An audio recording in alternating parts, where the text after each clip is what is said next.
9 o'clock, please join us for the Pledge of Allegiance. Pledge allegiance to the flag of the United States of America and to the republic for which it stands, one nation, under God, indivisible, with liberty and justice for all.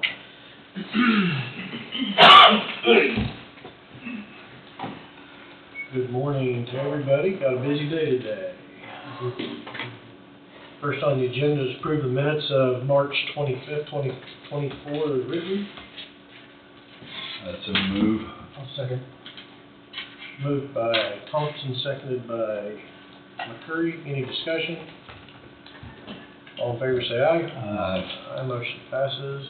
Next is to approve the minutes of Thursday, March 28th, 2024 as written. Also moved. Second, moved by Meach, seconded by Knight.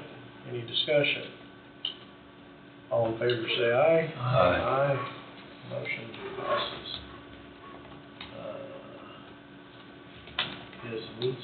Is the minutes miscellaneous? Yes. Okay. Move to appoint Bryson Meats to fill an expired term for Leroy Township. That's a move. I'll second. Moved by Thompson, seconded by Curry. Any discussion? So that's gonna be, then that will be open again this fall, is that Yes. what I'm reading there? Yes. Okay. Done the election. Mm-hmm. Any further discussion? Hearing none. All in favor say aye. Aye. Aye, motion passes. And then that one will wait. Doesn't like that long way. All right, River City, you're up. Front and center. You got the tarp over everything out there before it rains? I hope we don't get that much. Slow progress down for sure. Not too bad. Yeah. Now that we got the footing and the foundation, then. I'll leave one for, It just means it's gonna hold more water. yeah. I'll leave one for, Oh, Good. and I'll just leave some extra copy for this. So anyway, quick update. As you can see, if you look out there, we've got the wall steel for the safe room walls up on Friday. They're gonna start forming that up this week and have that poured hopefully by the end of the week, weather depending. Foundations, they're digging the last of it this morning. Pouring the footing and pour the stem wall hopefully tomorrow or Wednesday. Plumbing underground is going in on the south side. They'll be finished up probably by the end of today, if not tomorrow.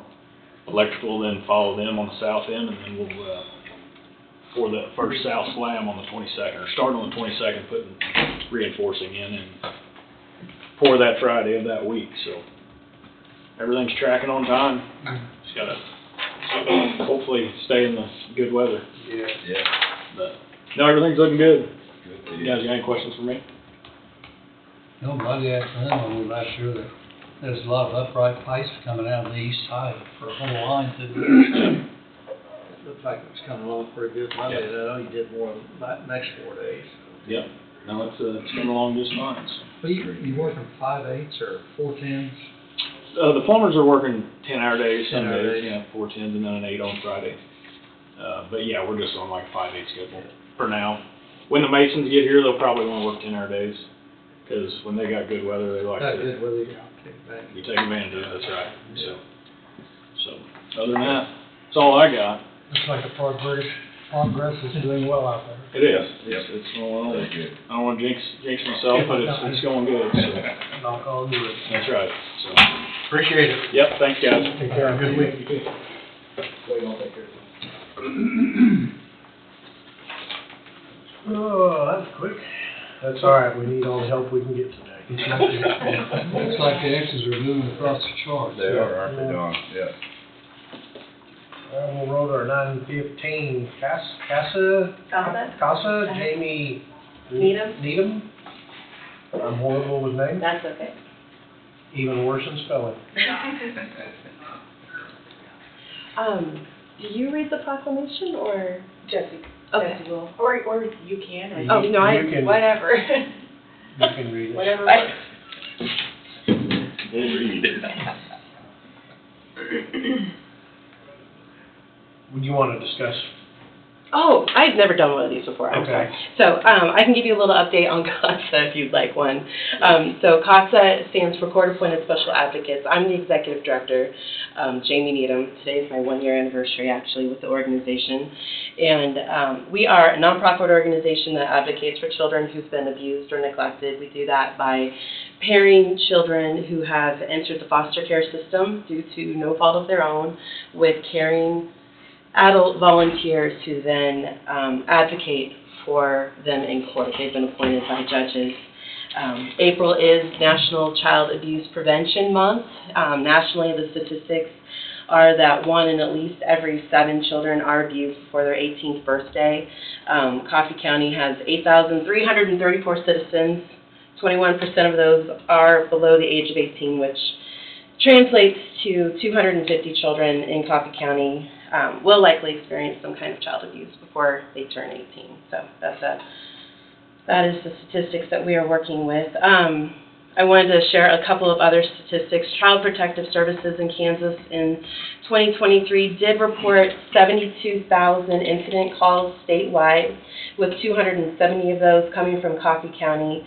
129 of those phone calls did turn into investigation assignments, with 12 of those resulting in children being removed from their homes. CASA is currently working with 4 of those kids. Ultimately, we would like to be able to work with all of them, so we are working on raising the funds to do that, recruiting the volunteers to do that.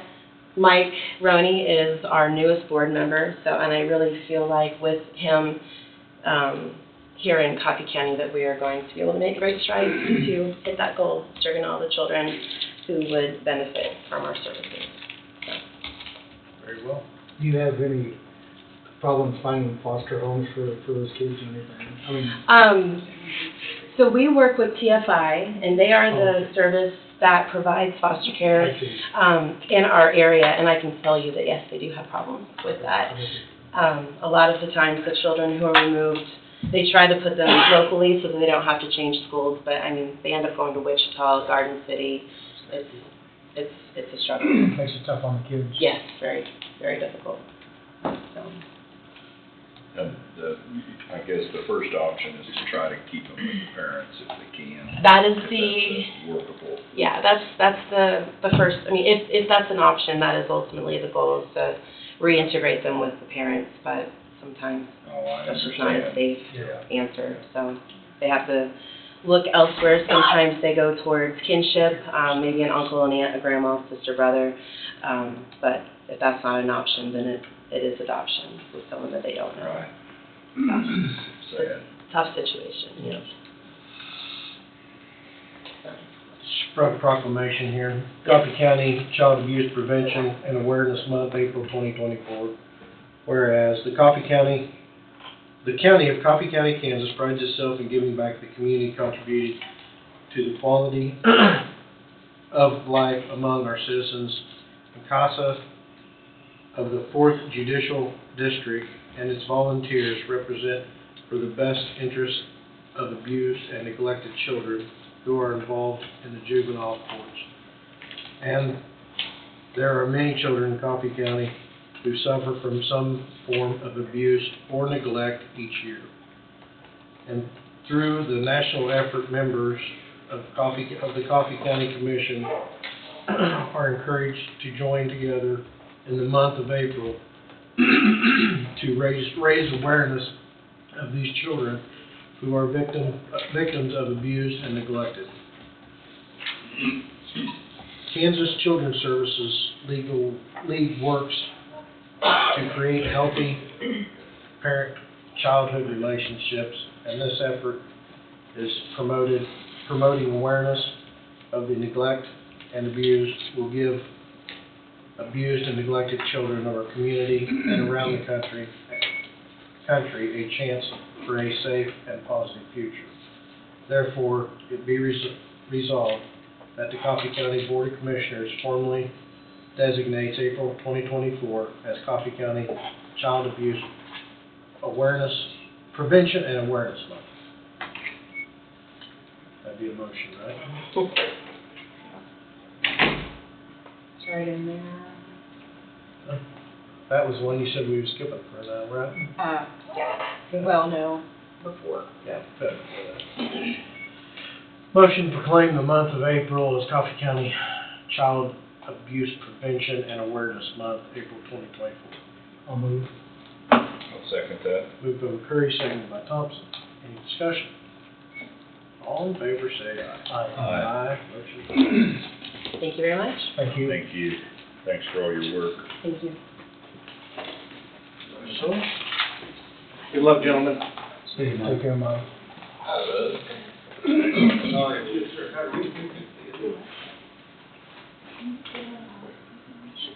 Hi guys, how are you? How How are you doing? Do I get called on, or do I just hop up there? They'll ask you here. I don't know what to try. Thank you, A little more everyone. activity on the right arm when I did. I would be glad to hear you inside. Thank you.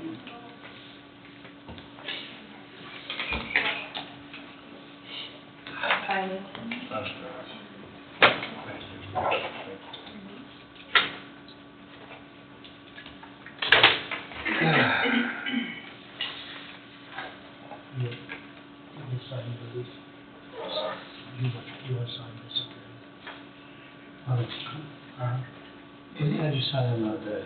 I just signed it. Thank you. Since I voted, I've been off that vote. Wouldn't have to sign. Didn't think about that. Yeah.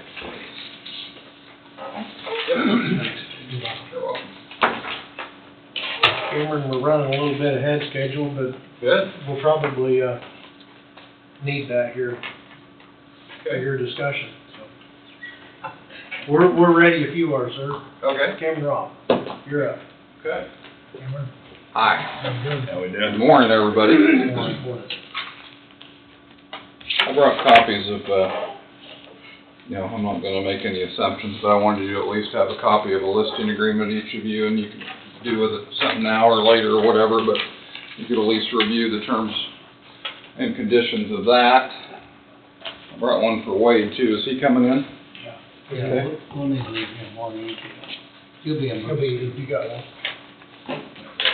Sorry, Wade. I That's did you. okay. We'll let him use Tom's. Okay. Tom's not here.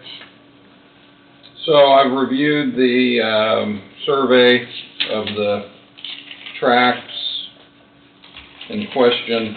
I don't know, do you guys want to start out with any questions you have, any directives, anything like that, before I share my thoughts?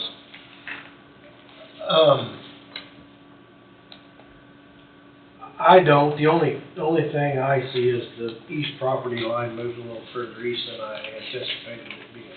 Mm-hmm. So I don't know how that's gonna get worked out. Okay, I'm gonna leave that up to you all on that east line. That's, I just don't know if it's gonna, what it's gonna affect. That's the Mhm. only thing I can say.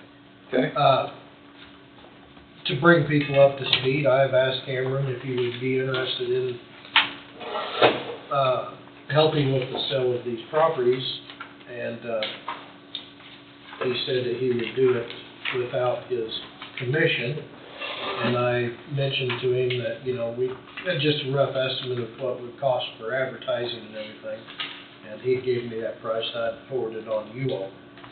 So, I guess we're getting down to the wire of the time to get something going, so. mhm, And Wade has worked with Cameron as well, so.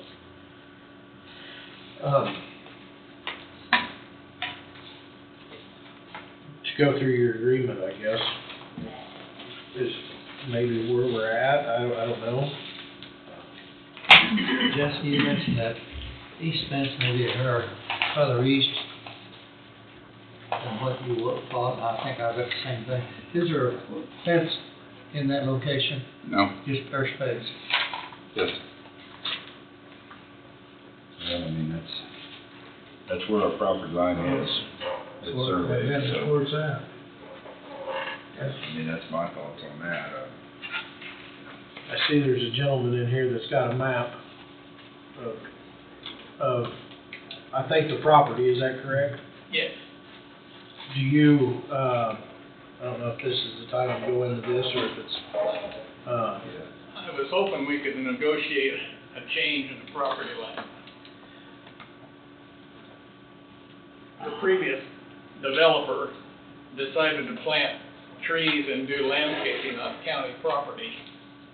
And I'm concerned that the new owners may cut those trees and destroy the issue. mm-hmm, It would be really nice if I could get 10 foot east to west and 650 foot north to south. Do you have it the whole distance along there? What'd you say? Do you have property the whole distance?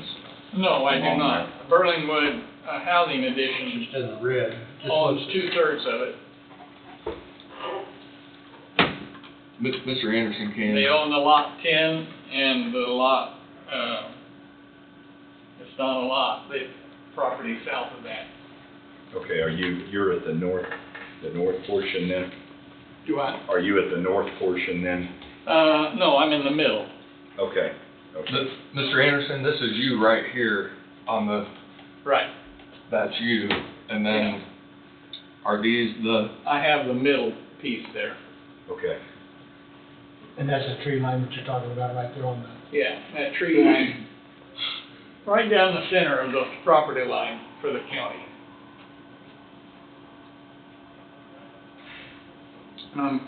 I don't know that they would cut them, but I don't know that they wouldn't, and, Right. it'd just be better, we can negotiate that amount of land.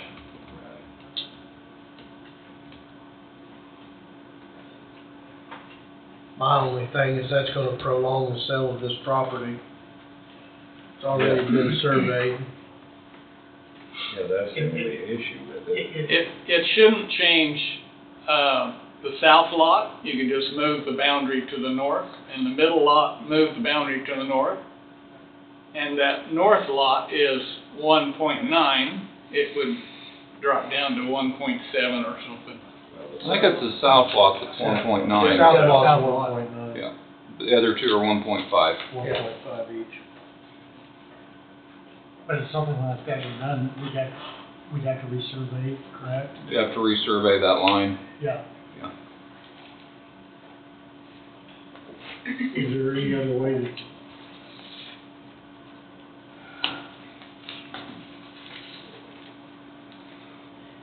I mean, it would amount to an acreage difference.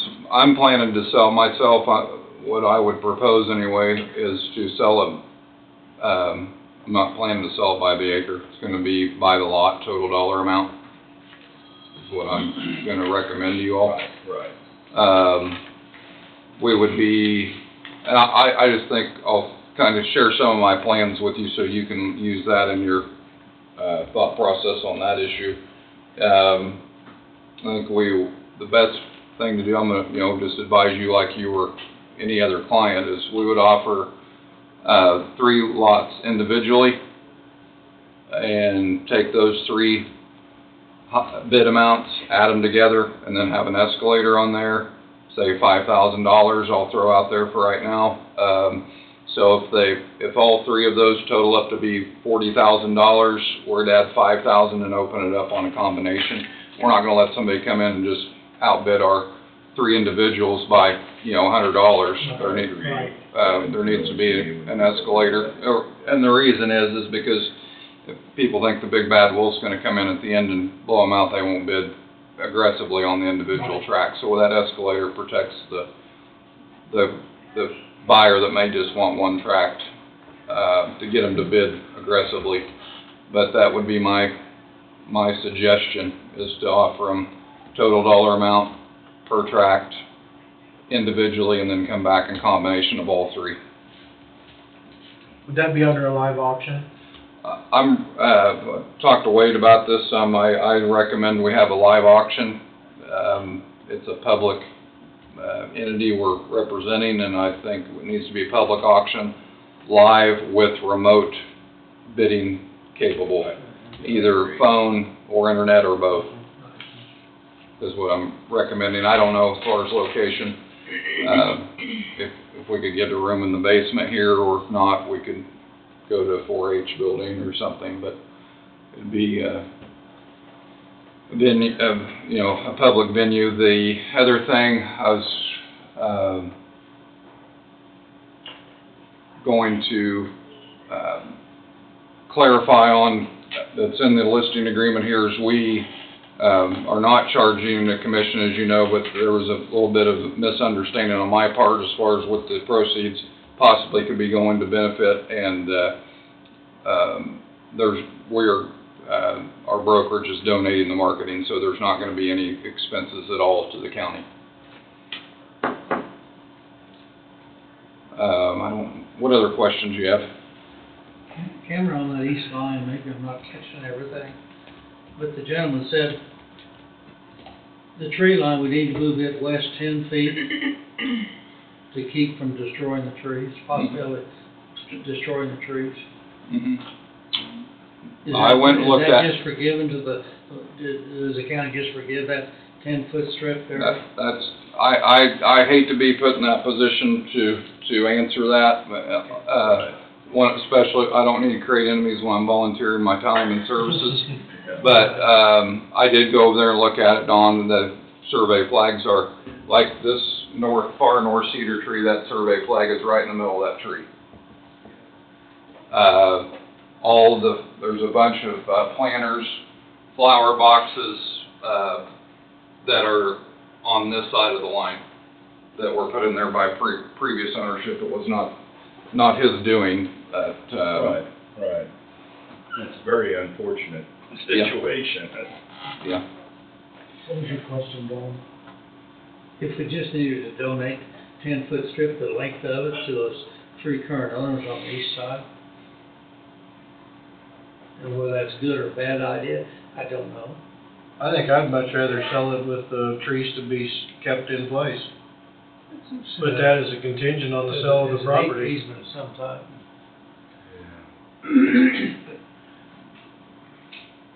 That'd be part of the contractor. Agreement. I don't know. I mean, go through and take 10 foot off that east boundary line, which we had no idea where the boundary line was until it got surveyed, and now it's surveyed and the trees are on the county's property, or right through the county property. You know, is that our fault? Is that the gentleman's fault that's here? No, it's not, but no. it is what it is. You know, and I don't know if you could sell it contingency that keeping the trees and everything as is, but that's gonna be harder when there's independent owners, and Billy's over on his side of the fence. All right, I worry about future enforcement on that liability as far as you all, Changing. somebody following that directive. I don't know.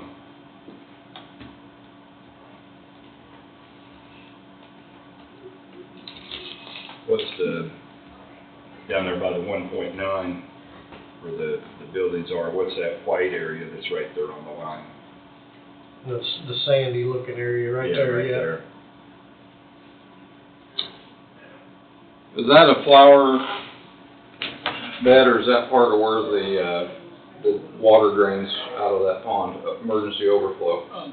Which, On south of your property Right here. I think it may be part of the emergency overflow. yeah, Is that correct? is part of an emergency overflow. Okay, that's what I was trying to see if that was, didn't figure it was driveway or nothing out of their house or nothing. What's on down there? Is that? Timber. See, that tree line actually gets wider when you get down there. Okay. But that's part, is that in the floodplain? But I mean, Yeah, that's in the floodplain. Right. Mostly of anything that's, you might say improved, it's along your property. The rest of it is it volunteer stuff? Like along the north property, it looks like there's a tree or something right there. Did somebody plant that, or? That's a big cedar tree Cameron was talking Yeah, about. those cedars, Wade, have been there for, they're old growth. cedars, Okay. those weren't. So- But so- all the new planting, and he can speak up if not, most of the new planting's right through this area. Okay. Okay, thank you. Yep, it's red buds and different Yeah, ornamental so I didn't trees go and look, flower beds. You know, haven't looked at it since it was staked. Yeah.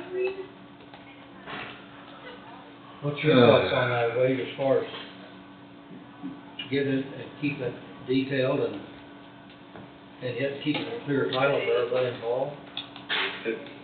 As many have said, it's unfortunate. I've not looked at it, but my impression is that from speaking with Mr. Anderson and Cameron is that's a good buffer between two properties, and if someone were to say purchase this middle tract and build, it would at least, you would think, they wouldn't want to take the trees down because it would serve as a good buffer between the two properties. But you can't say that they won't, No. take the trees Right. down. As a new owner, they want it Yeah. as bad as what Mr. Anderson does. Yeah, I mean, to me, it would make the most sense for them to leave it, you know, for screening or, you know, I don't know the correct term, but, you know, Buffer, privacy privacy. somewhat, yeah. And then the cost to tear it out, I don't think, if Yeah. you're gonna bid Yeah. on 1.5, and then what's it cost to tear it out?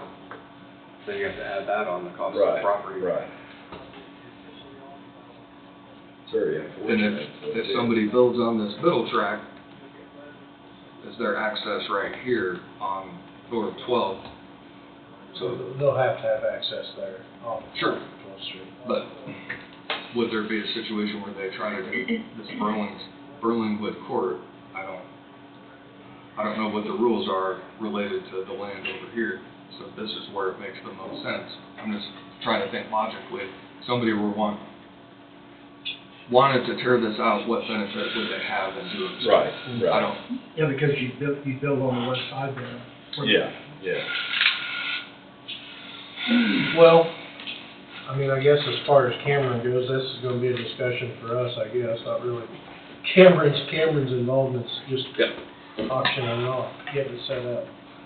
But, We're looking at preliminary dates, just for timeline discussion of an auction on May 10th, and then would be a Friday, and then we can hopefully come to you with a contract signed by the buyer on Monday to your commission meeting on the 13th. pending what takes place here, could set that back Yeah, even to June, maybe. yeah, I'm flexible on timeline, just wanna have it on a Friday and coordinate with your Monday meetings. And then we're gonna take care of the advertising, is it? That I did not want him to lose He's money on shaking this his deal. head no. It's in the agreement, no, we're donating the Didn't mean marketing. to do that. Well, we are, so I want to, so. I didn't read the agreement. We probably need to put that out for bids if you're going. Well, go right ahead. Get it done. No, we'd like to do that. I know we don't know for certain where the money's going, but I have a suspicion, and we'd like to help support that and not cut into what they may be getting to help their operations. So I'll just leave it at that. Okay. Well, we darn sure would be up for paying for the expenses. I appreciate that. But, Don't want anybody yep, you bet. lose money on a situation. Cameron, Part of doing business. to cover, so there's gonna have to be a notice put together, so I have the skeleton of a notice. I went over it with Cameron earlier to define some of these days. One of the things is the county's not setting a reserve for each tract of land, and that will be included within the notice, and that's your recommendation. Correct. I think we need to sell unreserved. I'd be of the opinion we'll get along all right. This Yeah, I with think all you're- the interest that's been shown. Yeah. Some recent tracks with old houses on them and stuff that have Right. sold, and I think we've got interest in tracks to build. Yeah. Seems like. I think you do too. Yeah. And in my opinion, there's no better way to get people's attention and get serious bidders to the table and to let them know that there's no reserve. But we're absolute, yeah. Yes, we're not messing around with. Maybe with, sale, yeah. Right, Yeah. so. You mentioned a couple of dates there. Wade, is this something that needs to be done with the board in session? Or is it just any other date that would work for? So the May 10th date is the Friday when the live auction would take place, and then we picked May 13th, which is the following Monday, where whatever the individual or individuals who bid and sign a contract would then, that information would then be presented to the board at a public hearing, which will be established by the notice that I've been working on.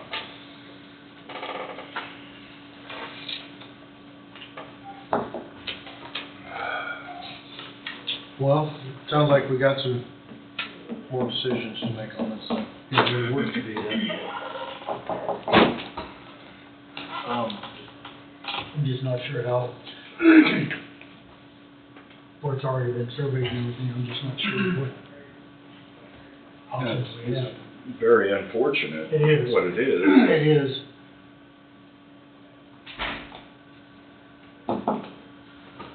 We will figure out the best way to handle the situation, I guess.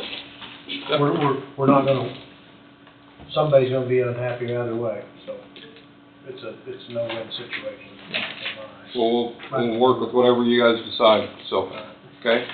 Thank Any you. other questions for me? Okay. Thanks for everything you're doing. You bet. Glad to Thank do you it. very much, Cameron. You guys have a great day, thank you. Thank you. What do we got here?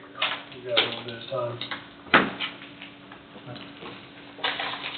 Sir, I don't remember your name. What was, hey, Mr. Anderson, is that right? Yes. I don't know where to go right at the moment. Okay. I don't have a good answer for you. There's not one, that's the problem. Yeah, I mean,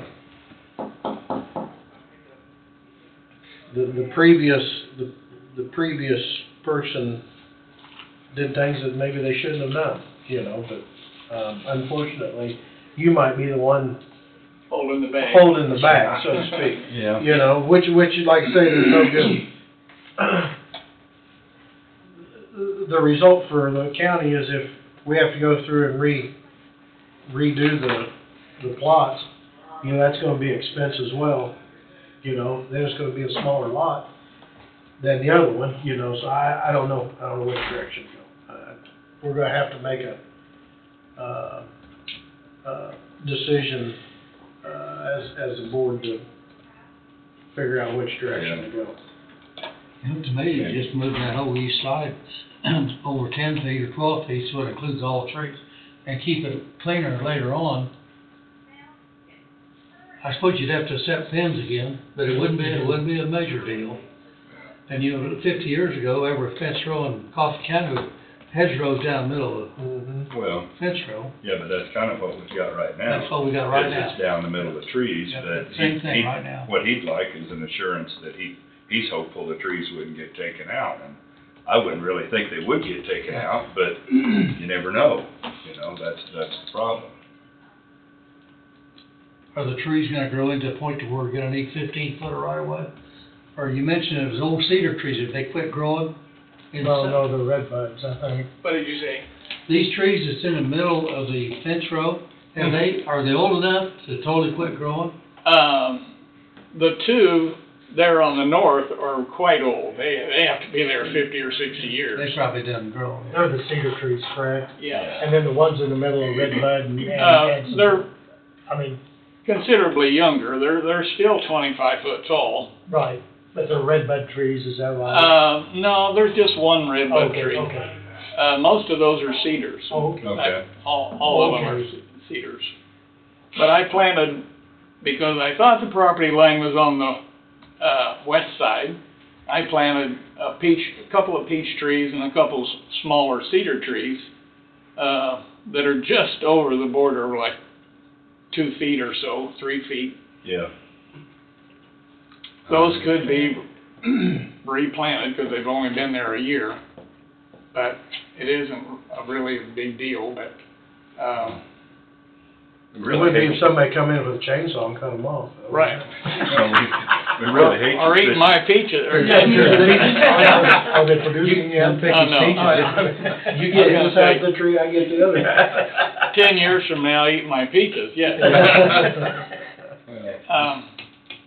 We really feel for your situation. It is a. I don't know that it would cost you that much money to resurvey the line, but you never know. I don't know how much. It's not necessarily maybe the cost, but it's the time, it pulls everything Yeah. back from being able to sell. It's just a time of getting it done, I think. Well, I mean, then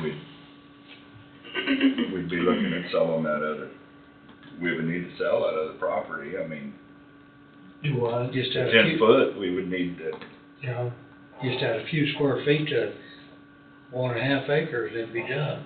Did I show you a Don't you have picture? 10? There's one of the trees they planted last year on the wrong side of the flag. Oh, okay. we're doing it. Mm-hmm. Yeah. Yeah, I'll be darned. Just wrong side of the flag. Yeah. Well, we've been working on this since about November.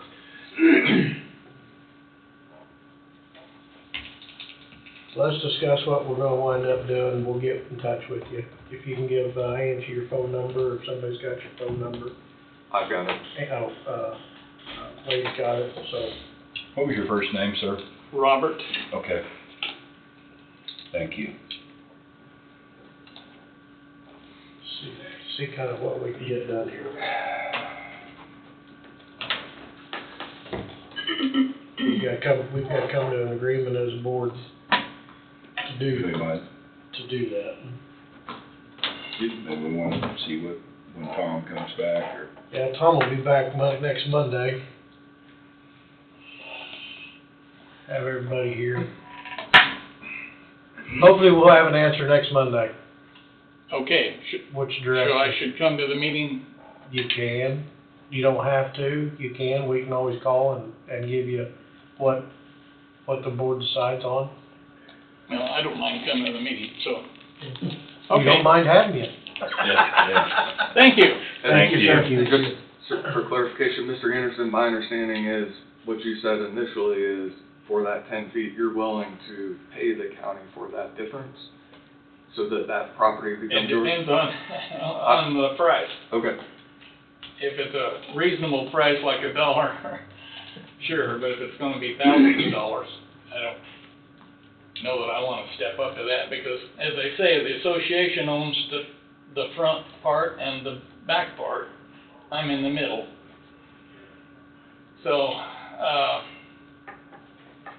the association probably doesn't care, because several of the old people are older and don't care, and the rest of them are on the far side of the pond and they don't care. I'm the only one that's really affected by the border. Right. Okay. We'll try to get something discussed. Okay. Try to get a. Thank Thanks you. for your consideration. Thanks, sir. Thank you.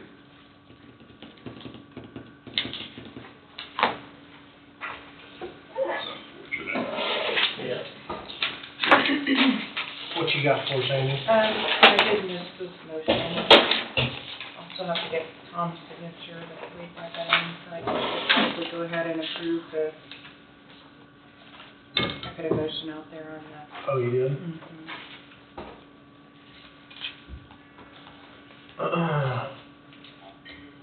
Motion to approve the contributions to the Burlington After Prom Committee with funds to come from the following: $500 from the Diversion Fund, $500 from Special Law Enforcement Trust Fund. Also move. I'll second. Moved by Meats, seconded by McCurry. Any discussion? Oh, and this is authorize the chairman to sign. Right? Okay, yeah, move to authorize and correct.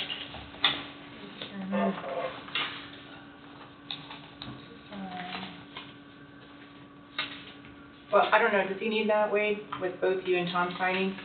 Or just if you're doing the approval? It just be coming through as a voucher. Okay. All in favor, say aye. Aye. Aye, motion passes. I just didn't know where I was. Sure, yeah. Signing. I think in this case, we don't need that. Okay, I'll get Tom's signature and we'll get it issued. Yeah, some special issues. With some special issues as well, break time. Okay. What happened? So, my tablet just reset and I opened it back up and at the very top it says commission meeting 3/28, so I wanted to make sure I was on the Oh, yeah. Oh, do we have the wrong date? I just think it has the wrong date, but it's all the right material. Okay. I was just checking to see if it was just mine or. No, Yeah, I've got the same thing. I think I meant to Pay change that, attention to the I missed date. that, sorry. I don't know if I can, I might be able to fix that real quick. Yep.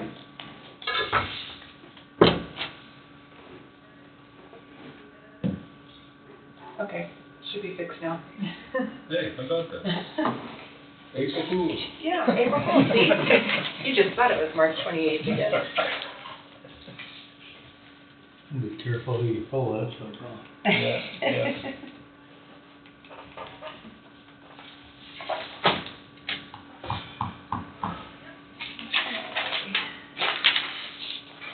This is the revised check to Goldberg and Associates from last week. With the correction. Notified of that? I don't know if they got notified of it. They probably will when they get the check. Yeah. That sounds fine to me.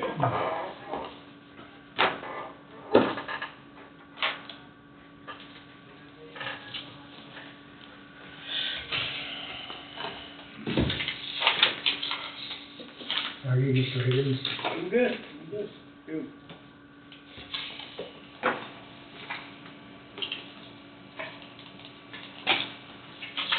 I went to alcohol, too. They're not done signing yet, so. Yeah. Take our break. Hey, Wade, that green folder, you'll need it too. Oh, okay, okay. Somewhat close, I guess.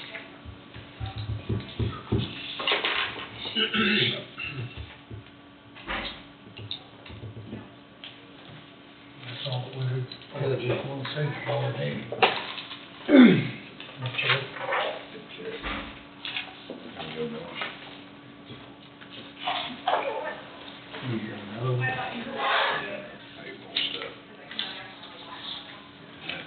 You know. You're gonna keep practicing, that's where you're gonna get really good left-handed. That'll never happen.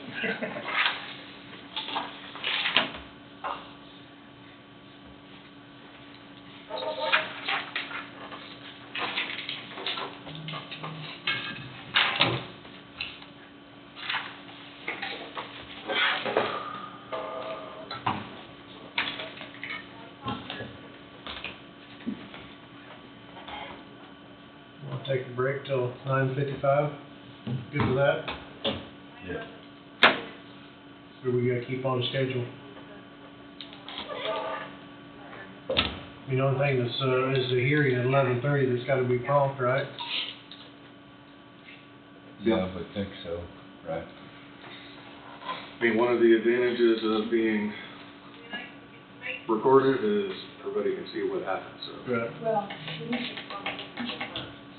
We'll take a break till 9:55, then we'll come back for Adam. Road Bridge. Breaking until 9:55.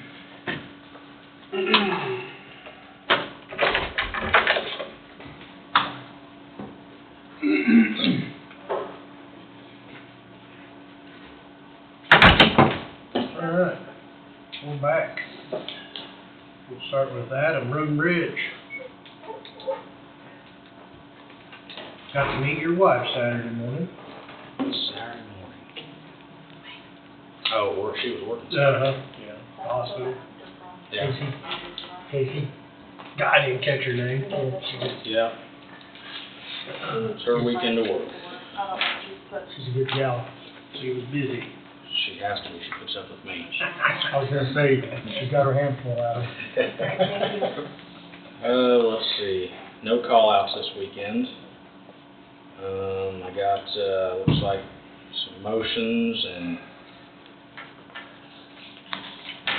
CP2, invitation for some blades on bids, and a little bit of discussion on some other blade stuff, so. Speaking of call out, did you guys get notified that the stop sign's down at the elevator? Yep, Sheriff's Department called me Saturday morning. That is actually the City of Lebo's sign. Oh, really? That's what I was told. Okay, okay, I made a few phone calls and figured that out. okay. Yep. Missed it middle of last week or something, forgot to say something. But when y'all sign anyway, when ours. Well, it wasn't ours, I know for sure. I called Janet to make sure. She wasn't for sure whether it was actually Murphy's or the city's. That's a county road through there, is it not? That is our county road, but the city maintains all those stop signs on those Okay. streets. Okay. Other than we maintain all the signs on Fauna. I see. Once it's outside the city limits. But Well, the we- west side of the road is out of the city limits at the railroad tracks, is it not? That's why I was kinda confused, because we have done some maintenance on that road, but that was only for dust control. But no, I'm just going off of, I called Janet and she said that is not our sign, that we maintain the signs that are on Fauna, but not off the side streets. Okay.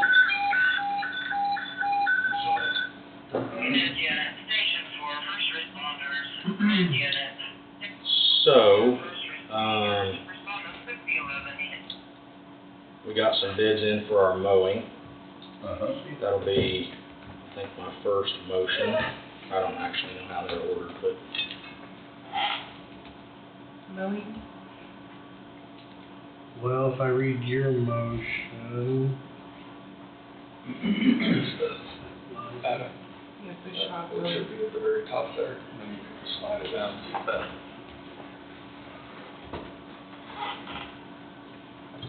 Okay. Jacob's. Move that the bids submitted by Kaiser Excavating Bush Hog Mowing for Jacobs Creek Lagoon in the amount of $555 per event. Funds to be paid from Road and Bridge Fund. So move. Second. Moved by Thompson, seconded by Knight. Any discussion? Who determines, per event? I can't remember what we discussed that. Sales needed, It do was you guys- roughly gonna be like a 6-time mowing, about once a month. There could be the occasional, might have to mow it again or something if the state's coming in for inspection. But that's Okay. kinda what we just went off once a month during our mowing season. These numbers total out to six times, so. Yeah. So do you guys tell them when it needs mowed, or how does that work? Or Yes. typically once a month? Typically once a month unless we need it Okay. another Okay. time I would just, for an inspection. very good. Any further discussion? All in favor say aye. Aye. Aye, motion passes. Thank you. Next one is assorted pipes that you guys put out. This is our biannual, spring purchase. Rejuvenate our stock there at the shop yard. Notify the bid for assorted culvert pipes to be awarded to J&J Drainage Products Company as best bid, and to purchase same for the sum of $100,040.98. Funds to be paid from Road and Bridge Fund. I'll move. Oh, I'll second. Moved by McCurry, seconded by Meats. Any discussion? All in favor say aye. Aye. Aye, motion passes.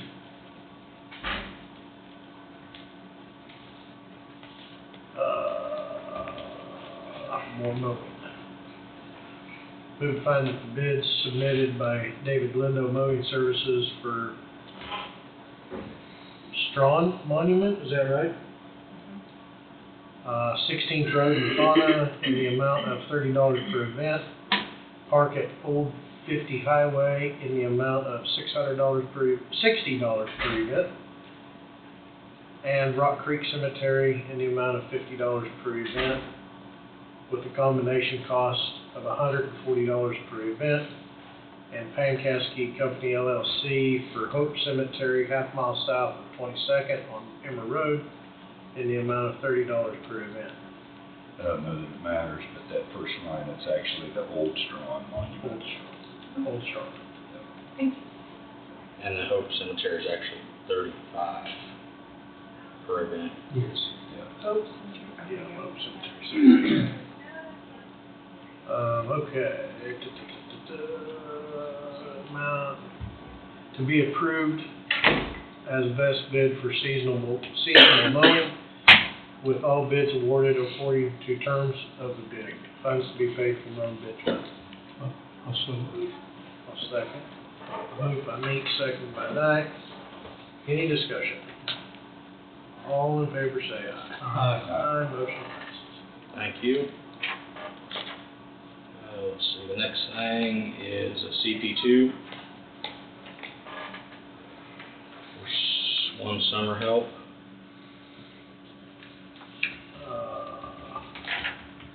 Move to approve the direct chairman to sign CP2 for Danny Fry, summer help, heavy equipment operator, wage classification 35-03, wage of $21.05, effective 4/1/24, number of hours worked, not to exceed 1,000. Has he been employed before? And starting out at 3503? I'll make that motion. I'd second that. Moved by McCurry, seconded by Thompson. Any discussion? All in favor say aye. Aye, motion passes. Yeah, Don, he worked for, Highway Department for 30 plus years. Several years. Several years. Yeah. Coming out of short retirement. Yeah. Yeah. I asked him if apparently his wife couldn't keep him busy enough, so he decided to come back to work. That's No, my time in the schedule. He's a good experienced hand, so we'll gladly take him. Next one, looks like some motor graders. Yes. Want me to read the motion and do the discussion? Yeah. Based on the recommendation of Road and Bridge Superintendent, move to approve Road and Bridge Superintendent request to solicit formal bids for 2 motor graders with optional trade-in of 2013 Caterpillar 12M2. I'm assuming equipment numbers B-021, VIN ending in 357, and 2013 Caterpillar 12M2, vehicle number B-022, VIN ending in 358. Funds to be paid from 2024 General Fund Public Works Equipment line item. Discussion. So the B-21, we had some engine problems. We have had Cat down to assess the situation, and we basically have 2 options of repairing that blade. Depending on when we get that motor pulled out and get it up to fully, they'll do a full assessment on it and see whether they can replace and repair the damaged parts, or whether we're going to have to go back in with a remand engine. So here is the report that we got from Foley, from the mechanic that did the work.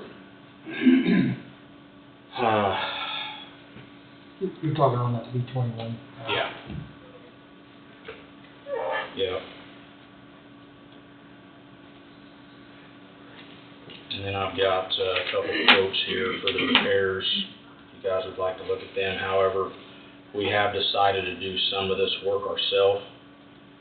So these numbers are a little higher than what they'll end up being. If you guys are interested in that.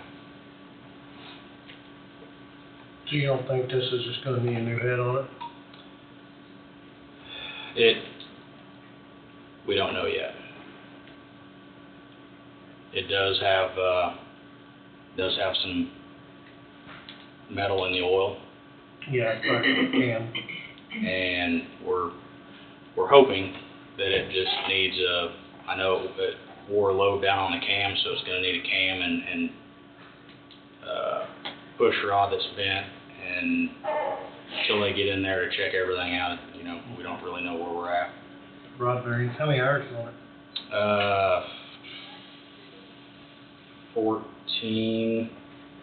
12 or 14, I can't keep track of all them numbers. It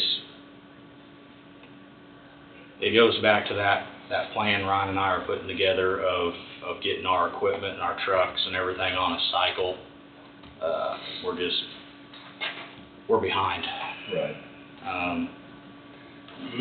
It's served its purpose for us, and just like this right here, you know, I'm hoping if we can get on this shorter cycle of you know, 8 or 10,000 hours and looking to get rid of them, we wouldn't have these events in the future. I mean, a reman motor is probably gonna cost you $40,000 to put it in it.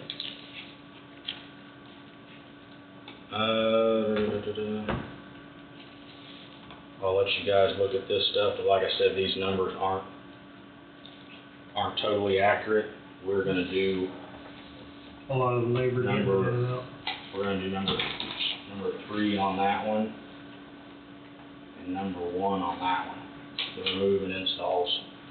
Pull the motor, get it to fully, have them go through it, figure out what we need to do, and then when they get it done, we'll put it back in, and they'll come down and do the final start up and get everything figured out on it once we get the motor back in.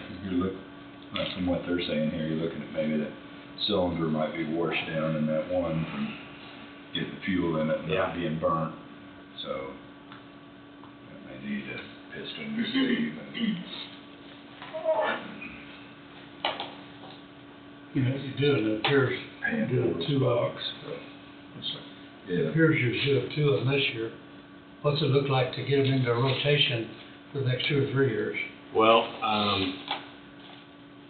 I think honestly, Don, that would be a good, and Ryan and I have talked about this, it would be a good work session discussion with you guys on kind of what we're coming up with for a plan. Well, we know what your goal is. Yeah. Yeah, we need to probably execute a plan sometime. Yeah, and we're working on that, trying to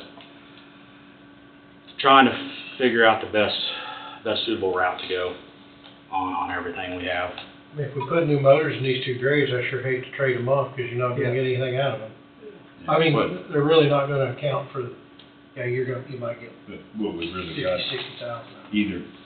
either one of these here, or patching it, get it running again, you're looking at, looks like to me. I mean, nothing wrong with that, I'm just saying, it's not gonna be a new engine, you know, or rebuilt engine.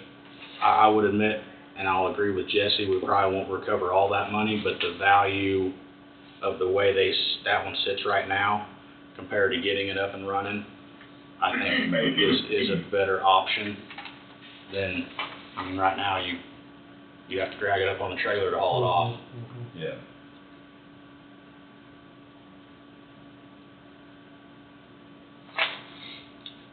No matter what you do, it still needs to be fixed for it to be even value.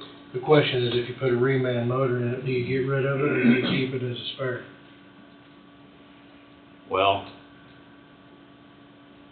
that opens up a whole other discussion of, you know, we can relife the motor, and then we have, you know, transmission and finals and circles and all that probably follow Could behind. go the following week or the month or 5 years from now, you Because don't it's still know. got 14,000 hours on it. It's still a Yeah, I mean- 12 or 14,000 hour Right, machine. right. So you don't have any figures on what a remand should do? I believe that second one was a remand long block. It's one 59,000. 59,000. Oh, okay. But you subtracted out the labor for remove and install. Okay. It's almost twice as high. But you can Yeah. take, so you can take this, remove and install engine 9,000, Off there. roughly off of or there, 10,000, and then line item 3 on this one. 12,000, 13,000. Yeah, and I mean, So that makes the numbers a little better. it does, Yeah. because you're taking Good. 10 off of that one, so it'd be 49,000 for a reman engine. Yeah, but still, that's, Yeah. I don't know, it's a lot of money, but but the way they it's give a set- lot more for it with a reman engine than a patch one too. I don't know they'll give much for it, they'll get a lot more for it when they go to sell it. They should allow a little more, I They think, should, than they should. patching it and putting it back in. And like I said, we won't really know what direction we'll have to take until they get in there and see what See what this. see what's going on. Crack that egg and see what the yolk looks like.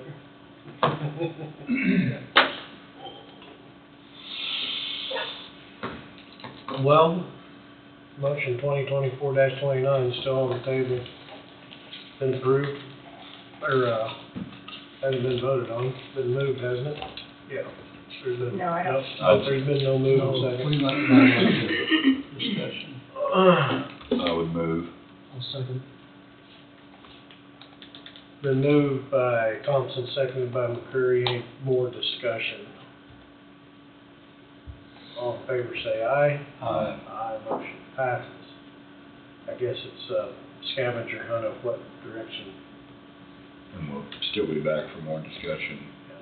Yeah. Yeah, we're gonna proceed with getting it out and getting it assessed and go from there. Okay. It's just, I mean, it's an expensive boat anchor right now. Yeah.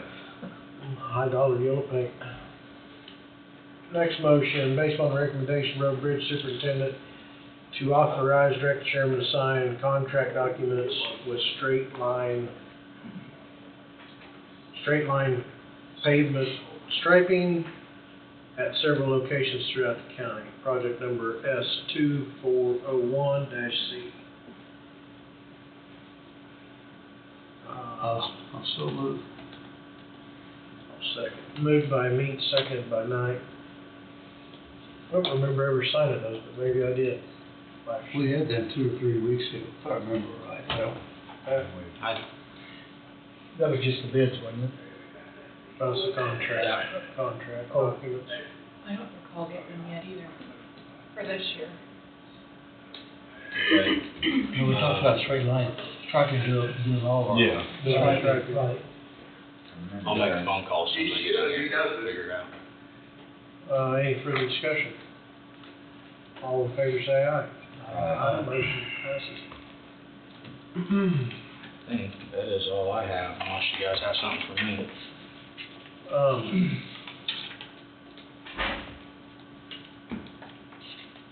No, I don't. So, to my knowledge, stop sign at the elevator. Might take a look, you know where Prairie View Church is, the 22nd and Reaper, I think. 19th and Reaper? I'm sorry, Yeah, 19th and Reaper, yeah. 19th and Reaper. North of the church on the east side, they've taken a bunch of, you've already been. I went and looked at it, yeah. Okay. So, Okay, they're not doing anything on our right of way, but however, we will go in there and do a little bit of erosion control. that's the point. Because they've taken, I mean, it looks pretty nice, but they've taken everything out, so if we should get a big rain, Yeah, you've already taken a look at it, so. that channel will need a little bit of work, straighten it up some, and then we'll get some big shot rock put in there. Good enough. Yep, I think Bud Redding called last week and Okay, I went and took a look at it. all right, very good.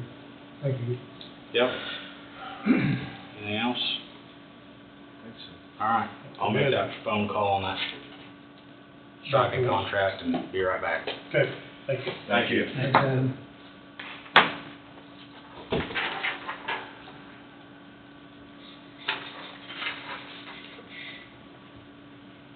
Well, that ends our agenda until 11:30.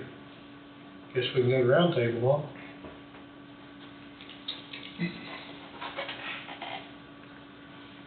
Received a check, I think it was Friday, from the state. It's tied to the municipality's fight addiction, the opioid settlement, and this is specific to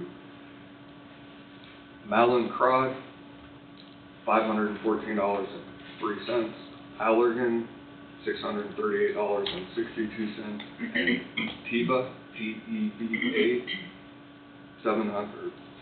$576.29 for a total of $1,728.94. That has to go into the municipality's fight addiction fund, which I believe should be on your list. And current balance is $15,605.11, so that will be added to it. At some point in time, there will be recommendations tied to where that money can be distributed and what it's used for. It's specific to certain types of things, but it has to be obviously with the goal to fight addiction. So the mental health board, my hope is, will bring recommendations on where that can be spent and utilized to meet those needs. So just wanted to bring that up. I don't know whether you want to do it now. I guess it's probably better than any other time. A 10-minute executive session. Myself, the board, it's attorney-client. It ties to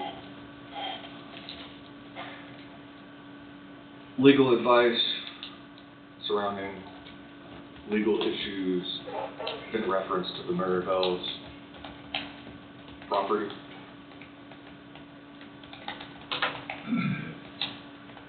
Okay. Motion for a 10-minute executive session, the board and county councilor.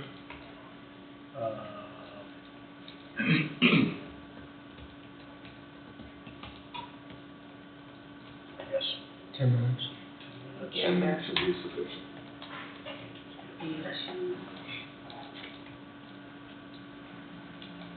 Wait to read it.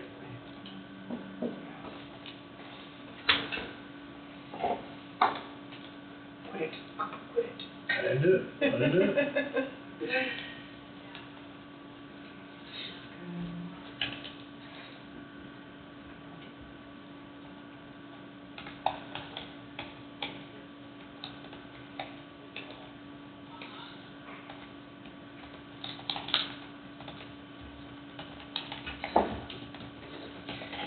Ryan's gonna bring that contract up.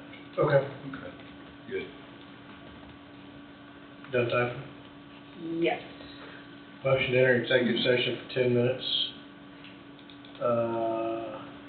To include the commissioners, county councilor Wade, to discuss matters deemed privileged in attorney-client relationship related to legal advice surrounding surrounding legal issues in reference to the Maribel's property under the Kansas Open Meetings Act, KSA 75-4319B2. I'll move. Second that. Moved by McCurry, seconded by Thompson. Any discussion? All in favor, say aye. Aye. Aye, motion passes. We'll enter at 10:23 for 10 minutes.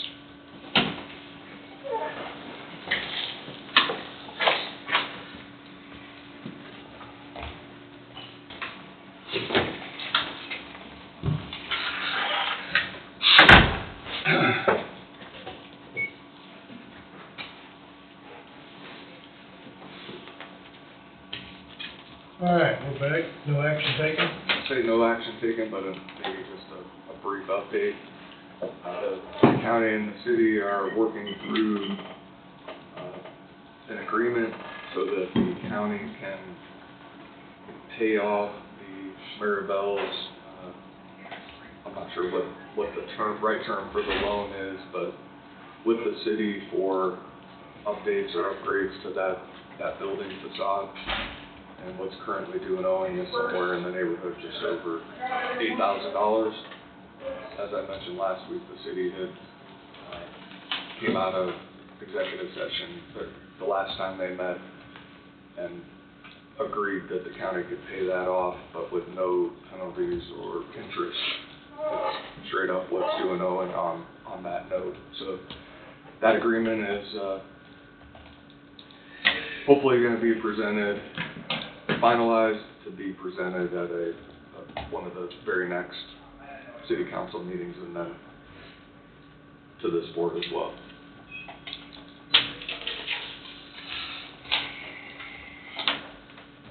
Very well. Rob Peter to pay Paul.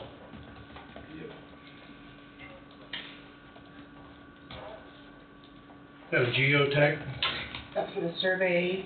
for the meadows. Ryan just brought it up, so he wanted to know. I'm assuming you're gonna want to pay it out of courthouse general. Grand total for that was $525 to have that Okay. surveyed. They came basically verified what Road and Bridge had done, is that correct, if I remember correctly? That they actually measured it and pinned it, right? Road and Bridge did the pinning, right? Measuring and pinning, all geotech did was Sign off on. sign off on it. Yeah, right. It takes them 5.5 hours to sign off. Or 2 hours, A lot of reviewing, I guess. 7.5 hours of signature.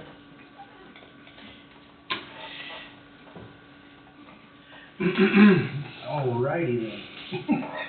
I got those contracts. You got the before guys contracts? move on. Yeah. Okay, bring them over here, I'll sign them. I can do that. Didn't expect it to be free.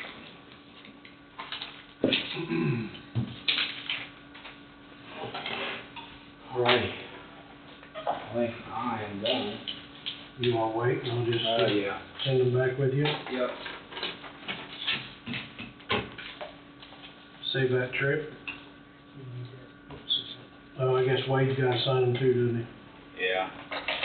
Actually, we'll come back up and get them, Jesse. I've Okay. got a 11 o'clock interview I need to get ready for, so. he? Okay. Alright. Thank you. Thanks. See you later. Have a good day. You too. Wait, when I find something out, I'll shoot you a text or email you or something. Okay, thank you.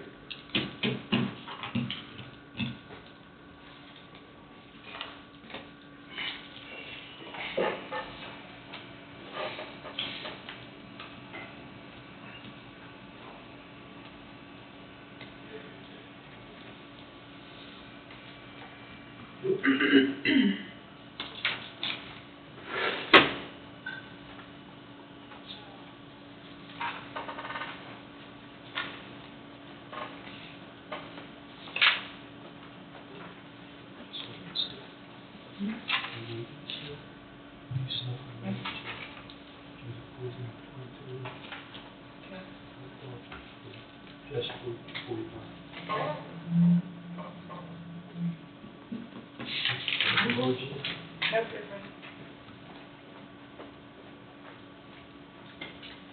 I'm guessing we're supposed to sign this book as well. Not, Well, I mean, no, nothing's marked in the book. it's usually at least one variety. Well, I've seen at least 2. Usually they tab them out. Well, Yeah. was.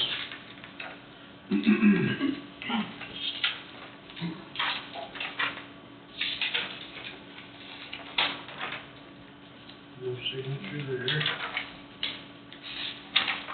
No signature there.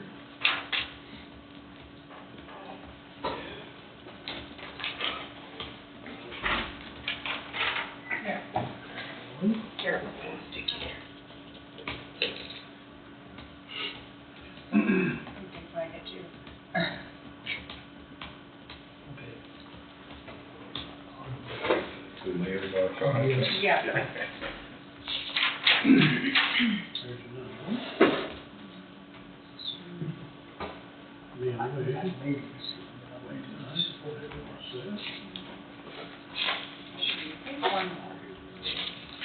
Would be better. Yeah. That's what we'll do.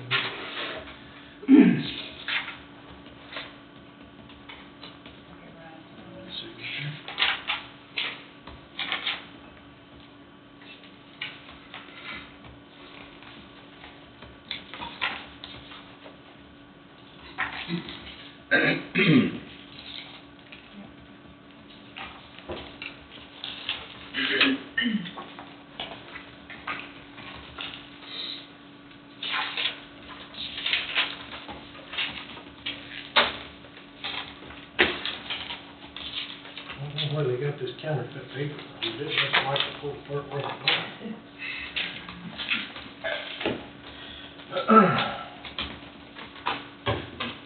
That's all for you, Wade. It's like a little typewriter paper. Yeah, it was, they all come forward. Put it together. Yeah.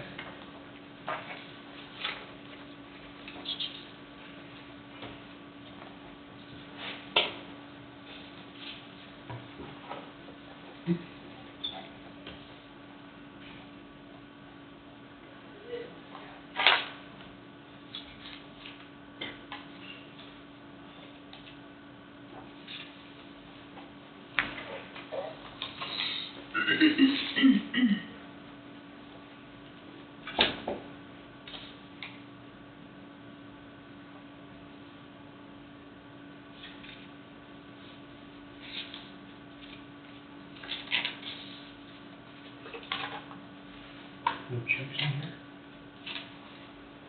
here? Right there. Yep, there it is.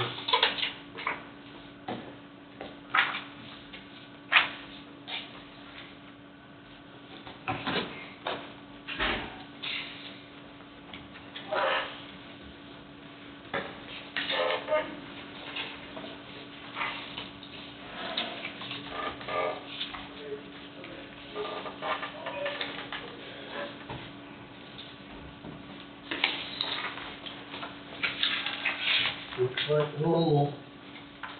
A little expensive.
Is this the one I have? This all goes in. All's in the yellow. Yellow, Yeah. right.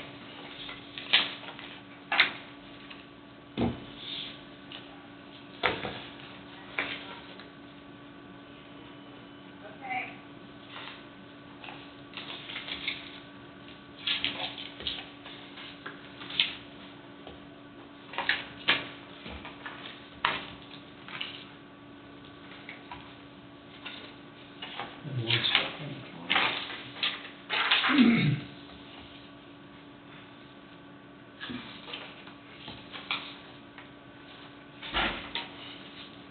That was stuck in between. Okay.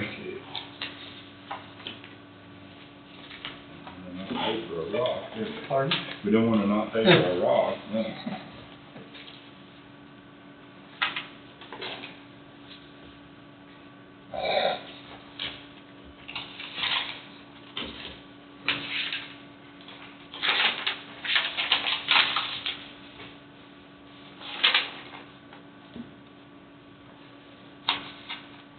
What's that chemical C? dealer 9010, 2.5. I don't recognize that chemical, Frank. I don't know who you were. It's not, I didn't see Wade in here this morning. I just.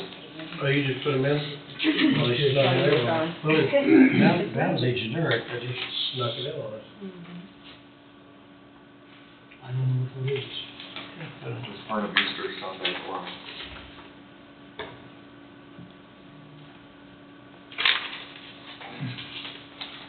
He's going in here for Mad Dog. Mad Dog. Mad Dog. I know what that is. Mad Dog 2020.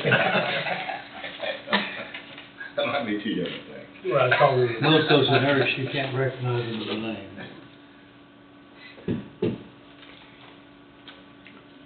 And it's put new names on old chemical. Yeah. Call it new and improved. And new and improved, yeah. 2 drops or something else. There must Every be day about, on must there. be about 10 different kinds around there.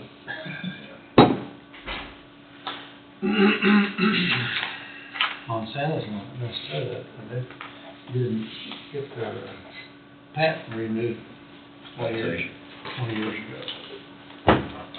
Boy, it's got a lot of names now. What other roundtable you got, Wade?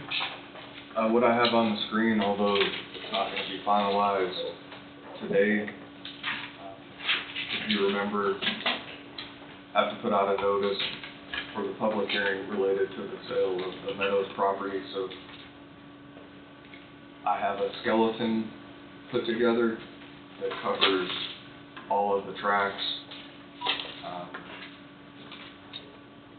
The idea for the public auction, and that probably will need to be modified, public live auction, since that's what it'll be. I have camera and raw included, broker fees waived, and then prior to this morning, the county paying the advertising fees, but he's even indicated he wants that waived as well. So, and then the date and time, just to recap, he had mentioned at least prior to the wrinkle that was thrown at you, May 10th with a public hearing date of May 13th. Obviously that is subject to change, but you're still within the timeline because it has publication on 2 separate occasions prior to the public hearing. So although April's not up, you still have a little bit of time to make that happen. And that will creep in probably pretty quick. What, does there need to be two publications, is that right? Preferably, I mean, the resolution talks about publication, but the resolution, in all honesty, gives you the right to say that if it's indicated within the minutes related to an agenda or one way or another, then that can serve as publication if needed. But ideally, you'd have 2 times. That's how everything else is. So you publish 2 times. So this notice would be published, and then probably somehow Cameron indicated he'd get it out through whatever channels he does, which will cast a wide net as well. So that's sort of where things are right now, but just don't forget that this notice has to go out whenever the decision is made. We'll have an answer next Monday, I'm positive. Yeah. Okay. I'm sure it's not gonna be, somebody's gonna be upset one way or the other. It's a lose-lose situation right at the moment for the adjacent landowner. In between now and next week, it might be beneficial for each of you to go and just drive by and take a look at what it looks like, so you kind of have an idea. And, although one can't say with certainty, you'd think that buffer between the 2 properties, someone wouldn't just intentionally cut it down, but Especially where there, it's not like it's brush. I mean, it's not like it's a bunch of brush or anything. Yeah. It's not a hedgerow. It's not hedgerow. I mean, take it as a pretty nice tree line. Yeah, I don't think that'd be an issue. Yeah. We could move ahead. Say if you're able to make a decision by the 22nd, then you can still get it in twice. Oh, okay. Yeah, based on that 10, yeah, Okay. yeah. Don't give us that much time, Mark. Yeah. Okay. Yeah. Do it next week. Yeah, find Next out Monday next we'll week. have an answer. Monday's deadline. Yep, so next Monday, then I'll have this ready to go based on whatever edits need to be made, and then it can be provided to the paper for publication. The last, and then probably also address the agreement between the county and Vaughn land brokers. I don't see how anybody on the outside could complain, considering he's donating his time, donating his resources, donating his advertising. So he doesn't financially Benefit from this. benefit at all one way or another, other than being a good steward. He just wants to give back a little. That's what he relayed to me on the phone. He looks at it as a public service, so, somebody may have an issue with it, I would hope not, but just so it's out there. I view it commendable. Well, I just don't want it to be that's why paying for the advertising. I don't want it to be a chain reaction of events for the poor guy. Boy, you did it for the county, you know, that's why I don't want to pay for the expense, but he's refusing, so. Appreciation for the community he lives in and works in, I believe. He'll do us a good job. I will tell you, within the terms, it says that commission and marketing fees payable to Vaughn Rock Land Brokers shall be 0. So if that's to be changed, then you're gonna have to renegotiate with what. He's a little hard-headed at times. And he may be tough to negotiate with on those terms. The last thing I have, try to figure out how to best address this one, the open custodian position. There was an offer extended and then declined for reasons that I'm not going to bring up in an open session. What that's turned into is potentially taking a different approach, and that approach being, and this is after talking with Charlene, who's the lead custodian, for a period of time, and I'm not sure whether it's several months or how long, but considering maybe a part-time custodian position from noon to 5, 11 to 4, somewhere in that neighborhood.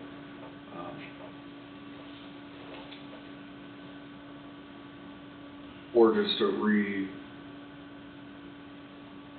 republish a request that, as you know, we've already done that twice.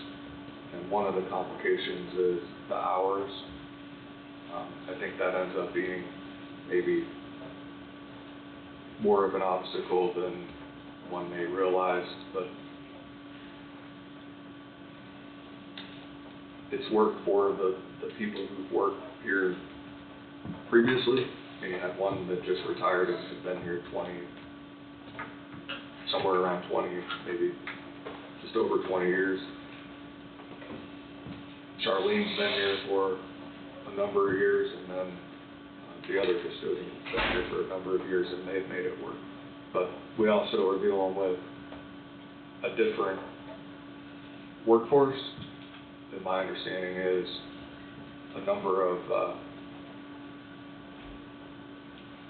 I don't know if there's open positions for custodians at the hospital. I know I saw there are at the school, and I don't know. There just aren't bodies out there like there have been in the past, is just my impression. So, I also don't want to overburden the two that are carrying the load right now, and one might say, well, if you're gonna change it to part-time, then why did you need a full-time? Well, that's only being suggested out of necessity right now to get somebody in to fill that void. Someone may be more willing to assume a part-time position.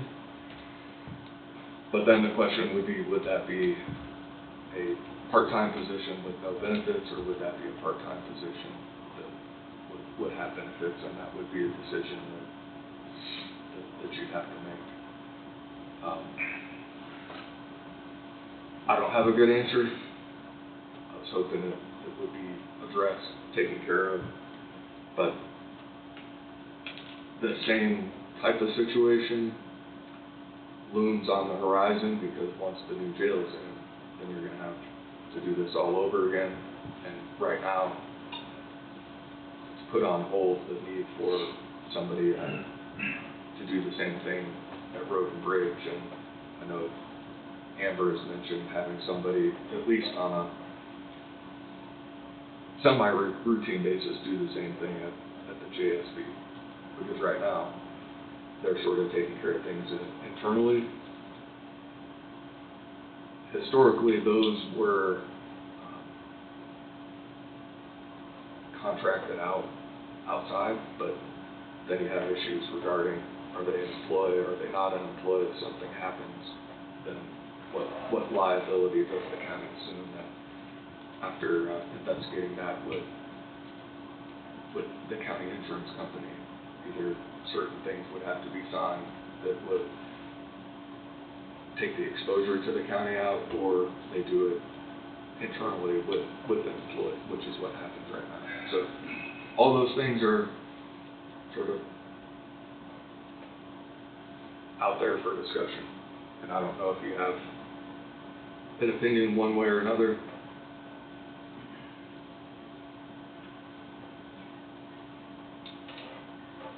I do, but nobody wants to hear it, so.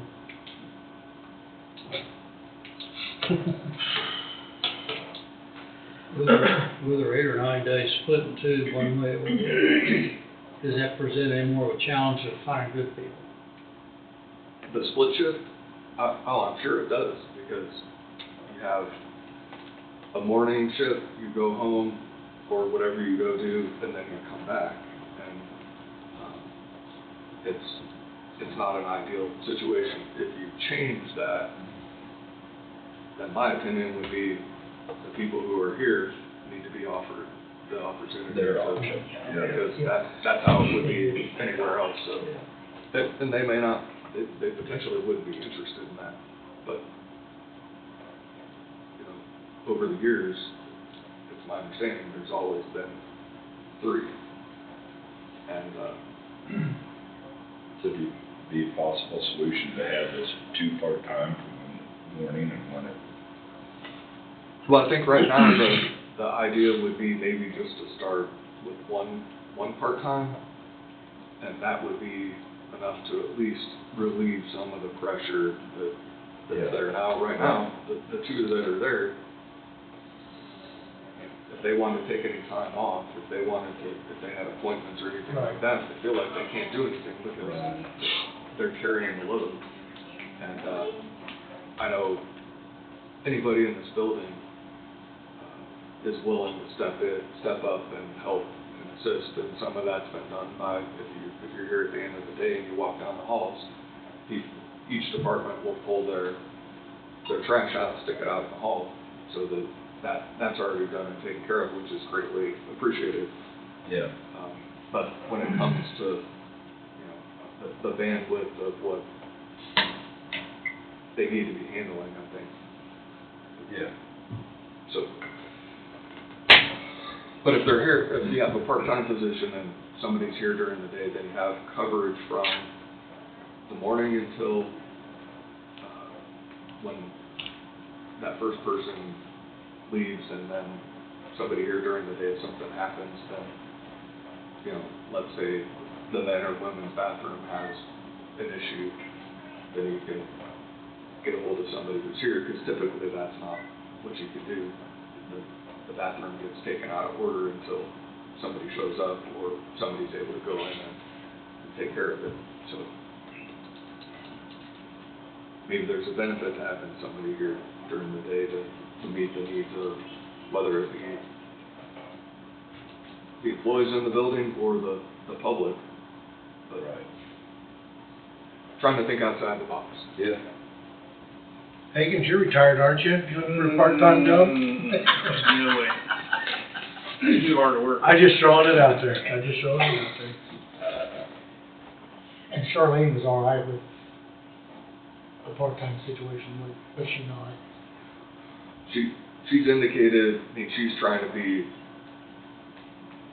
think outside the box as well, and that's one thing she mentioned, maybe for now, a part-time opportunity to see if that maybe help the dynamic. But it would require to re-advertise, sort of go back and redo some things. So the one that rejected the offer was for a full-time position, it wasn't part-time. Right. So all of the advertising that's been done for that position to date has been for split shift and full-time.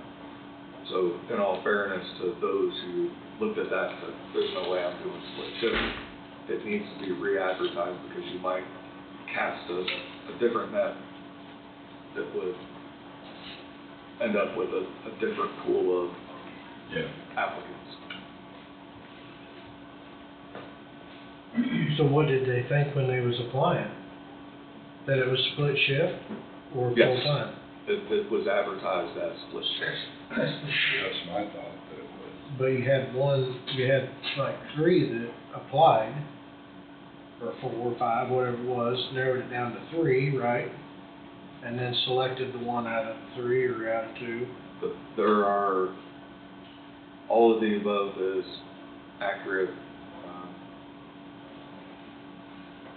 I guess I don't understand where the misunderstanding was when it come down to number 1, and it was no go. I would say it was a personal Something changed. situation. Okay. But none of the others have any interest now. Well, I'm not sure if they don't have any interest. I mean, I guess that's option 2, can go back through and review the other applicants and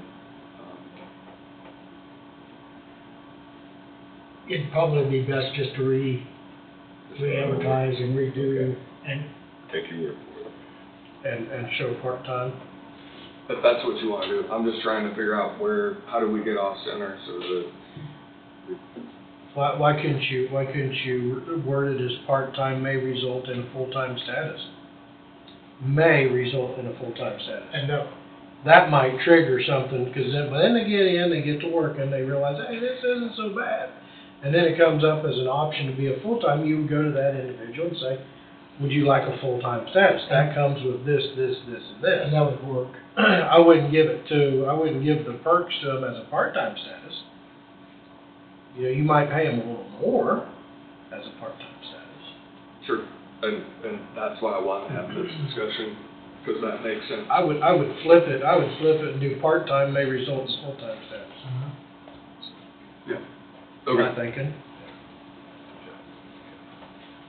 Got it.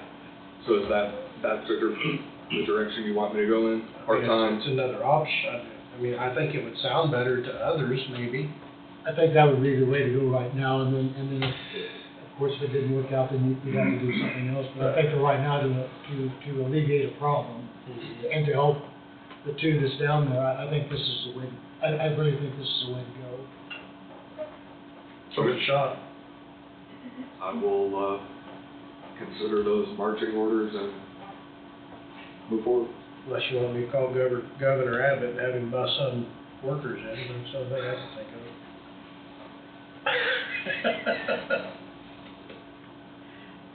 But I'd like to think that none of them are in Cobb County. I'd like to keep it that way. I don't know if we'll get that wish. I think outside of that, that's my round table.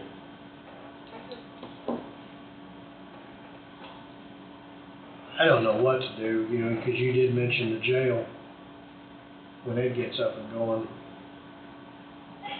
I think it'd be the benefit of everybody if the sheriff took care of his own cleaning people, hiring and firing and everything else.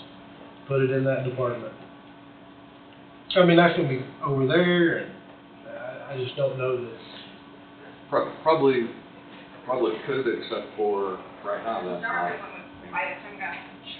Those individuals have free access, and the issue you run into is if you have one person over there that handles all the janitorial custodian duties, and then they need to go on vacation, then you're gonna have to pull from somebody over here. And what's required over there is potentially different than what's required over here, especially with background and security clearance. It's actually a benefit to the entire county that somebody has to go through all of the requirements that require or allow them to go over there. And be qualified for both. Yes. Well, that's why I say if his department was taking care of that, you could rob Peter to pay Paul too. They could come over here and assist here if need be, or vice versa. You know, but The flexibility to switch people out too, if you have somebody who, you know, I'm not gonna say an issue, but maybe a change of scenery changes, somebody gives them a fresh perspective. Yep. Then they could go over there and then maybe just have a alternating, rotation. Exactly. Yeah. And sometimes that help people stay fresh and kind of committed to what they're doing because it's something different. Repetition is great, but it can also be a problem as well. Just my opinion, but your thought and idea is also one that probably wouldn't be bad either. I never have good ideas. That would require a change to the table of organization, having someone specifically over there that they're under a whole different canopy of who they work for and what can and can't happen with them. It's more of a function to be under the county than a sheriff, in my opinion. And I don't know. You're definitely gonna have to have some rotation involved, because you got 3 meals a day, and the janitor and some other things, and how those come about in a small jail and work in a workforce, I don't know. We'll have to come up with some good ideas, and be in some coordination to put this all together. You know, they mentioned the jailers, 4 new jailers, something like that was discussed quite often in the early stages, but the cooks and some custodian stuff, there wasn't a huge amount of discussion involved in it. But you got 2 or 3 people, then you got vacation and sick leave and some other things that might have to set up some leaves on. I don't necessarily disagree with Jess on that, but I think that it needs to be under one umbrella, one entity, one control, I guess. And of course, Tom would be involved in,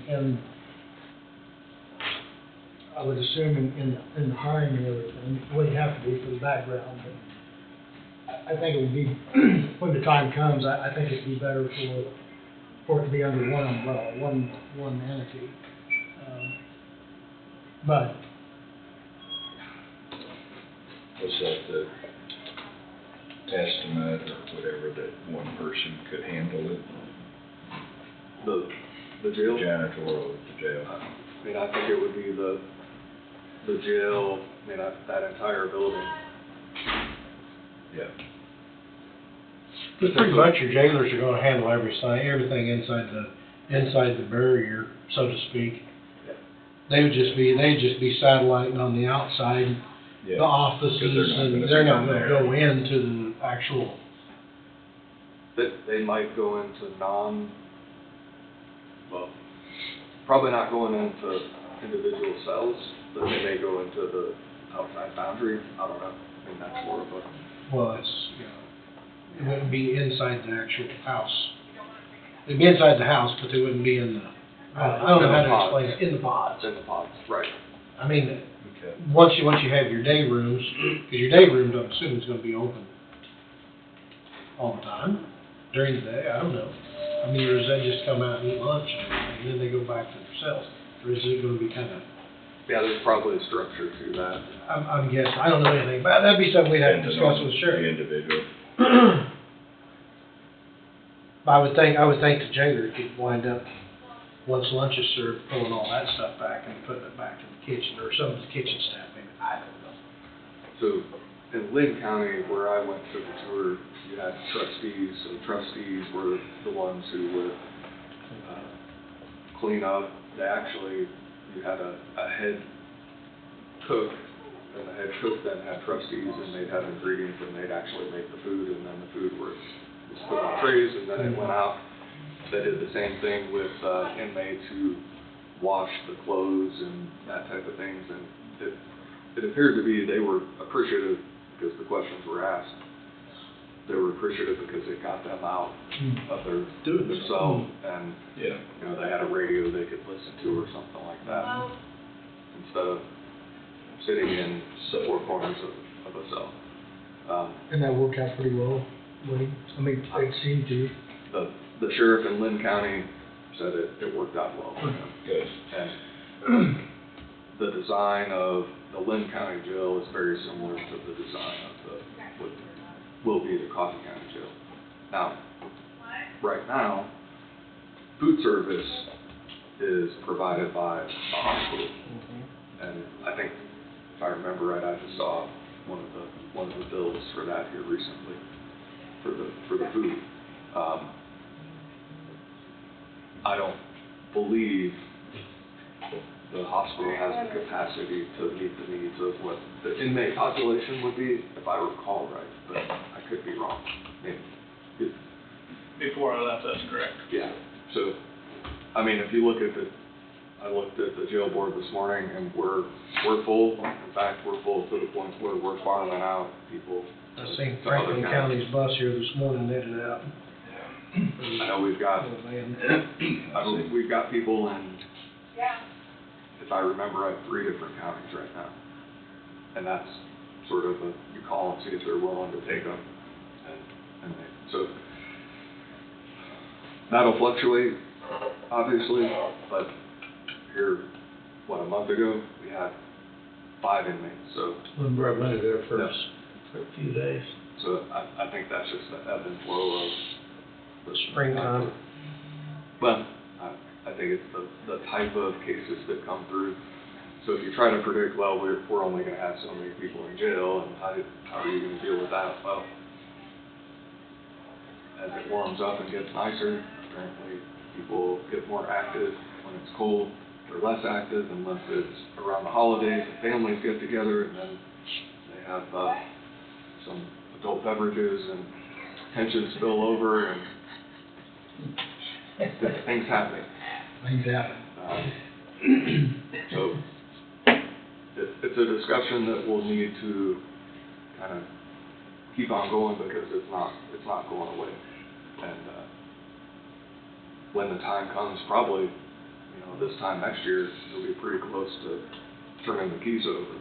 Well, I mean, but the discussion of what's gonna try to, we need to get the sheriff involved with us as well, what's gonna take place over there. They're gonna be fixing their own meals, or they're gonna have their own custodians, you know, what's going on, because Yep. you need to start planning now. When the sheriff's, I think the sheriff's on the agenda later, I mean, to talk about. He's the last one. Yeah, he's in his, budget deal. So you might, you know, that's a fair topic for CP5 at some point if it's not in there, because, you know, he's gonna have to start allocating and anticipating resources for that. In fact, probably going into next year, because this is the budget for next year, right? Mm-hmm. The jail's gonna have its own kitchen, is it not? Yes. Yeah. And I will tell you, I know Tom is having those conversations with multiple entities trying to get an answer, so he knows who can provide what service, whether it be for food and meal preparation, what it is for, you know, medical needs are gonna need to be met. Those conversations are ongoing behind the scenes, and I think once he has a better idea of what that cost will be and what is most beneficial to the county, he'll bring that to you. But I know he's meeting with people and talking to people, and I've reviewed several proposed contracts that I've kicked back to him for one reason or another, with language that I didn't think was beneficial to the county or needed tweaking one way or another. You know, ideally, if the jail is able to contract with, for example, the hospital to help with some of the local needs, that's the best case scenario for everybody, because it helps provide a financial benefit here within Coffee County to an entity that needs it, and then, I mean, both need it. They provide a service that the county needs, and it's a benefit to the residents of Coffee County by helping to support the hospital through financially supporting it. Mm-hmm. So, Looks like the schedule that Cal gave us today, we're still gonna be facing a lot of work on our structure over there, you know, up to early to mid-April. And some of them even fall into the first few days of May, but Of 25. of 25. And of course, that being said, even though it may take into April, we don't want to wait till May to start making decisions like Wade's been talking about. Right. There need to be some coordination between our people, probably even all the way back into October at the latest, and maybe as early as what Wade's talking about right now. There's a huge amount of exit on this left, the first 3 months of 25. Mm-hmm. I think their goal is to have it enclosed by November, and that will, if it's enclosed, that will allow them, if the winter hits, to do the lion's share of the inside work. I think right now what you're seeing them work on, putting that metal rebar up into the areas, that's going to be the reinforced area that will in the future become dispatch.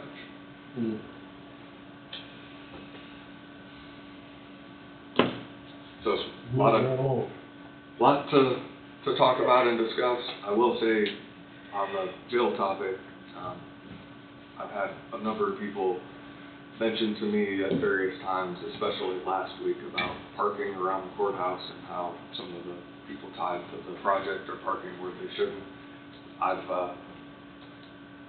And that's come from the inside of this building as well as the outside. You know, especially at the end of each month, like last week, we have people coming in to go to the treasurer's office to take care of tags and whatnot. When they don't have a place to park because we have people parking where they shouldn't, then that needs to be addressed. So I addressed that with the River City crew, and that was gonna get relayed to them, and, if it's not addressed, then it will get addressed in a different way, and River City is ready, willing, and able to make that happen so that it doesn't become an issue for this board. I seen at least 2 of them this morning out there. It's being addressed because I told them, you don't want it to end up in this chambers, because it'll get addressed in a different way. So they need to be proactive about it, and I believe they will be. And that was brought up this morning? Yep. Okay.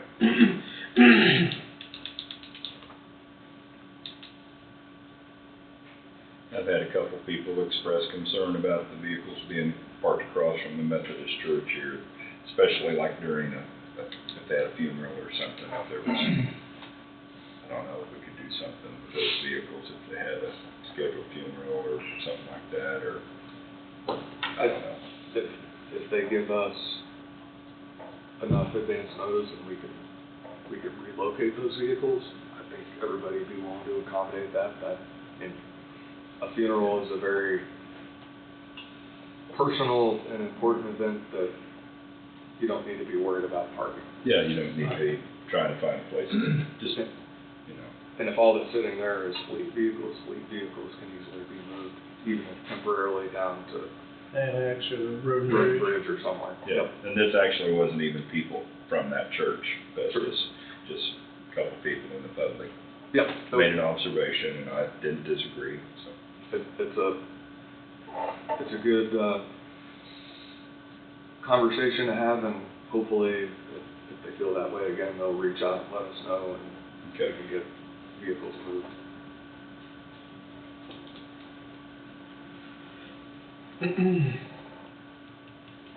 Anybody got any round table? Steve, you got any round table?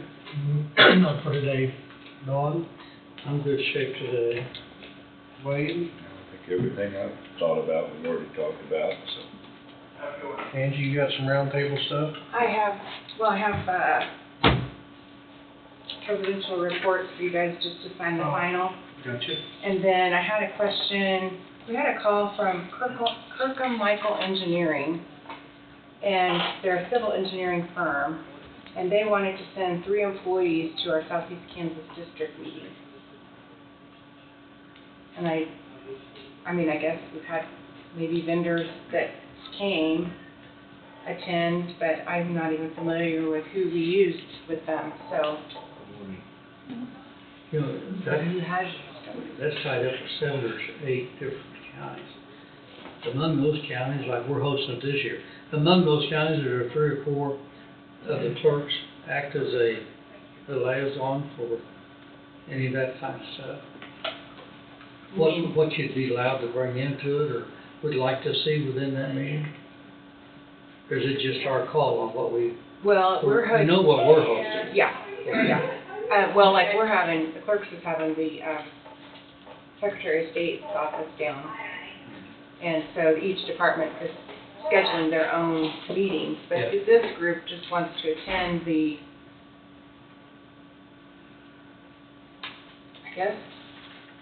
They just promote their own company I guess. for a service that we Yeah. make to, I guess I could reach out to Ryan and see if that's anything he would be interested in, if he's familiar with this that might group, be a because I point, don't know. Kirk Michael sounds awful familiar. They've been involved in the Next Era project, that's who, Oh, okay. for the engineering side of that. Were they here at one of our meetings? Probably were. I think it was. They probably were. I asked Tom about it, what they could actually bring to the table, which right now may not be a whole lot since project's already signed off on, much. But I take it that they just want to be observers, or just, I mean, they're not, Yeah, they're not going to be active, I mean, I don't really know what their plan is. I'll call them and find out, maybe through the lunch break here, and have more information to give you. Okay. Because I didn't ask any of those questions, Sure. I didn't know. In fact, the message was taken last Friday when I was gone, so, but I'll call and ask them. And then if you open it up for one, then do you, will that? Where you stop. yeah. So if you guys want to go ahead and initial the process.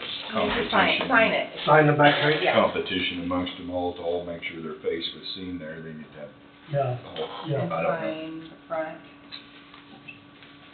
And that's it. This election is wrapped up. And now we start another one. I'm already working on it. That's what, Yeah. May, Yeah, May. May 14th. Special election. The advanced voting will start here near the end of April. So I'm already working on another one, and as soon as I shut it down, start on it. From the frying pan to the skillet. That's usually John year-round, so, year-round plus. Oh.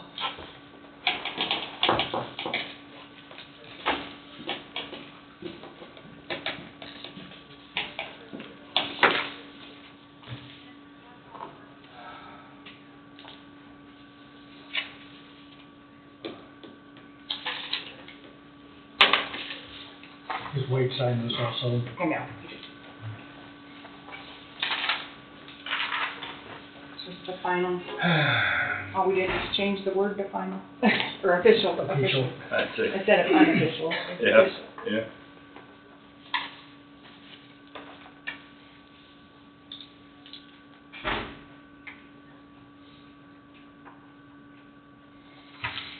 Okay.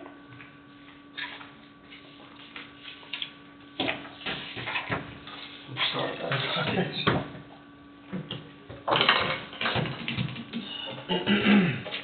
Perfect, thank you. You're welcome.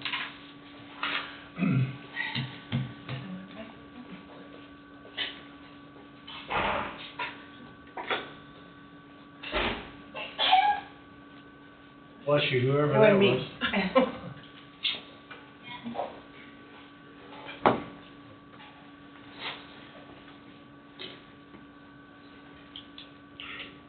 I don't believe I have any round table. I don't think, unless something pops up here in my head. I think I told y'all it was $75 on the pool, $75, like $68 in mileage plus chemicals. Waiting on the contract for that. The auditors are here too. The auditors are here. I did speak with Bart about getting a contract for the lease on the property up there. Rental agreement, whatever you wanna call it. He said he believes their lawyer has it. And I said, will you get it to Wade? And they can bicker back and forth. So hopefully this week, see something on that. When are they planning on? He said within the next 3 weeks, probably 3-4 weeks. He really felt confident that if they was gonna be up here, Good. getting things ready, you know, they're gonna have the lines at Lebo, you know, and so that'll be the start. And then get the airport project going, so. They're supposed to break ground on that, though. They're next week or two, aren't they? Yeah, as soon as they can get everything through the USDA, and they can sign off. And that's a final, isn't it? I mean, yeah. Yep.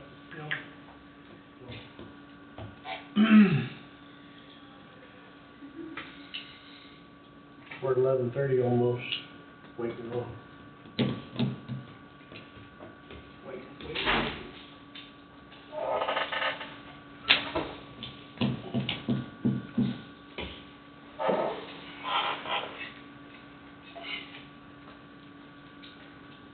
We don't gotta do anything special to go into the formal hearing, do we? No, but, I will be You're gonna requesting. handle that? Well, I will be requesting a executive session for non-elected personnel at 11:30. Oh, at 11:30? That's when that hearing was formally set. Oh, I thought it was here in the, hearing. It's in the executive session. Well, it can be both, but for reasons that, it needs to be the next step in I'll take your executive word for session. it, I will anyhow. Good enough. Yeah. And what will it be regarding, please? Non-elected personnel for,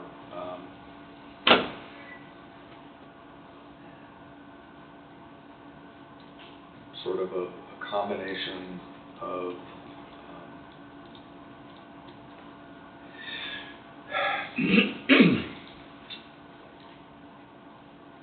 11:30. evaluation of employment, eligibility with the county slash,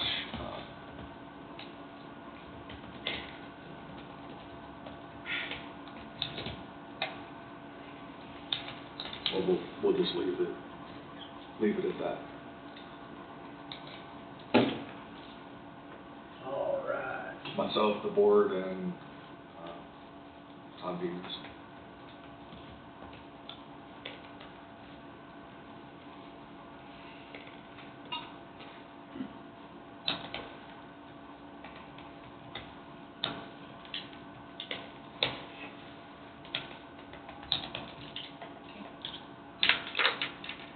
Motion to enter an executive session for 15 minutes.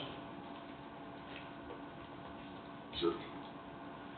15 minutes to include each of the commissioners, noxious weed director / recycling director, Todd Bemis, and the county councilor, Wade Bowie, to discuss personal matters, non-elected personnel related to evaluation of employment / eligibility of employment with the county under the Kansas Open Meetings Act, KSA 75-4319B1. I will move. I'll second. Moved by Knight, seconded by McCurry. Any discussion? Hearing no discussion, all in favor say aye. Aye. Aye, motion passes. We'll enter at 11:34. 11:34. It's 11:32 now.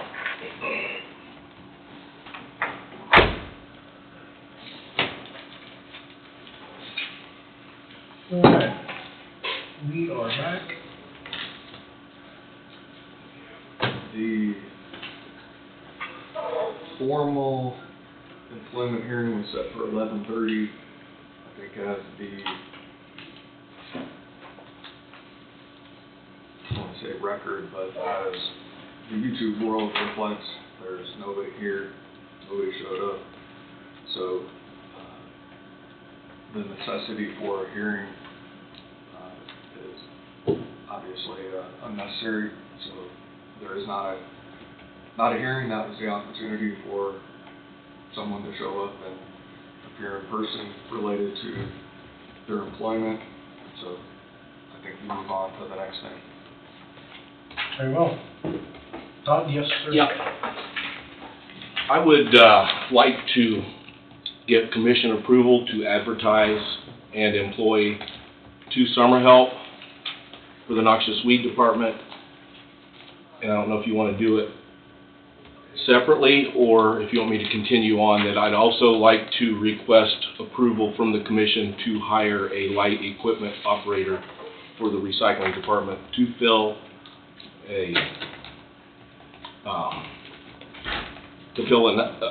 help me out. Vacant spot? A vacant spot, thank you. Recently vacant spot.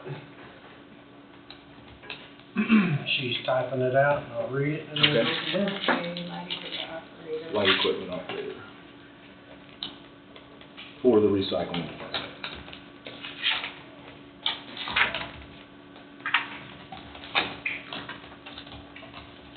Recently vacant position. Mhm. Yes.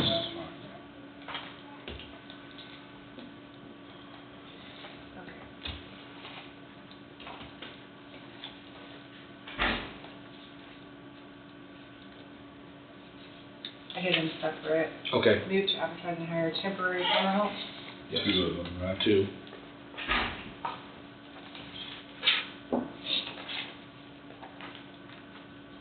Are they part-time, temporary part-time, or?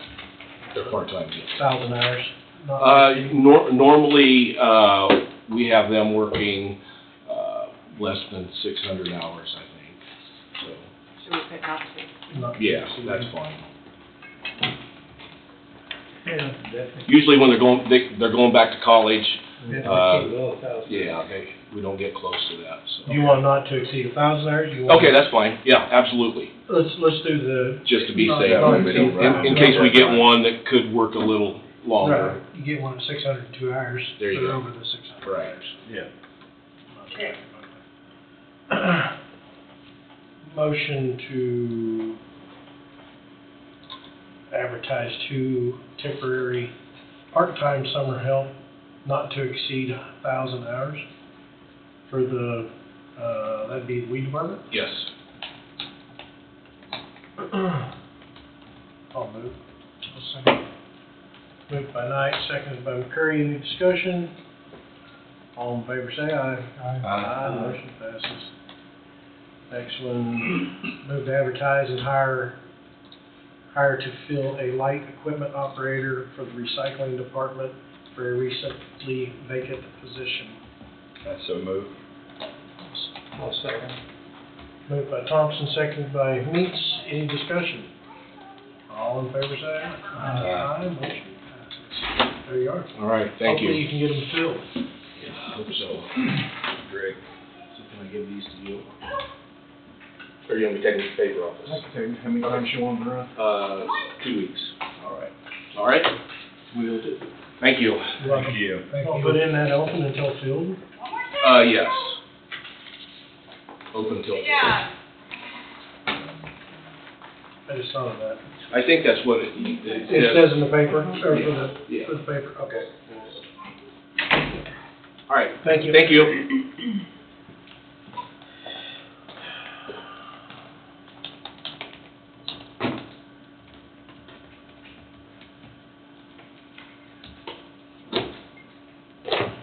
Recess till 1 o'clock? Yes, sir. Good. Recess at 11:56 until 1.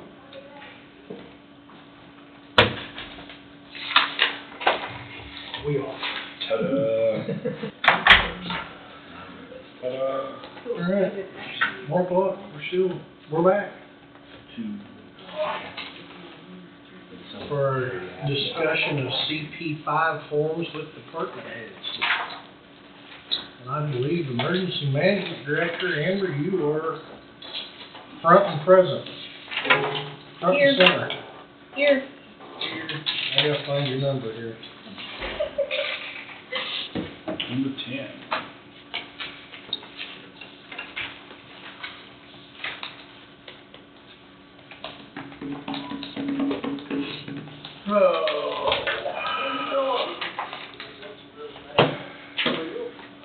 Some days I don't have enough room on this big desk.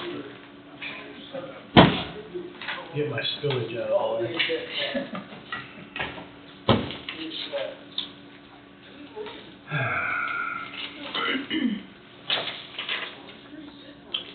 So my CP5 was, everybody got their step increase of my employees, and mine was still the same as was approved last. When you was hired, well, from the, yeah. When we did the COLA. COLA, right, the COLA increase. Because that is what you're supposed to put on the CP5, right? I mean, I don't just make up a number and throw on there. Some people's made up numbers and thrown in there, proposed annual pay. Oh, I'm supposed to propose that on here? So I can tell you That's where some the have, request goes. some have. Oh, I thought you guys said you wanted us to come before you. Well, you would and still explain what. Oh, okay. Right, yeah, it's been done both ways, but most of them have been Which do you on prefer on this sheet? Yeah, I guess, whichever. I mean, I if we approve the CP5, it'd be approving this number right here, Oh, okay. because that's what you have Did in the box. we finish the evaluation last week? Did you have Well, time to research, Dawn? We visited, and I know Dawn did some research, and I've done some, shotgun numbers, but, you know, I'm just gonna, I'm not elected, do we need to go on executive session? no, I asked Wade about that. Okay. because everything's gonna be posted in the paper anyway. Okay. As soon as everything's come to agreed, it goes into the newspaper, so it's public information. Right. Now, if it was a job performance of one of your, employees, then yes, it would have to run.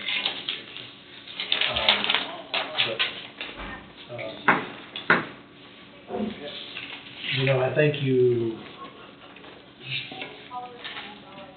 if I can remember correctly, you was putting in for a $6,000 raise, is it? The 500.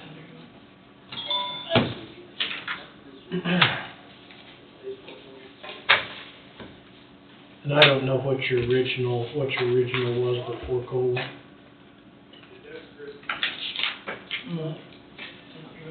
COLA was 60 cents an hour, wasn't it? What was, I was gone during the COLA. 80 cents an hour. 80 cents an hour. 80 is what we went, ended up about 3.2% on average.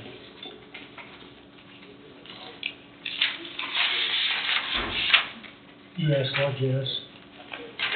I was just wondering what she was making prior to the COLA. I'm trying to look here, and I have it. I think,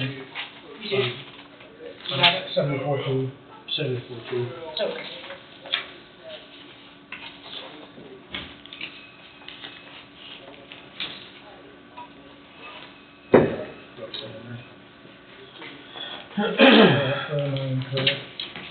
You know, I don't know. You're right. I don't know the fair way to look at this, you know, you look at the employees that get, you know, maybe $1 an hour increase, some employees get 40 cents, 60 cents an hour increase.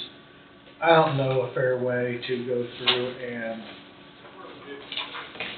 assess a number to the department head. You know, we're throwing darts at a dartboard, you know, this person wants this person wants this person wants this, you know. We worry about compression, you know, and obviously if everybody gets the same increase, there's not gonna be a compression unless somebody jumps a classification. Then you can see a compression down the road. But I just looked up the ones in your department. It was an average of $1.31 an hour.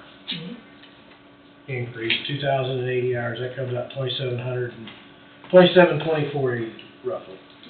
You know, that's not anywhere close to the 6 that you're asking for. Right. But it's something. It's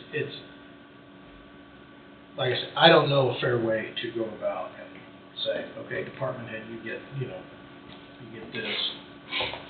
The employees underneath the department head get this, you know. Well, and in my mind, you would take into account years of service, the complexity of the job, and then the evaluation information that I gave you guys. Right. Because you would ask for me to have my employees evaluate me because you didn't feel that you were the best at evaluating the department head. So I had them evaluate me, which I have, and I presented those to you. Right.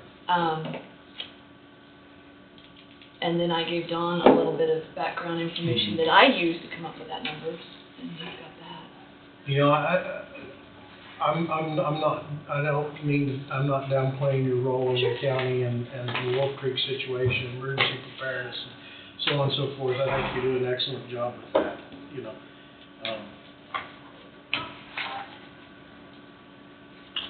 Did you say that was $1.30 an hour? $1.31 an hour average. I took all three of them, added That's up. almost $3,000. Yeah, it'd be 27, basically $2,700. Basically got $2,000 an hour.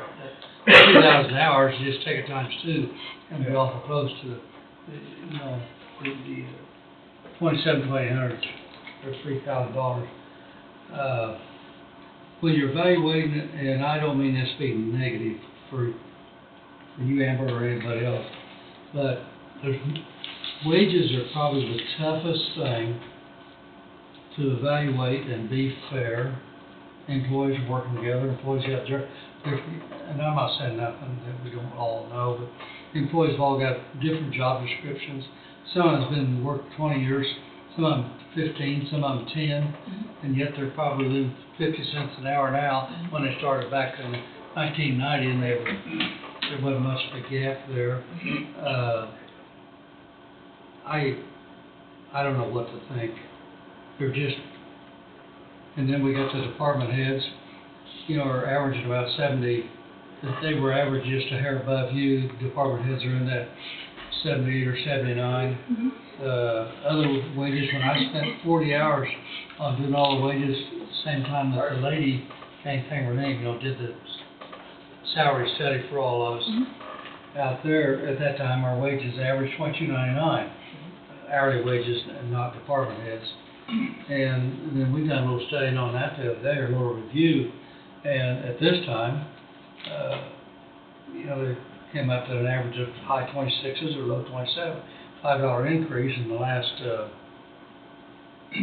3 years, 2.5 years. I think it was averaged out of 27.46, if I remember right. Oh, 27.46.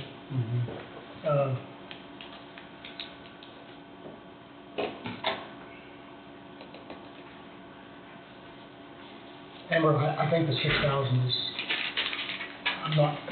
personally, I'm not comfortable with that. Okay.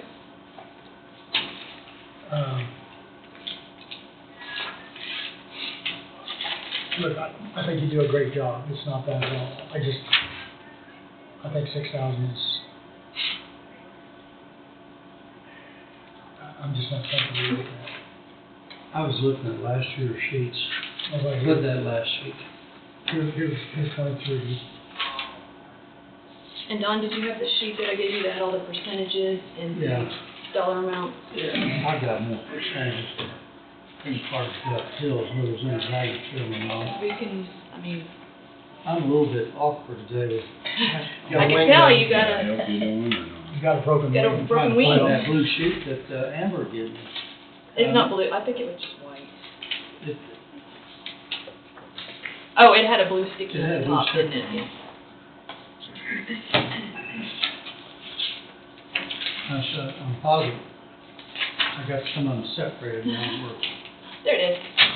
You know, for your research, these are the websites that I used. I chose the dollar figure versus a percentage. And I do not like, I never used percentage myself in 35 years. Well, it kept it even, no cents if you use the dollar figure. I'm sorry? It keeps it even, no cents if you, because right now my salary is completely, Had killed her a little. no, it's even right now. I wanted to keep it that way. No pennies. No pennies. Watch the pennies, the dollars will take care of themselves. Almost no sense that are willing to negotiate. I know we were discussing a little bit with myself most of the time on this. You know, we go 3% on the hourly people, 3.2 is what it was this last year, and then go to get another 1.5% on that. If we go to 3.5% on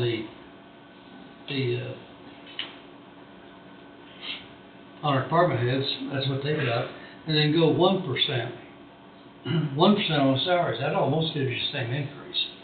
It'll probably be 10 or 15 cents different, but it's close to the, you know, everybody gets 3.2, and then the hourly people get a 1.5. Department heads are losing a little bit of space there, and if you give the 12 or 13 department heads that are on salaries now, shoot them at 1%. I'm not saying that's right or wrong, or that's what we should do. I haven't visited with any of our commission, but to me it may be a direction to take a look at.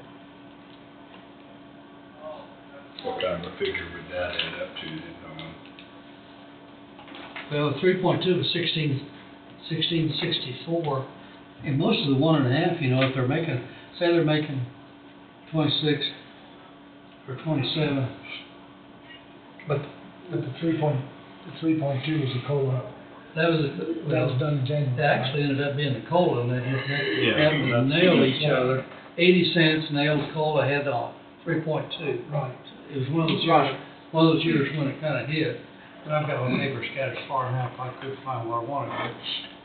But then if you go to, you know, the 1.5%, and then say they're making 27, 1.5%, they're gonna be making another.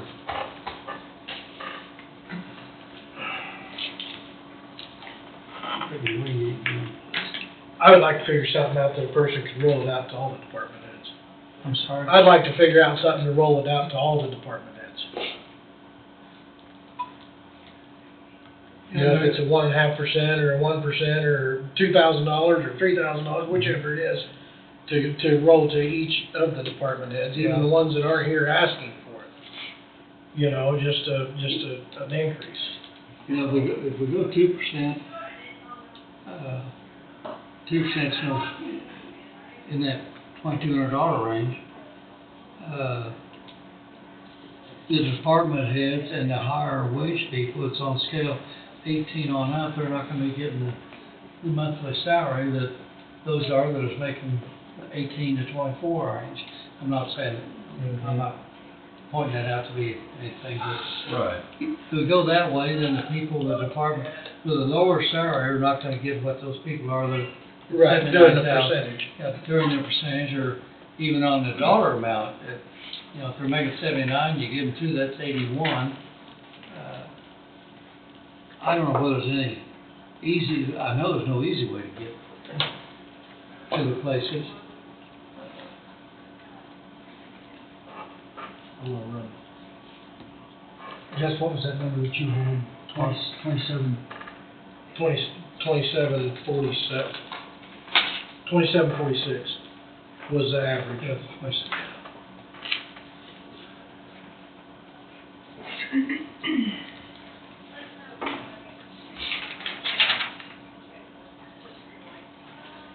See, the reason that jumped high, the last 3 years, we got a 75-cent increase, and then we went to a 6% increase. And that was last year. That's, well, and then and then this year's 80. That 60%'s really kicked it up. It did, but last year 6% was based on 9% inflation. Well, 6%. See, how they showed us. Right. Especially. Well, I guess, are you okay with the rest of my CP5 that everybody just went their step up? I mean, there was nothing different about There was that. nothing different in your employees I that you're did add over. the 2 employees that have been here long enough to get their longevity pay, and that's it, everybody just went up their step. Right. So, that's all for that. Yeah, and like I said, this is gonna run over on each one, I know that, and if the department heads are in here, they're listening to our discussion Hope so. of how to do, what to do, fairness and so on and so forth. Because no matter what, somebody's not gonna be happy, somebody's gonna be happy, somebody's not. Well, and I guess in the past, how it's been done is you only give increases to those that come in and ask for it, I guess. And so you're looking at maybe going to something where all department heads get an increase, is that what you're kind of saying?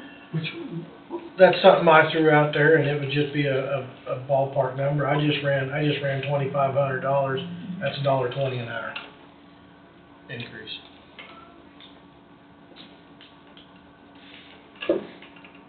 You know, I mean. That's over and above the 3.2. Yeah, that's over COLA. That's over 3.2. This is just for when the employees, when the hourly employees are getting their step increase, the department head gets, get X. Well, the 3 employees that Amber kicked up a little bit for, they're $1.27, 33, and 34, so that's. At average almost $1.31. Yeah, it's almost $3,000, 27.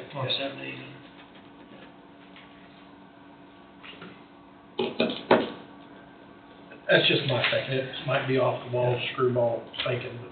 No, nothing screwball, but we gotta discover. And the number I came to you with was the starting point. I mean, Right. my mom said shoot for the stars, so shoot for the stars. I mean, Right. Sure. You never know unless you. Right, you I do mean, not. You do not. So, I'd just be happy with an increase. Right. Well, and that's, everybody deserves it. The employee, you know, the people that you're over got an increase. You know, what's your increase? You're not in the steps. Right. So that's something that needs to be figured out And I think. in my eyes. Right, and the department heads, I think, for a long time have kind of brought that up, that there was no set increase for them. For the department head. Yeah, I mean, Yeah. So you get these wild and crazy wants and asks fors and everything else, then that just juggles every, you know, this is more up here and this is down here, because this would never come and asked, you know, and so the system's a little messed up, but hopefully we can get something that's gonna be.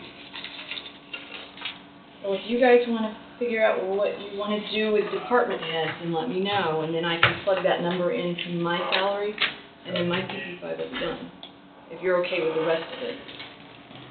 I'm fine with the rest of it. You haven't done anything out of the ordinary with the rest of it. Nope, You just went step in line. I just went the next step up. I don't have a problem with them. We just gotta figure out the top one. Right. Yep. Whatever we do, we need to have done by a week from today. Yeah, I know. Yeah. I don't know, force it another week, but that'd be a tight fit. No need to put everybody in a bind, you get it done. Yep, okay. If you're good with that, and I'm good with that. Okay.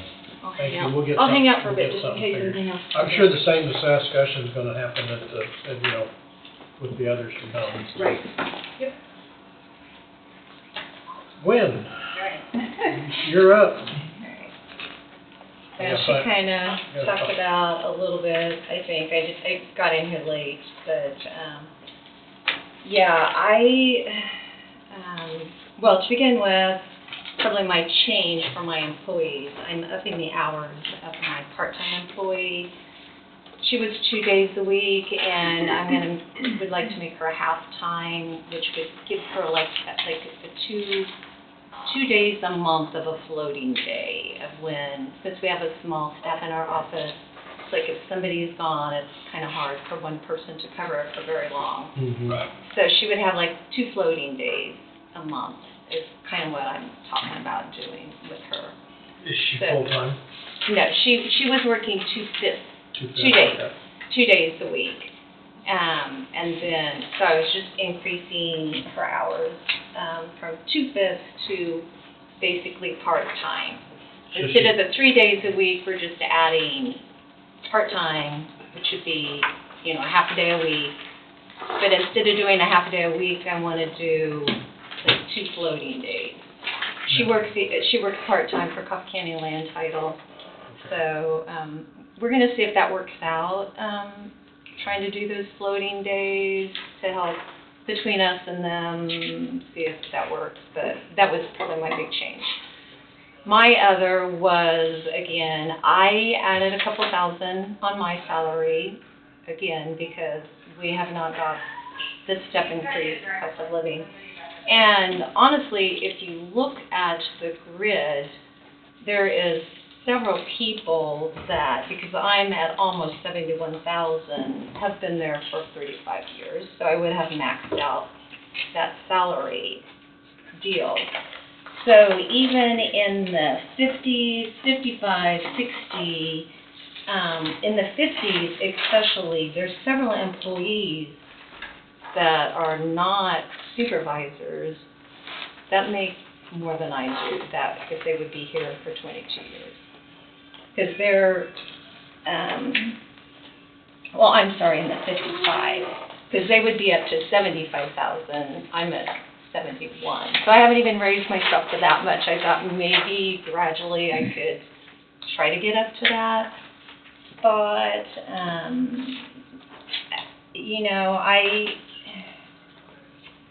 feel like when they did the salary study, that was during COVID. She didn't come into our office very good. But, you know, we have a lot of legal documents that we deal with every day, potentially $1 million documents that need to be handled correctly. You know, I oversee that. I also have to do the budgets and, the typical, anything that happens in my office, I am the one Right. that is ultimately responsible for it. So I guess I feel like my salary, not that we are very lucky in Coffee County that we do have great salaries and benefits. I just feel like I should be up to that potential. So I had added that to mine, but it sounds like you guys are talking, doing some other, but that's what I had done on mine. So I gave you two. I gave you one not including mine, and then I gave you one including the $2,000 raise on mine. So.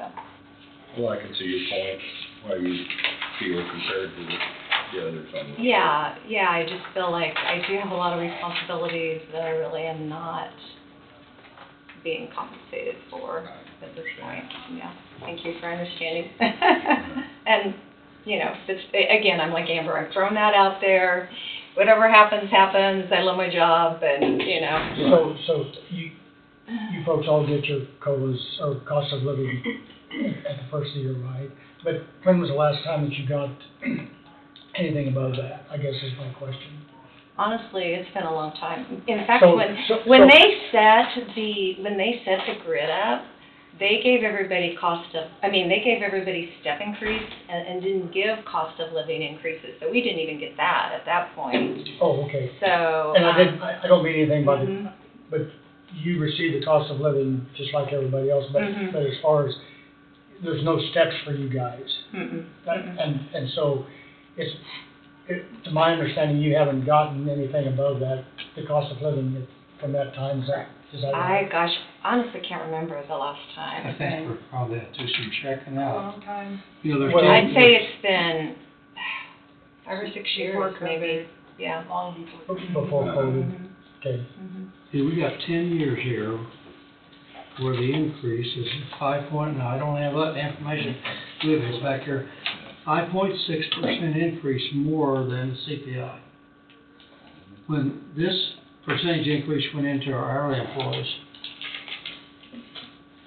did the monthly employees get that same percentage during those 10 years? So you got 5% over.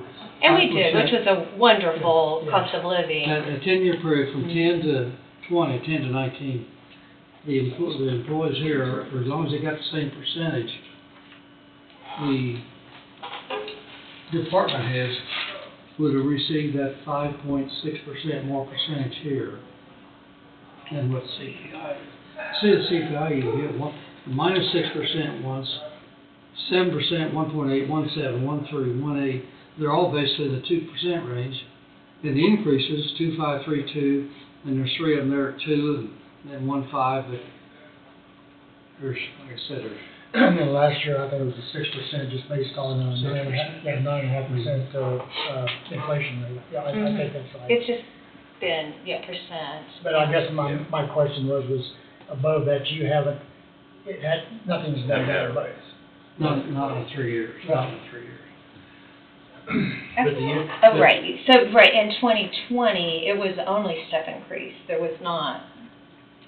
There's no cost of living. No cost of living. Yeah, No step or no salary. yeah. And yet the CPI. Well, the employees got the step increase. Yeah. Right, no, yeah. but Employees no would have got COLA. the step increase, But no but only the step, department yeah. has, but the Only department has wouldn't. Yeah, one and a half. Yeah. And the CPI that year was, in 2019, was 2.3. Mhm. So, but yeah, that's my,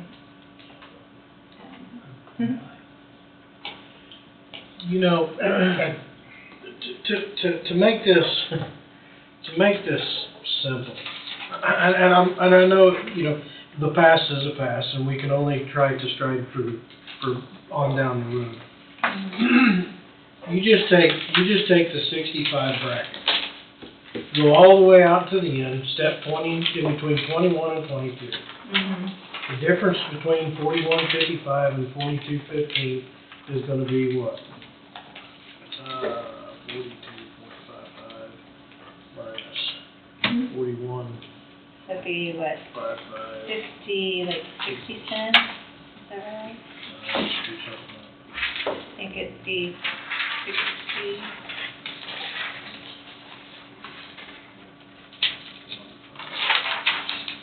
60 cents, 60 cents. Mhm.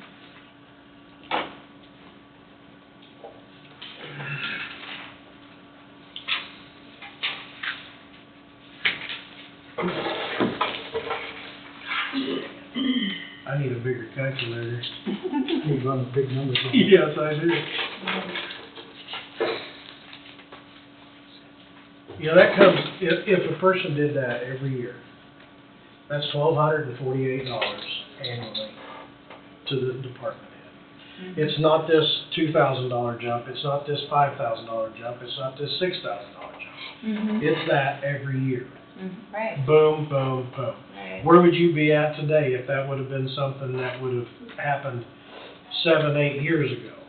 You know, your salary would be a lot more. $10,000 at least, Yeah. more or more, yeah. So, is that, I know that doesn't help the ones that want 6,000 a day or 5,000 a day, but this is a starting point. Right, and that's why I of just something threw out even the that's- 2,000. I was just like, it'd be nice to try to get close.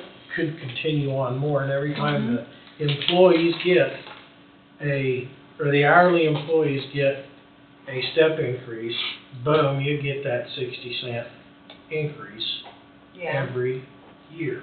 Every year that there were steps. Yeah. Which I know when they implemented this, I remember, I mean, we talked about, I remember talking to Dawn about this. Eventually, the employees are gonna, Way above you. surpass that, which, Right. again, they basically, I don't know how many have actually reached step 22 and like 55, but they have surpassed me. Right. So, yeah, I mean, and then, I don't know. And she kind of talked about, I still kind of remember when we did the salary thing, which I hate to even go back on that, talked about the longer you'd been here, maybe doing step increases, but it just got too complicated, and she just gave up on it, and that was it. So.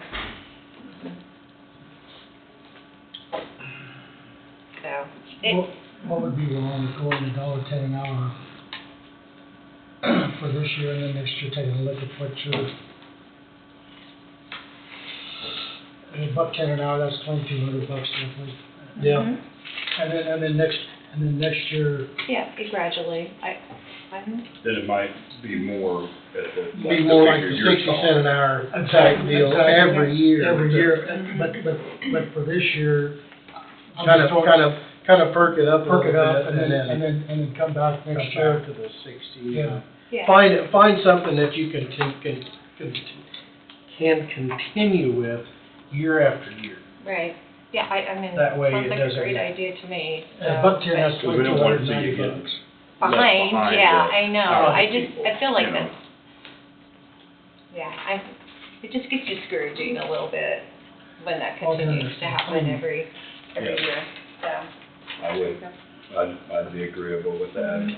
Well, I mean, that'd give a bump for this year, and then Yeah. next year take a look, and it would, if it could be evened out then, and make it a yearly thing. That was my thinking. I was just trying to figure out a way to make it across the board, boom, And, every year. and be done right. So, I mean, that's something, I mean, I'm comfortable with 2,200 across the board. You know, there's gonna be people that's not happy with it, there's gonna be people that's pleased with it, but if they know we're gonna do something every year, then, Yeah, go back and look at that figure again, like you were talking I about. mean, we can we can put something in here in the book for department heads. You know, have it, I think that needs to be addressed, even though they get this, I know what Don said, I mean, they get a 5% raise. I mean, COLA. A COLA, or Right, whatever. yeah, and this is And that's, wonderful, yeah. and that's a big And bump. it is, but. But, But when everybody else is, that you're supervising is Yeah, no, Right. Getting- I get it. another I know, 3% or 4%, 40, 5%. yeah, so. And you guys are getting nothing, Mhm. so. it's $2,200, you're looking at that for every employee, For the department head. for department head. Yep. Right. and then look at like a 60 cent or an 80 cent an hour Whatever it may be. next year, Right. you know, just kind of set it out to where it's Always get one. always get one. When the Yeah. hourly gets a And of step, course- then the And of course, department head gets. numbers change, and that could be changed 4 years down the road or Right. something, that wouldn't have to be Right. set in stone. Right, You know. yeah, just to address it. You won't have the spread of Just the the- 13 employees, department heads, as you would the hourly employees. Right. You know, there's a spread here, 15,000 or whatever, but which is only 15 or 18% from high to low, but you get the hourly people, you get $25,000 difference, then you got a 30% spread. Mhm. That's what makes it darn difficult. It is, it's a Even if- difficult I'm thing. not trying to argue. Right, any way you do it, If you're there's gonna not have some no unhappy single people, one. I know. Right. So, yeah, it's hard.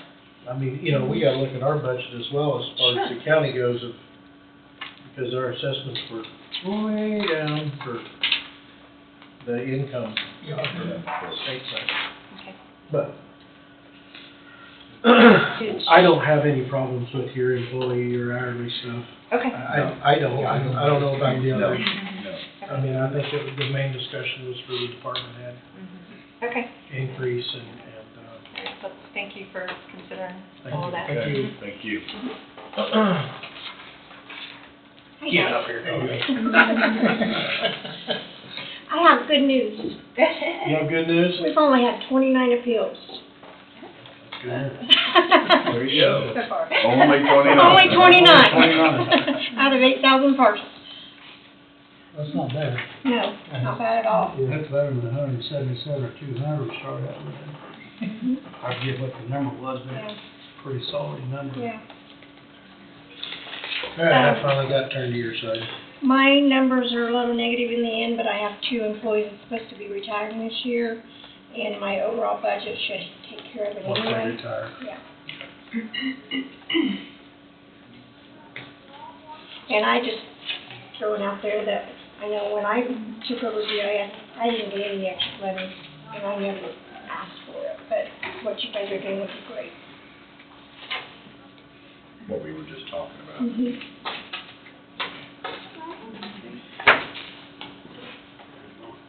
Yeah. All I did was step up everybody to the next step. I didn't add any. Right.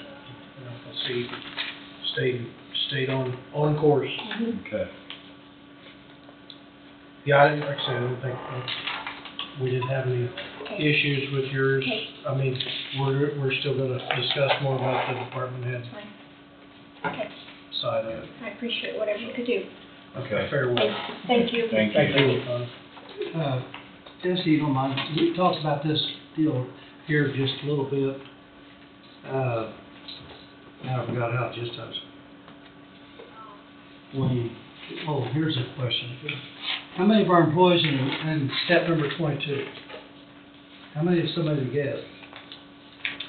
How many employees are at step 22? I spent about So. this folder here's got about 2 weeks of work in it. I've done this in January of 23. 23 plus, last year we went to the new, 23 plus, so we only had 5 employees out of 152. In 22, we had 5 employees. 21, 1. 20, 0. 19 was 7, and 18 was 3. There's 21 employees that have 18 years or more. Now, there's probably been a couple change retirements over the last, it's changed a little bit. But you look at the 155 employees that we currently have in 23, 101 employees below 15. I thought maybe our longevity list might be a little bit longer than that. That's 2/3 of our employees in 15 years is not that long employment. Yeah. And I don't mean to be bringing this up. I spent a lot of time on You stuff. spent a lot of time. Well, on some of it. I'm not saying it's all right. I just know it's figures. So. Well, Dawn, and then a couple of us, like, Do like what? Carl and I, we switched, so we have the, how many years did you have in? Total I've got with Calhoun County, I started in 2000, I was also a contract employee. And then when I switched from a contract employee to a regular employee, it was 2010. Yeah. And then I switched also in 2020. Yeah. 2020 is when I switched. So there's some of us that were in that range, but then we went. Got moved back. Yeah. We got moved to a salary position that didn't get any raises. Right. All right, environmental director Carl. My gosh, we're back on schedule again. I think you skipped a million. Did I skip Amelia. Amelia, I'm sorry. I just. I'll take questions real quick. Yeah. I'm the one that cut her off, so blame me. I know she's the one. She was out of sight, out of mind over No there. worries. You gonna throw your book at me. Don't forget little me. So for my CP5, we have 2 salaried employees within the health department budget. I did not give any increase to either one of them being myself. And then my 4 full-time employees, they did receive a step increase. And then my 2 part-time employees, so they're 3/5, they did receive their step increase as well. And I have everybody listed to receive their longevity pay as they qualify for.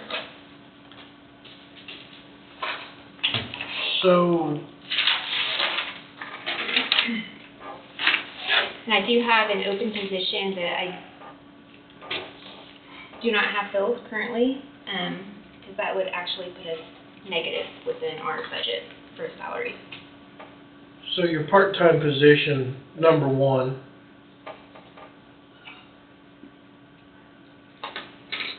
is, I'm guessing, working 1,248 hours?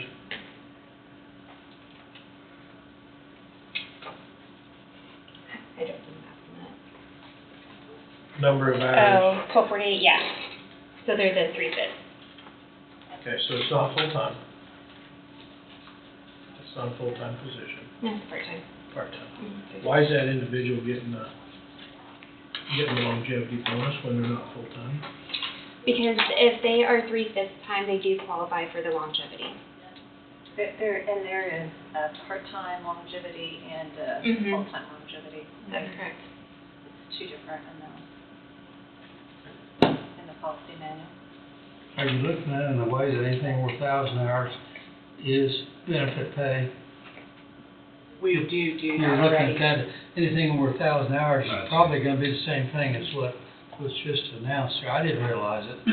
But I'd almost bet it's the same thing as what is in this chart. So you can Because be, to get oh my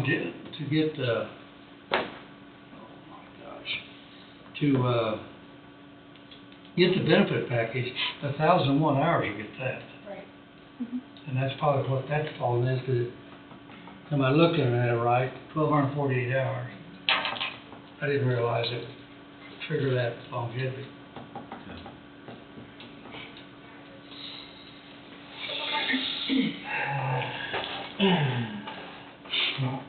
more stuff that I don't agree with, but that's just me. And all your And that- full-time are all getting steps, so, Mhm. okay, Based off of their annual evaluations. okay. Because I wasn't under that impression before. Okay.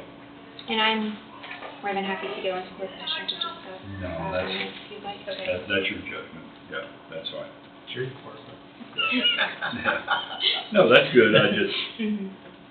all I need to say, more than I should have said.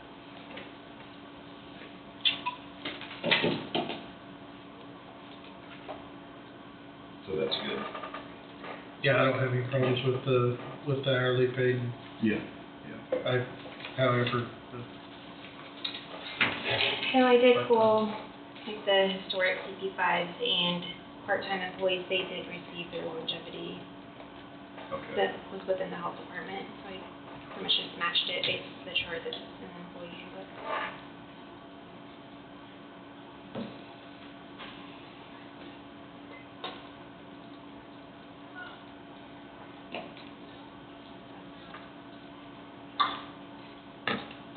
I'll remember You're gonna that. have 3 employees hit step 22 in 3 years. Have you decided how you're gonna evaluate that? Or are you just gonna top them out at that value, or are you gonna find a way to move them into another step, or another I'm not a Cause deliberate. that's gonna be your, well, there may be some other departments facing the same thing. You got two of them gonna be facing. Yeah. We probably need to take a look at that here, maybe even next year, I don't know. Yeah, cross that bridge in a year or two. Things like that will be there before we realize it. So your part-time employees are working 24 hours a week, That's correct. every week? Every week, well, typically more than 24, but 24 is their base that they work. Okay.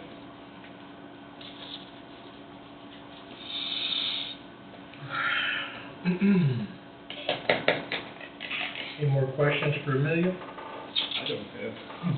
I'm good. So, I think everything will be fine. Thank you. Thank you. Sorry I missed you. No worries. I'll check, Carl. Try to keep Jesse on time. Come on, I was just reading we was in a severe thunderstorm watch. Oh, we are? Oh, yeah, we are. It's moving a little quicker then. Moving a little quicker than what they thought. It's still 9 o'clock. Any questions? We're starting to need some more stuff. I gotta find you.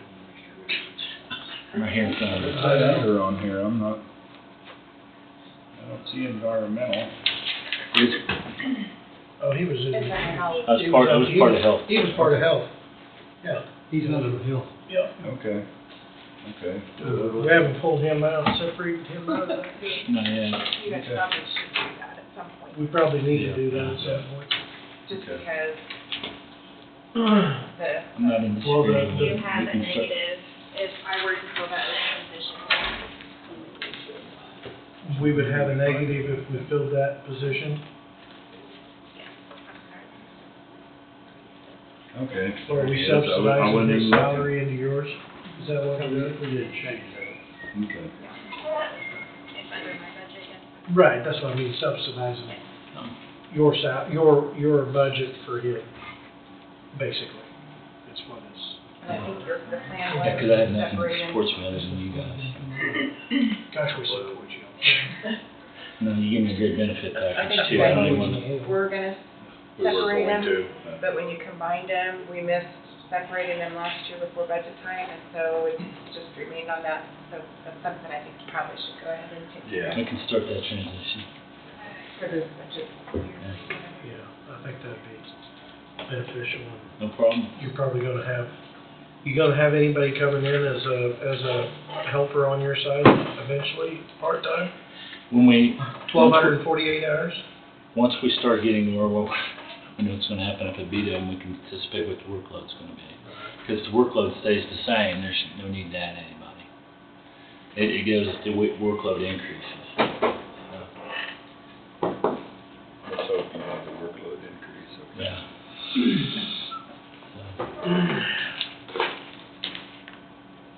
Very well. Okay. You're good, sir. Very good, Thank thank you. you. Thanks, Carl. We're gonna skip over that next time. Road and bridge. Gotta skip in. Skip him. The biggest reason our book's so darn thick. Too many employees out there. We have to trim some employees.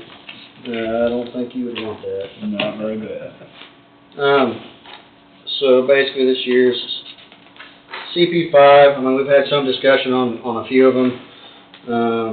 Most of it's pretty cut and dry. I think there's six positions out of 51 that we'll talk about here. And just kind of reiterate some of the conversations we've already had. So you guys get on with the road and bridge, our big list there. Yeah, first one. Highway. The highway. The third line, third employee there. The current steps of 3021, they'll be going to a 3518. So that's a total of 42 cents there. Basically, that was just a reclassification with an updated job description. And then the employee number 5, Russell Drake. Yeah. That was correcting a mistake. Right now he's a 3501. He's moving to a 3504. Yeah. Due to his CDL and equipment experience, he should have started at a step 3. So we're, fixing that now. Then the next one, we haven't discussed, Jim Eisman down here, but if you look at his, he was at a 3517, and if you look at the proposed step, it's a 40-13. So basically, this is the specialized equipment operator that we have, and according to that, once somebody has been 5 years of progressively responsible heavy equipment experience, with 2 of those years being in Coffee County, that they go to the specialized equipment operator. That's not really a raise. I think it equates to 3 cents more, but just moving into that next tier of stuff. Primarily, that's our blade operators, people that's kind of in their own world. You know, they're kind of in charge of themselves for the most part. Have their own responsibilities dealing with the public and managing their day-to-day stuff. I think last year we had the 2 blade guys that went to that. There'll be 2 this year. But he'd be one of them. So Jim's on the blade now? Yes, yeah. And then second page, another blade operator would be that Benjamin Welta.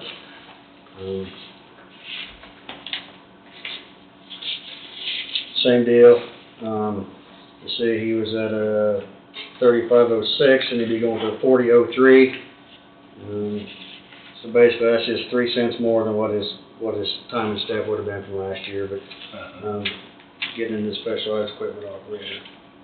Looked like it's only those 4 in that road and bridge. Correct. Move more than 1 step, so. Correct.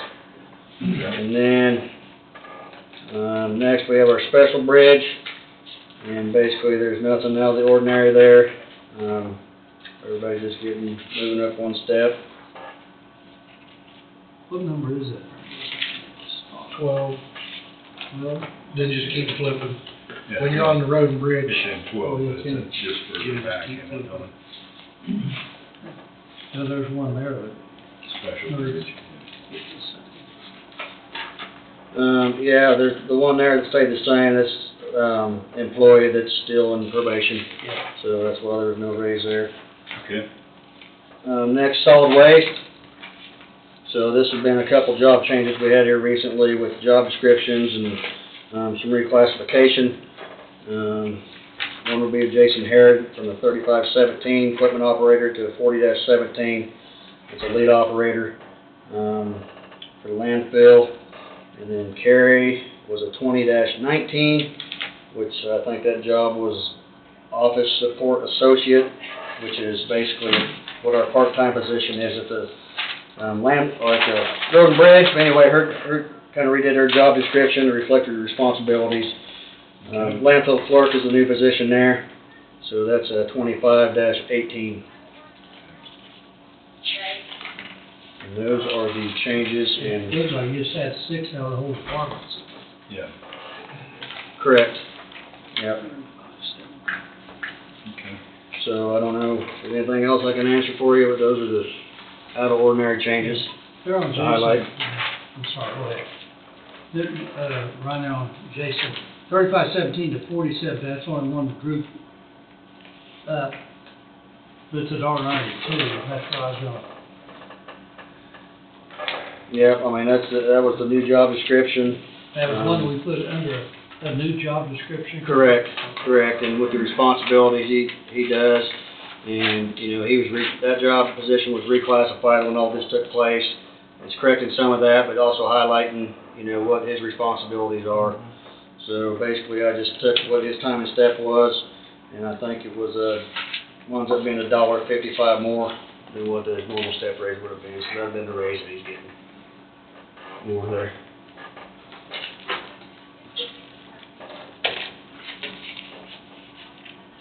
Looks good to me. I don't think I have any questions.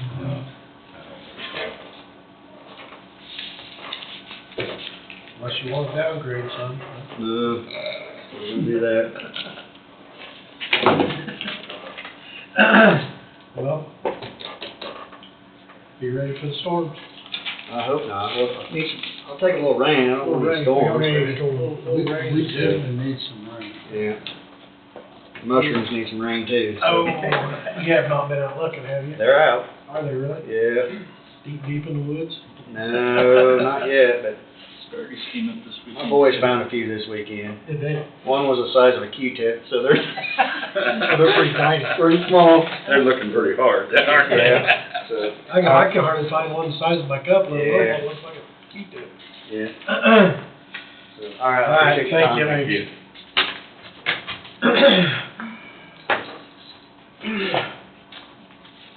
Oh, I can't take my glasses off. I'm going to need something else. Oh, we're like way ahead of schedule. What's That's way ahead of schedule. Right, for what? Mine got thrown in there. Oh, you're in there? You're in there? Yeah. Well, I'm not on a list, but Okay. my CP5s are in the book. Turning around. Yeah, Nick is there this morning. You start out with Number 4. janitorial and maintenance. So, interesting enough, when you bring up people who've maxed out and they're at the top tier, everybody in janitorial and maintenance is maxed out. They're at the top of the chart, and they've not had an upgrade or step, I guess is what we'll call it, since the new salary study went into play. So what they get is longevity and then cost of living each year. That's what happens. Going back in time a little bit, with the county attorney's office, 2 of the employees in the county attorney's office, under the old salary schedule, they were maxed out and hadn't received a step increase or whatever it was called. What was it called back then? I guess it was a step increase since 2007. So from 2007 up until 2016 or 17, the only thing they got each year was the COLA and longevity pay. And I think the theory behind that, and if you go back in time to the discussion from the salary study and from Lisa, you have to have a cap somewhere, was what she said. I mean, otherwise, you just keep going indefinitely, so you have to stop at some point. And I think that's part of why this salary study and this schedule was put together. So when Don mentions jumping, well, are you going to bump somebody from one category to another? I mean, I guess that's the answer. I need to know, because I have people who are already there that need to go from one to another, but then you change them from what their current designation is into a completely separate designation, which then defeats the purpose of having the salary study and categories. So I think it's understood, maybe, and I could be wrong, that there was a benefit to changing things, because, for example, in the county attorney's office, 2 of the individuals who were maxed out, and they were maxed out from 2017, they got recategorized, and then they are on a step progression that they weren't on prior to. One of those employees is no longer with the county attorney's office, has moved on to different things. The other one is still there, and they're still progressing. So I don't know how many employees, and Amber and Angie would probably be the better historian there. Under the prior step schedule, Angie, if you know off the top of your head, you may not, how many employees were maxed out and capped? Because what I was explaining while you were gone is 2 employees in the county attorney's office from 2007 on, or 2007, 2009, they were maxed and they didn't get the only thing they got was longevity and COLA. But I imagine there were a number of county employees that were in that same situation, just because it happens. You probably had, I'm gonna guess, 80% or 85% that were maxed, because the old chart only had like There's only a few steps. 5 steps, but you moved every 2 years between each step, and then that was it, you were done. I see. But you also had a clause in the policy manual that no employee could make, within a percentage of their department head. Yeah, we So- did have that, but that got removed. But that got removed, and then this cap on everything kind of took the place of that. So you should never make more than that last step, so you don't make more than your department head. But if your department head's not getting a raise either, You see the compression. yeah. Yeah, that's what ends up happening. Charlie's been here 39 years. Well, so Wade, on yours, so you're talking, pay 20, right? Custodian janitorial?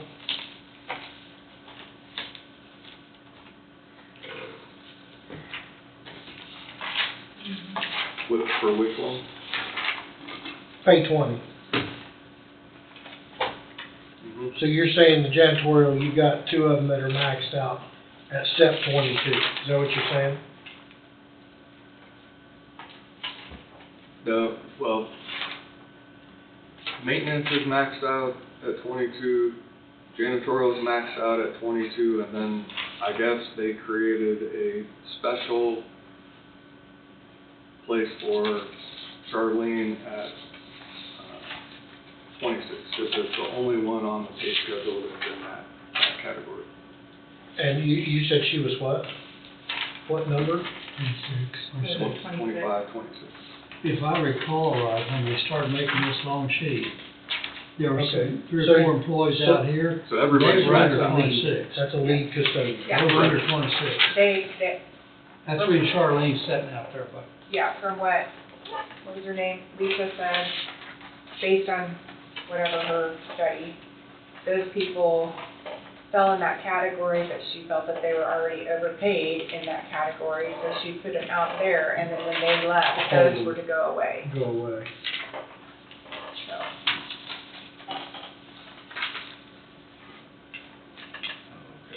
If that makes sense.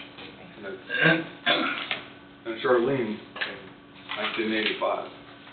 Yeah, Can 39 you years. imagine what you were doing in 85? Nope. So you talk about longevity and the staying for the duration. Yeah. And still going strong.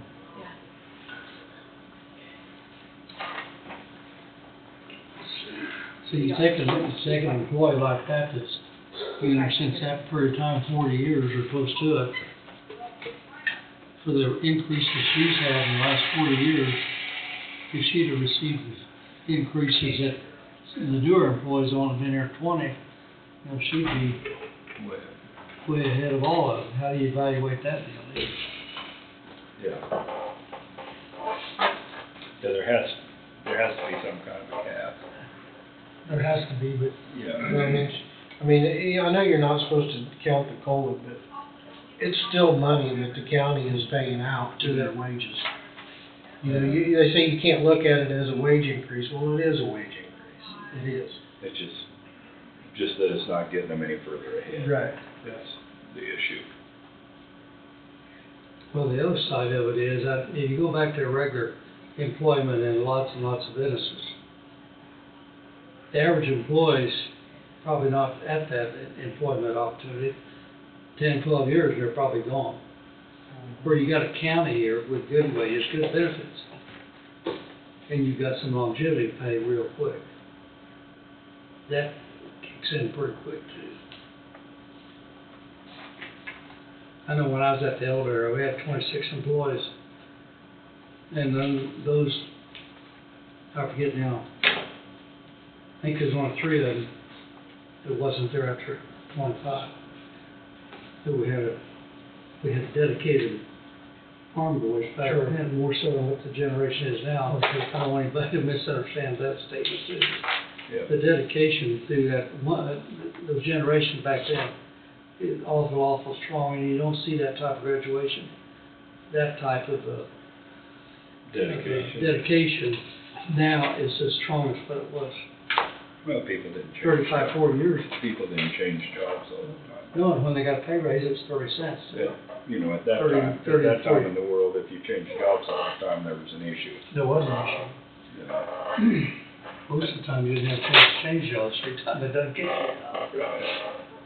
And Don, keep in mind for janitorial maintenance, that department on the janitorial side is down one employee, and that employee has been here for at least 20 years, if not more. So they went out on their own terms and retired from the county after having been here. So they would have been on this pay scale as well, and they were also maxed out. Yeah. So every single one who's in that department were maxed out, which longevity-wise, that demonstrates the value of their service to the county. So when I made this chart here, 23 years plus, there was 2 of them, there's 26 I think. But the total in that column is 5. The total in the 22 years, there was 5 in the current, there's 5 employees in that 1 year. That had, so there's 10 employees there in 2 years plus, because there was 2 of 3 of them in that 26.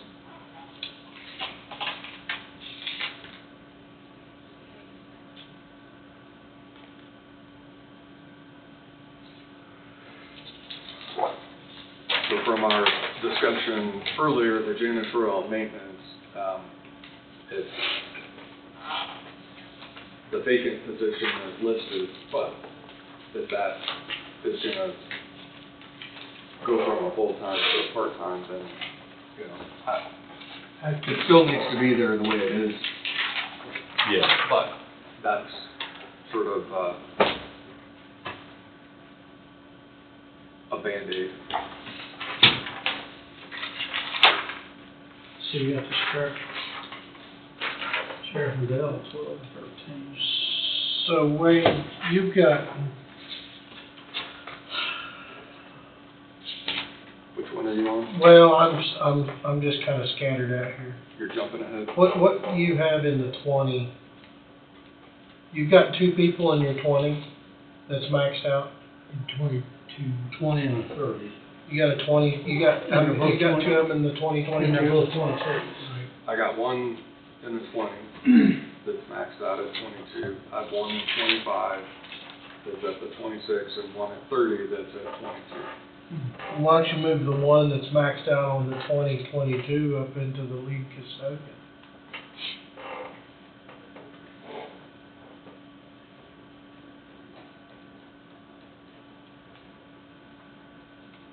I mean, the individual has been here since 2005. Don't you think she could they would be classified as a lead if one of them is gone? Potentially. Could you have 2 leads? I mean, that doesn't help the one that's already in the lead position maxed out, but it helps the one that's already maxed out in 20. And pull it in.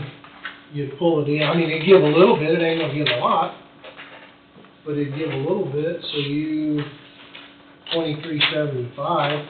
So you'd pull back into the step 25 or pay 25, step 19. That would give a couple more jumps.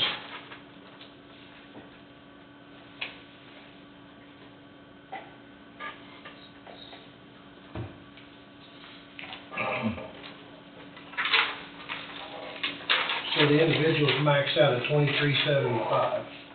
So you go to about step 19 in pay classification 25. That'd be 2393. And then that'd give that'd give 3 more steps available to that individual that's been here since 2005. And if they've been here since 2005, God, I would think they could be a lead, could they not? I would assume so. I mean, I'm not upset. That's no different than any of the others have done. No. I just don't know what to do with the one that's already in the 25 that's maxed out. That's been here since 2011. Yeah. Yeah, because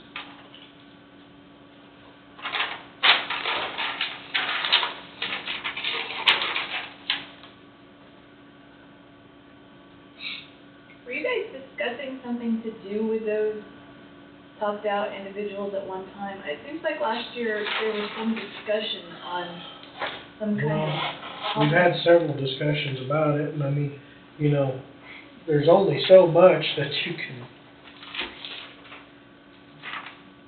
Right, I mean, it that can you go can on pay. forever, but for someone like Charlene that's been here almost 18 40 years, yeah.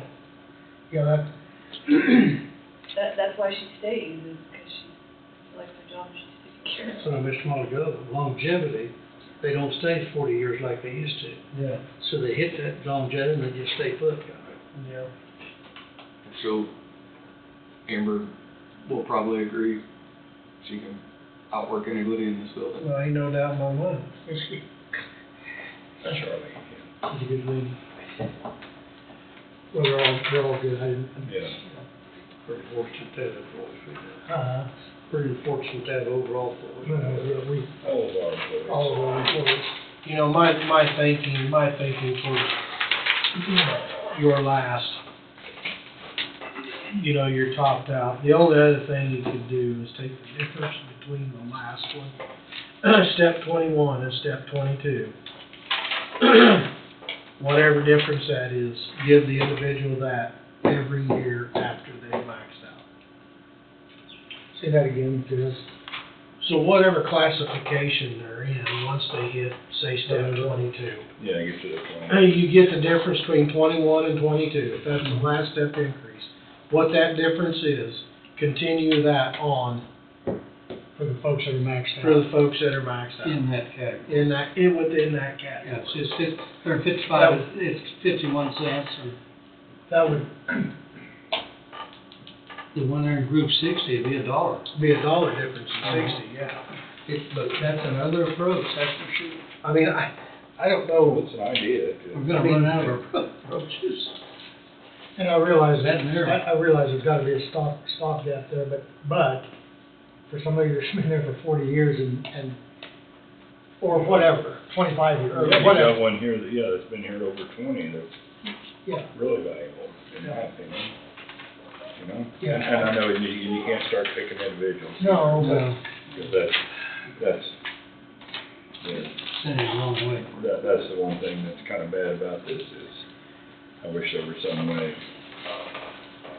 but that to would be a way, more on Janice. performance myself, but. It still like- still shows gratitude towards the employee that, hey, And that would be no different than what we're talking about for for the department heads. the department heads. Right.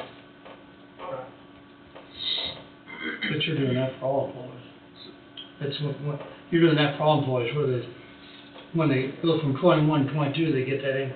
They get that last step, Yeah. and then 20, the next year, it would be the difference between 21 and 22 in their department, in their, is that making sense, Angie? It does.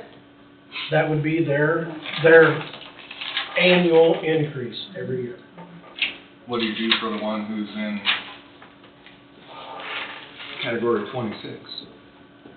Go back to your 20, because they shouldn't be Just the there. difference, They've already been described that they shouldn't be there. But they are, and so still come back to the same difference, 60 cents or whatever that is. 22 to 21, whatever Yes, that difference 21 is, to and then 26. added the 26. Yeah. Yes. Yeah. You know, we was talking about that one group a while ago, where pay schedule was $1. We've got a lot of employees in the 30s and 30 to 35. You take your 21 to 22. Can I have an update on my department? We're just mad at it here. Okay. I just had an employee resign, and it's one in the front office where I have 4 people, and I'm gonna try to go down to 3 out there, and so that'll give me more money in my budget for Okay. everybody else. Her last day's the 12th. The last day's 12. Didn't get much time, did they? Mm-mm. So, just an FYI for. Alright. Do you need Thank to do you. an? You're gonna, I'll be doing new. Okay. new chart. Yeah. Thank you. Got for group 30 on that 21, 22s. That last group there's 36, you go to 35 at goes up to 33, go up to 40.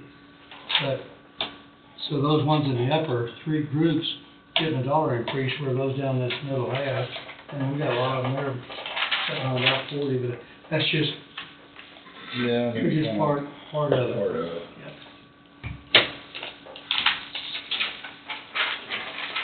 Have any of you looked at our sheriff's department? I haven't.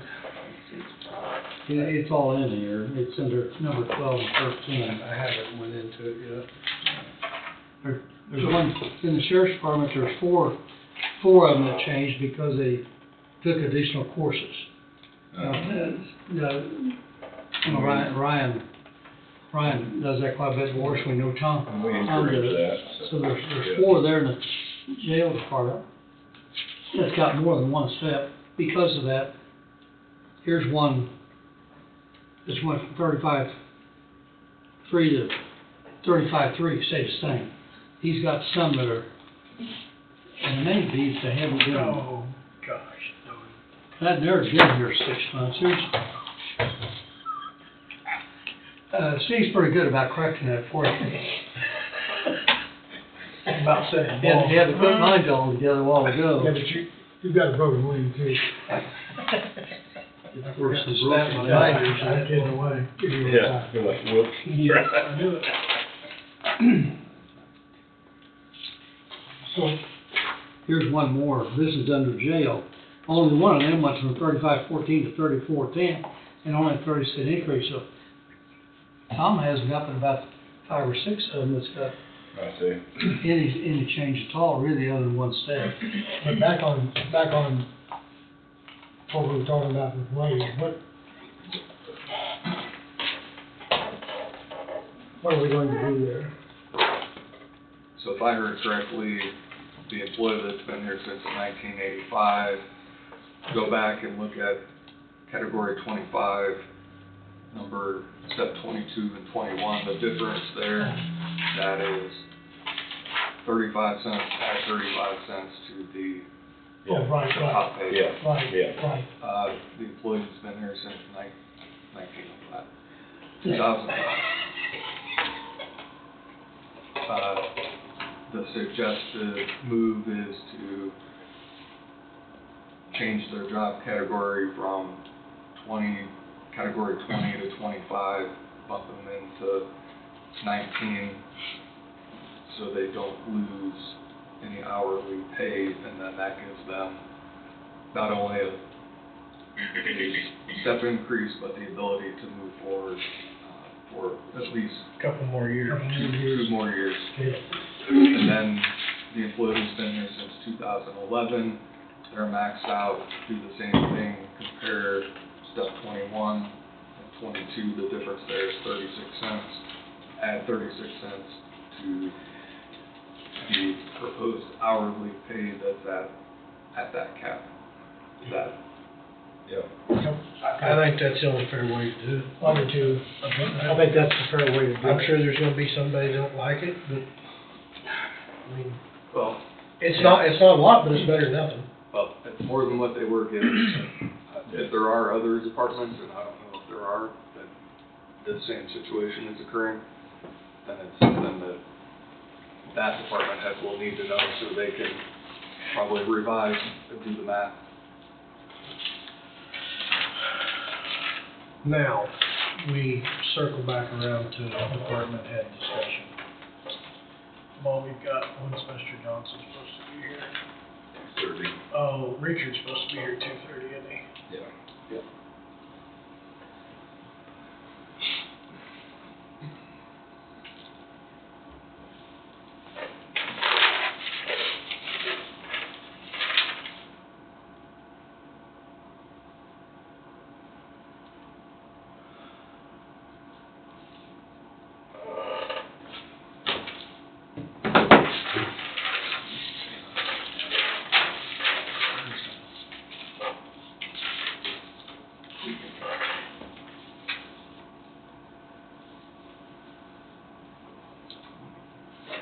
Well, where in the world you at?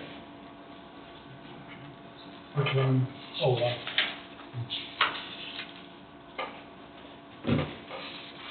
Is there see when you fish this.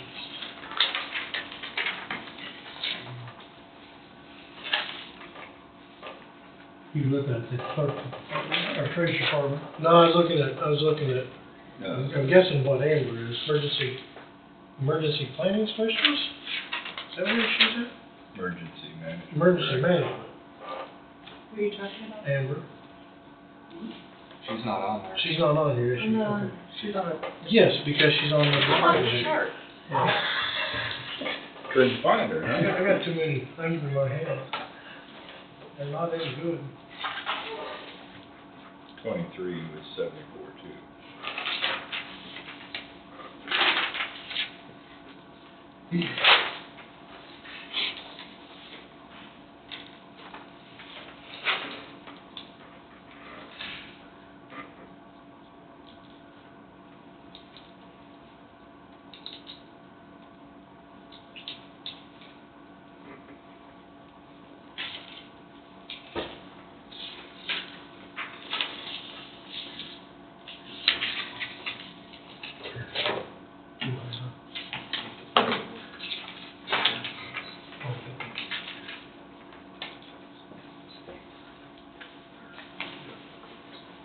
I guess I entertain what we were talking about before.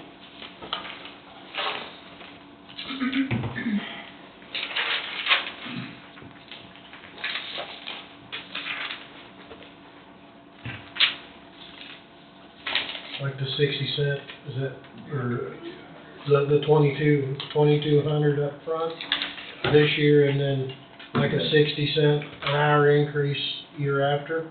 Yeah. Yeah, And obviously we can revisit that next we year could too. revisit that next year, but that would be the thought process, and then that way that would be, So we'd have something in place, knowing that we plan on to do something. Right.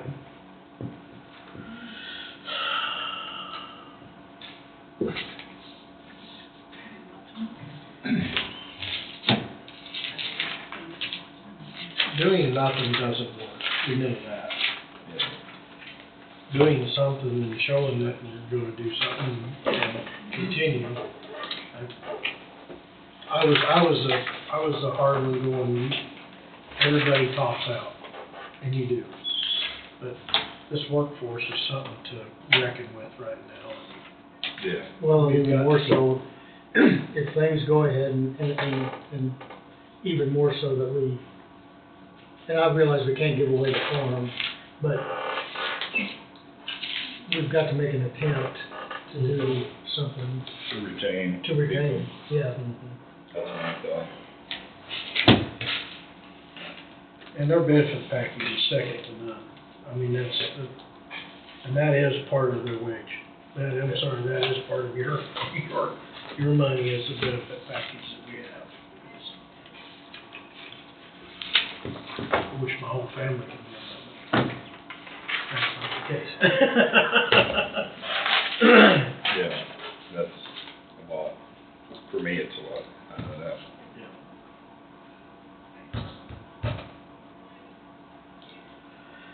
How's the knee, Brad? Doing good. Is it, got full range? We can work on that, we got 20 minutes. I did the bicycle this, over lunch break. Oh, did you? I'm making it up and down stairs pretty good, slow. You still doing therapy? Are you still doing therapy? Yeah. Issues with the insurance for a week or so, but we got it straightened out, I'm back in therapy. I got 2 more weeks of therapy. I see. Good. They just didn't get it, the doctor once said 4 to 6, so they automatically do 4. And then physical therapy has to go request the last 2 for me. And it took them a while to get that done. So I was on vacation for a week.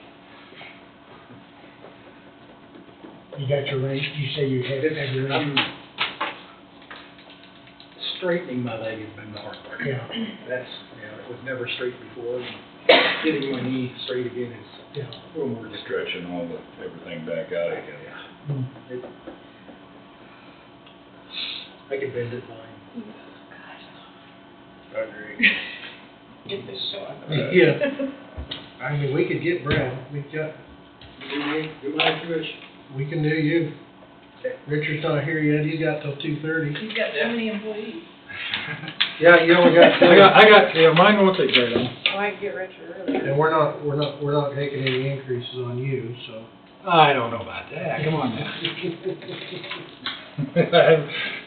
You got, Remember that. we got cost of living there at least. You got a big bump 2 years ago. Yeah, it was more than 2 years ago. 3 years ago. You just finally paid me for what I was worth. Oh, listen to Just, you you now. know, that's what she said. Listen. But I was woefully underpaid before. Was those the words? I wasn't even here, I'm not sure. This is what it is. Woefully underpaid. Woefully. I'll remember that word. I'm gonna use that on somebody. Mostly overpaid. Now, have you had any issues? Not that we're aware of. See? Yeah. It's like a fireman, as long as things, you know, Yeah. But when you need me, that's not good for me. See, actually kind of fell in place.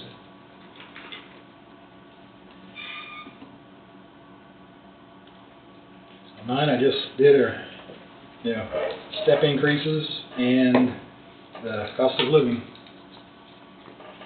So you did a cost of living in, another COLA, is that what that 1664 is? Yes, that's what you guys approved for, aren't we? That's all, that should have already been in your net. We're going 22, 20. So whatever, after your COLA, that should have, your net. From what I understand, this is what, okay, how am I supposed to fill this out? COLA increase should have been. You're in the 60 right there, right? Yeah. So that's with the COLA. Okay. You're talking on mine, the 1664, okay. For my employee, that's his COLA and his step increase. COLA should have It's already in the been. It's already been in there. Okay, so, yes. Alright, where am I at here? I moved, his step. Where am I at here? 3155.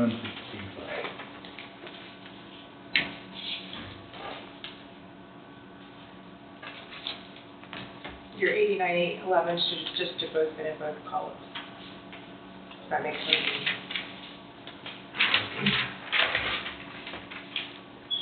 His is $1.07. Yeah. But that's COLA And That's called an unless you were. That's what- That's what he said. That's what he said. He said that $1.07 represents the COLA and the step. And see, the COLA should have already been. It is right here. Okay, you should be very fast. Cool. Here. And then just keep going to $1.60.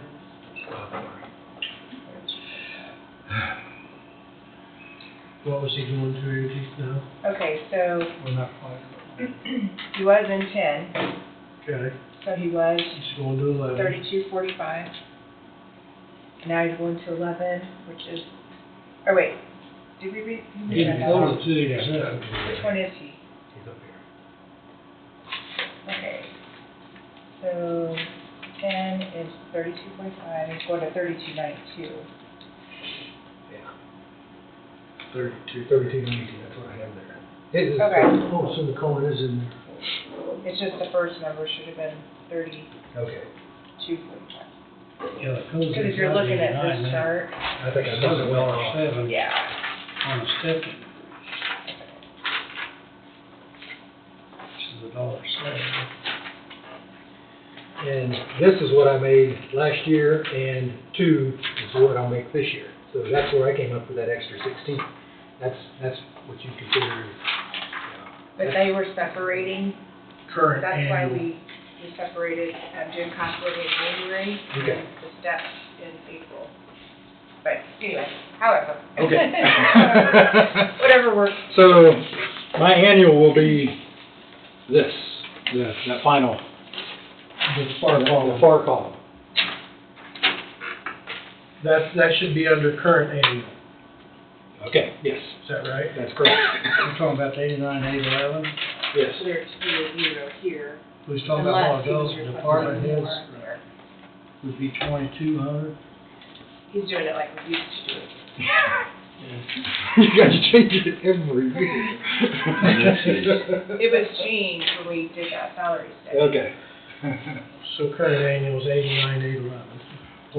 That's 2023. Yep, 2024. That represents the cost of living. Yep. Yeah. Yep, and then he had nothing put in for proposed annual, Right. so that would be zeroed out, and then total annual zeroed out. And then the 89,811.44 is over here minus this. Minus this. And then your other employee, current hourly pay $32.45. Yeah. With the step, so he should be $32.92, right? Correct. Starting.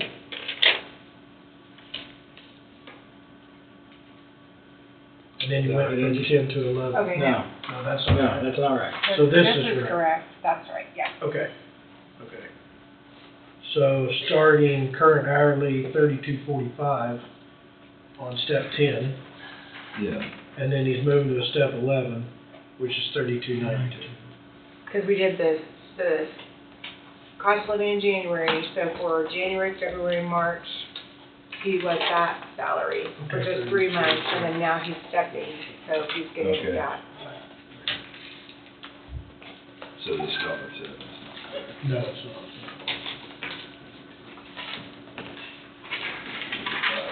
47 cents.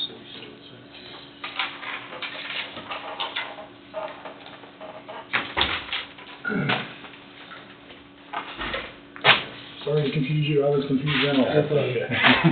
Don't take much. It doesn't take much to confuse us. Andy, so all department head salaries should start with this because this includes the COLA, Yes. the approval, the Right. resolution. And then if they're wanting to request anything additional, they would put that in the next column, which would reflect it, so that they'd be able to see that, whatever their number is, and whether they approve it. Okay. I think we're good, Brad. Okay, so you're gonna give me a raise, that's what you said. Didn't say nothing about that yet. I got a handyman outside. Okay. 21. You're up next, sir. Okay. Good afternoon. Greetings. How you doing, Richard? Outstanding. In your own field, right? Yeah. Sometimes it's other people's fields and they get angry with me, but It's okay.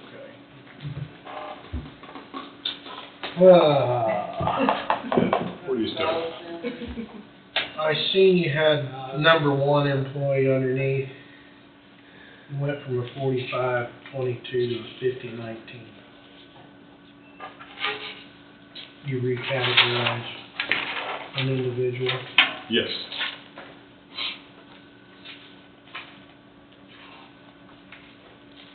Said individual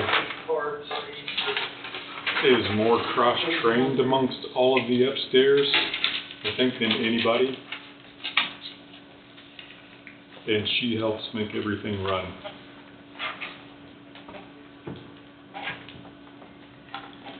And she hasn't had a raise in eons. And for the amount of work we're asking her to do between all of our office as well as sometimes helping out the other two offices.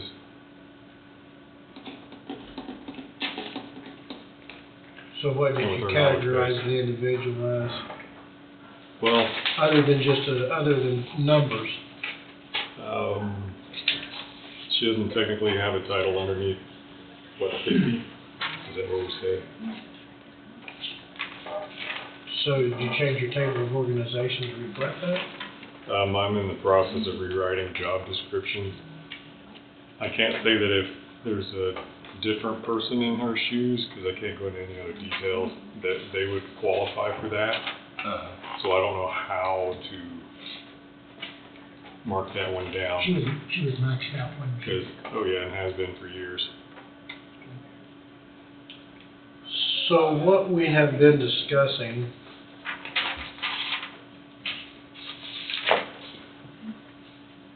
is that, say, the 4522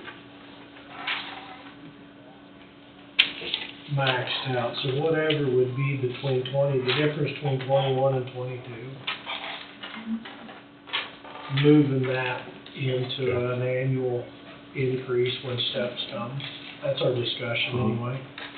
Instead of jumping, instead of a big burst all at once type deal, then you gotta worry about compression between you and your supervisor. Cause then you're gonna be coming in and going, well, I got people, my supervisor is total space, whatever. But okay. I'm not saying it's gonna happen, but it's gonna happen sometime. Some departments. Somebody's gonna. And so, I mean, I was a stickler back when I was saying, you max out, you max out. People max out their jobs in their position. Agreed. And I mean, but the time of the employment issues that is out there and the lack of workers out there, we have to try to. I mean, normally I would be fine and say, yeah, sure, that's okay, we can live with this. But like I said, what she does with keeping everything running up here, it is ridiculous to go in there where I could be talking to her, somebody else can come and ask her questions about the appraisers department, or Jessica can come in and ask something, well, how did we do this to work? And she can answer all three of us in the same sentence. Yeah. So you're gonna put her in a different, Well, that was the plan, but you guys are talking about leaving her there and just adding 23, 24. But you were thinking about coming up with a different title for her to put her in. Well, and that again is the problem, because I don't think anybody else will ever fit. So creating a new job description. I see what you're is saying. her. If she retired, then you'd be trying to hire somebody for that position, and then that would. Yeah, they would. Right. So I'm hip on this if you want to add a couple more steps. Well, I don't know that it'd actually be put on this as on in and on out, but I'm just saying that that's just kind of what we're spitballing to see if we can get anything to work. I don't know if there'd be such thing as a deputy treasurer, you know what I mean? I mean, there is. I mean, Technically, that's your title, so. Okay. So, I think there's nothing that fits her in the 50 range. Right.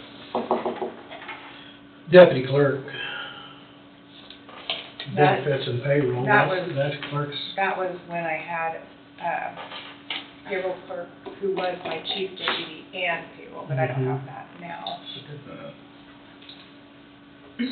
But unless a person threw something in the back of that under treasurer, you know what I mean? Right. And just use that category as a treasurer side instead of the clerk side. Right. But then you come back to the thing you're saying that if she retired, then Yeah, who's gonna fill those shoes? You're gonna hire somebody. Good luck. Yeah, well, and you're gonna hire somebody. Realistically. Yeah, but I mean, you're gonna hire somebody that's not qualified, and you'll have a position For that, that nobody can fill, basically. There's another conversation we're gonna have in a minute, but that would have to be an executive session, so. Yeah. Which I'm gonna request whenever we're done with this. Yeah.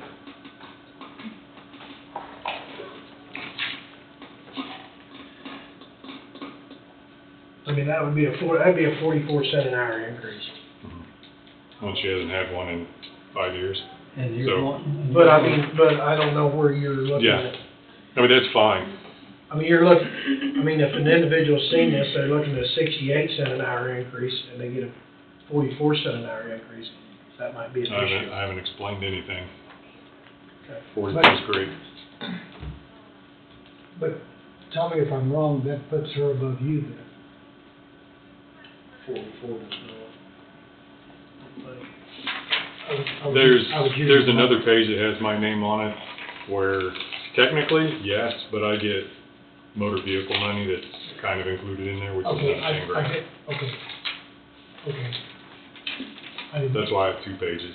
I didn't look at the second page. One's motor vehicle page and the other's not. Okay, all right. It's a goofy way to get paid, but whatever. I just didn't see it. Well, if I remember correctly, you wasn't taking the motor vehicle money, is that correct? Depends who you're talking to. Here we go. There we go. So, Here come the email. it's the point of view. I won't point at that view then. I collect the motor vehicle money and turn the check over to you guys. Actually, I don't even do that, I just transfer it. I don't even write a check. So, technically, no, I don't take it. It's not deposited in your account. So the resolution that was passed I remember. at his request, instead of taking at the end of the year, which he legally has the right to do, the 10,200, which is what the average has been, he has chosen to say, instead of the 10,200, divide that by 12, and each month he gets his prorated portion, right? Okay. Right. So in a sense, he is getting that motor vehicle. Sort of. Yeah. But Throughout the year instead of all at once. More or less, yes. Kind of like the Pick Pro program was back in the day, same at the time. Yeah. But just for the caveat and for people who watch online, the motor vehicle money is not being considered as part of the salary. They're two separate things. Well, in a sense. Because if it were, then when it came time for elections, I would only owe for the 60, 50, whatever. 65. Right. 65. Yeah, right, yeah. Which is rightfully so. And so, yeah, now I'm picking up how it's all been. What we're putting down, okay. It's murky waters, right? It is. It's not clear, it's murky. So, in the treasurer side, your current annual pay, $60,812. I put that in there because once upon a time, and for the longest time, the treasurer and the clerk were always paid the same. And Okay. if you wanted to get back there, that's what the change would be. If you don't think I'm doing a good enough job, then whatever. So the proposed annual, you're asking for an increase. Yeah. If I read this the way the last person did it, it was wrong. So I just want to make sure. He's trying to verify. I'm trying to verify. Yeah. Sorry about that. I would love to have this pay be back where it was historically, as opposed to when other issues arose and things happened. Okay. You was not in here for our discussion earlier. We are looking at a 2,200 increase. We're kicking around 2,200 increase for the department heads. Which you're an elected official, but I would think that would fall under the same. You would think, because nobody else is in charge over The that. same criteria. Technically. And then every year after that is likely a 60 cent an hour increase. The difference between step 21 and 21 and 22. Okay. Out of number, what did I say, 55? Was that the 60 cents? So anyway. And that could be revisited from year to year, but that'd be an expectation. Am I repeating that correctly? Yes, You know. yes. It would be something done to department heads yearly instead of all at once every 3 or 4 years. It would be annually during the step times. Well, I know way back when it was said, well, you have no experience being the leader in this. I've got 30 whatever years of coaching, teaching experience behind me. I'm pretty sure the office is operating as good as it ever has, because the people appear to be valued.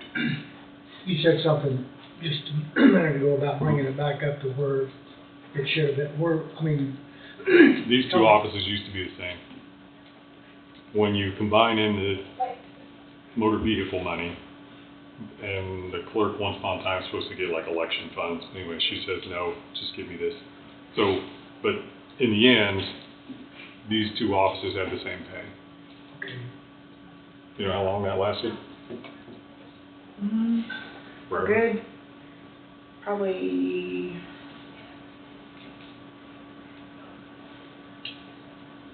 35 plus years, maybe longer. So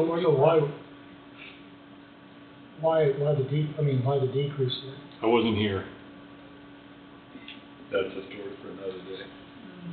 Oh, There was somebody else in the office. okay. Newly elected. Okay.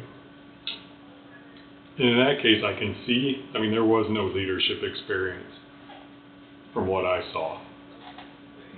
Whereas, like I said, when I stepped in here, I had 25 plus. Right. I was gonna say, when you were elected, you had experience in that field, I mean, in that. And I've dealt with money, yeah, for a while. Right. I've also led, whether it's offices, I've been the one that was in charge when I was in Kansas City, get up and explain everything to all of the underling folk. They report numbers to me, so. Yeah.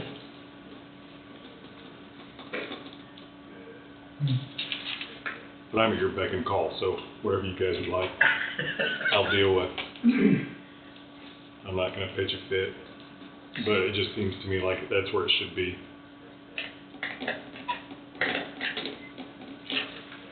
So you're proposed for a $4,247.80 increase. Is that correct? That's what. I'm sure it is, because if that's what's on the paper. Okay. I just wanted to make sure that was, you'd already figured in your COLA in this. That was, yeah, everything should be current.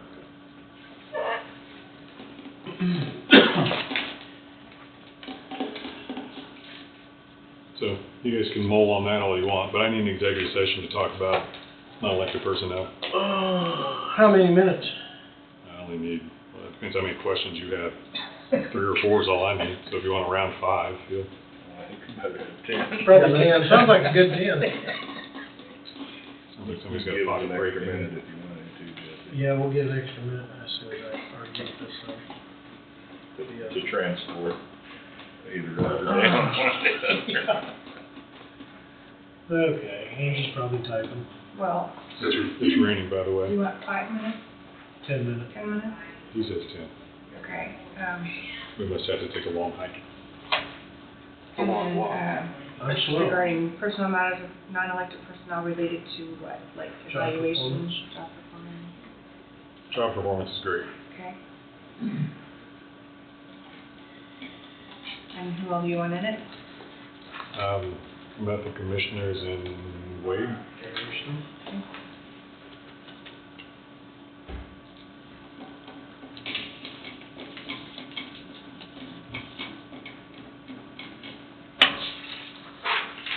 You can go ahead and read that one.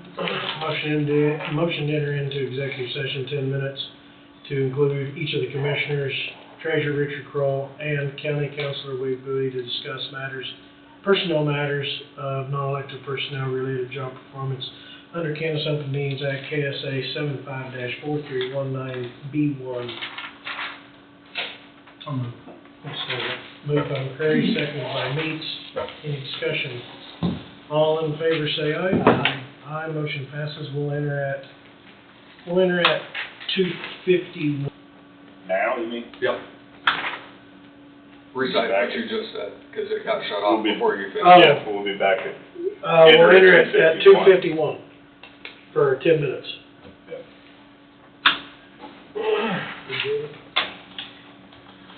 All right, we're back. In regards to the last executive session, no action taken. Richard, Ready. thank you for your time, sir. Thanks very much.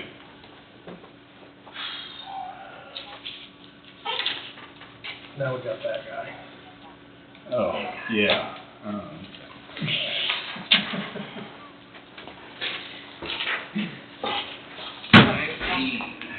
Mr. Johnson, you're up next, sir. Okay. What questions do you have, I guess? I don't know that I got any questions. We're kinda questioned down at this point. You kinda drew a good card, man. Yeah, we're beat down. I'm telling you. Sky's the limit. Well, I'm telling you, there's not too much, I can tell you that there's only, 2 or 3 that are doing anything other than their regular steps. I have, one employee that has gone above and beyond with all of our radio programming and helped, emergency management get their guy up and going, and, if there's anybody that deserves another step, I gave him 2 steps. And I'm sure you know who that is. When I went through here the other day, or last week, Monday, I seen four, they look like that's all right. So. Look like they should have been. Yeah. I got another employee that's a regular deputy that's qualified for his master deputy slot. He's got his years of service and extra duties, and so he moves from a 40 to a 45. That's all my deputies. That's every one of those. There's one of my correction staff that is moved up to take George Robbins' position when George retired, and so he's now lieutenant, and he's moving, to that position. And that's it. I mean, other than that, everybody's just got their normal increase. So I don't know what questions you have. They told me to schedule 30 minutes, and I didn't think it would take 30 seconds, but that's whatever else you have, I'm here to answer, I guess. I'd say somewhere in between those 2 figures, we're gonna get you covered. I hope so. That's great.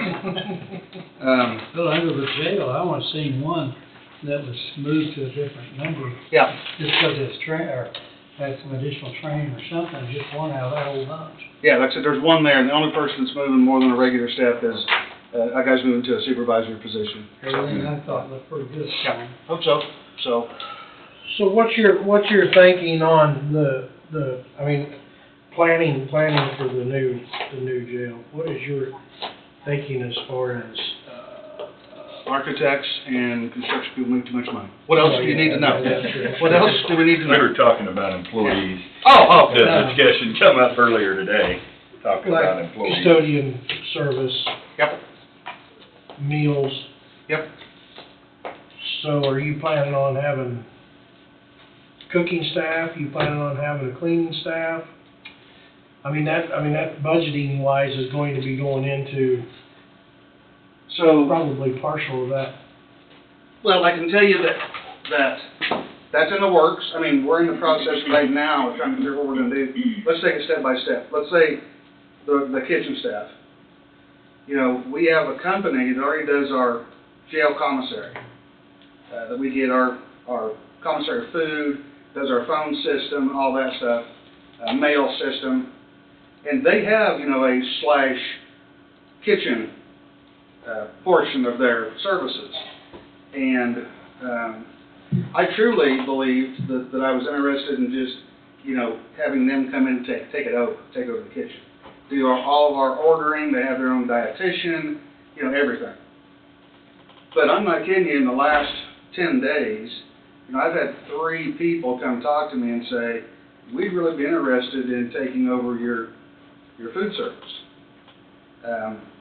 And that's local people here, that have knowledge and experience on that, who will take it over. So, I'm really, interested in sitting down with them and saying, I'm talking about probably 3 cooks is what normally they have, and then the rest of it is inmate staff. It's going to be passing out all the meals and helping do food prep or whatever. But that way, if Wade can't be there, Tom is not going to be till 6 o'clock in the morning to show up. There's also, the other Wade and Don there, because that's the 3 cooks. So, I got enough employees to worry about that. Also worrying about, cooking staff. But I'm willing to look at it to hire local people that are hiring a company, and they're going to do the same thing. So if I can hire them and know who they are, that's probably an advantage. And this is in your house cooking? That's right. Okay. That's right. So last week was our kitchen week. So it seems to be now every week there's something that I'm having to do. It's getting to that point. So we went through Goldberg's and River City. we went through and I had to pick out every single item that goes in there, as far as like food processing machines, big vats, you know, steam tables, prep tables, kitchen knives. I mean, how they're gonna get meals from the kitchen to the staff in rolling warmer carts. All that I had to go through. There was a piece of equipment, and I called the 3 other jails, and they said, you're gonna spend $23,000 on that, and it's gonna sit there. You'll never use it, you know. You gotta take 14 guys to try to move it, you know, it's totally worthless. Spend $1,000 and buy this as a substitute, and told me some things to do. One of the things, guys, and again, I'm crude, I'm just a country boy. They said, you're gonna have a can opener. So what they had for me, pictures, everything, you know, it's one of those old can openers that you slam down on it and you twist, and it opens it up. We use one of those for OK Kids, and it's worthless. Opening up just, you know, 10 cans at OK Kids. So I called Goldberg's and I said, Derek Tomey is the guy that we deal with. And I called Derek and I said, Derek, we're spending $30 million on a jail. Can you find an electric can opener? You know, and they called me back, said, Tom, we found you one, here's the picture of it, all of that, you know. And so stuff like that went on last week. So I know what's going to be in there. Now it's just finding staff, literally. I can tell you how many knives, forks, and spoons we're going to have. And they'll be locked up in a security, you know, box that if you open it up, alarms go off and stuff. You know, that's all made for the jail, you know, kitchen area. So, you know, whether you want to sit down and say, you know, what I'd like to do is come back and say it's going to cost you $10 an hour for 3 little ladies, or it's going to cost you $10 for you know, for this company to provide a service. Do we want to take that headache to hire, fire, you know, interview, or do we want a company to do it? So if it's all local and I can hire local, I'll be totally truthful, I just hire local and me do it. They got to pass on my backgrounds, and most of these companies know that, and that's already done. But just like hiring somebody for a janitorial staff, they're going to have background checks. They're going to have everything else before they get in here anyway. It's no more of a deal for me to do it than have some company do it. Well, that's just what I didn't know. I mean, your janitorial service, is that going to be on the outer side? It's not going to be on the inside of the pods with the inmates. It would be outside. Your jailers take care of the inside part? Is that? No, inmates take care of their inside Inmates stuff. I mean, there's going to be some of the stuff that we have to do. Right. But inmates are in charge of their own cell pods, their own pods. But Susie, that's 76 years old, is not going to be going into the pods to take care of us. Susie will not be going into the pods. Susie will be going into the dispatch center, just like they do now. The outer perimeter. Yeah, anything else, upstairs, downstairs, whatever it may be. Right. And that being said, if she goes into the sheriff's office, she has to have a security background. She can't go in, I mean, feds will not let us allow anybody in there without having a background check, because she can see open documents, she can look on her computer, you know, she has access to juvenile records, whatever it may be. So, it's not gonna make a difference, guys. It's not gonna make a difference. That was part of the discussion, was whether, I mean, do you expect you would just have one janitorial person? Everybody that I talked to that had this size facility said you need 1.5 people to cover that. Just 1.5. Because that was the discussion was, so if you, let's just say you just had one. Yeah. Then would we want them to be part of the group in here? Have them all have the background check so people could rotate out, substitute for each other? They all are now. They're all security now. They've all passed backgrounds. They wouldn't be here. When they walk into that door to the sheriff's office, and where Becky's at, and the girls, once they cross that threshold, they have to have a background check. Because that was our discussion, is what all is going to be new, because of, you know, it's a bigger area, it's a separate area, you know, it's going to be different. Here's what I've been told, is I'm told, and this is just other sheriffs talking to me, is that you want somebody who has some type of electrical experience that can go change out your electrical stuff. You want somebody that's got some plumbing knowledge that can do plumbing. All these cells, you know, is just their mod back, which means all the electrical, plumbing, everything is on the back of these cells. And there's 5 foot from that cell back to the outside concrete wall. And you can we're going to have a scissor lift. I'm going to buy a scissor lift. So they can go in there and go 20 feet in the air to work on the back of those mods, you know. So you might as well have somebody that's got some plumbing knowledge, electrical knowledge, to be able to go in there and do some of this stuff. So that's going to be accessible then? Absolutely it is. Yeah, great. I mean, in the back chases, there's 5 foot. People think, oh, you're going to get out of that cell. They're going to get out and what, go to concrete? Because there's a 5 foot barrier around the complete jail pod. Okay. For that reason, to be able to work on the back of those cell mods, they call them. I mean, I can show you pictures, I mean, where the back of the cells, what you see is electrical, you know, the fixture comes in here, you got the water comes up for the shower, you've got sewer drainage, all that stuff is on the back. All that stuff's gonna be easy All that to stuff is repair. open on the back of these mobs, yes, sir. So if you had somebody like that, instead of, and nothing against the electricians, plumbers we have here, they're great, they get called, you know, spur of the moment. But if you had somebody that did that on a regular basis. To fix minor stuff. That's right. Yeah. So I had a sheriff tell me, Sheriff, you're gonna have people tell you that you can walk into a room and that light already comes on. You know how that goes now. You know, it's just, it's IR, and as soon as you walk in the room, catches motion, turns the lights on. He said, I had to hire an electrician to go change those, because our electrician, you know, the local maintenance person, wouldn't do it. So why would you put it, he said, buy a switch. Buy the old switch. If you're too lazy to reach over and flip that switch You on, don't need a light. there's a problem, that's right. So again, he said, think about what you're gonna do. If you're gonna hire one person to take care of that building, then why don't you hire somebody, because they're gonna have to be in that jail, and they're gonna be 20 foot up in the air on a ladder, maybe changing a light bulb on a stair lift. You know, and they're gonna be back doing plumbing and electrical. Do you wanna call a contractor in every single time just for that?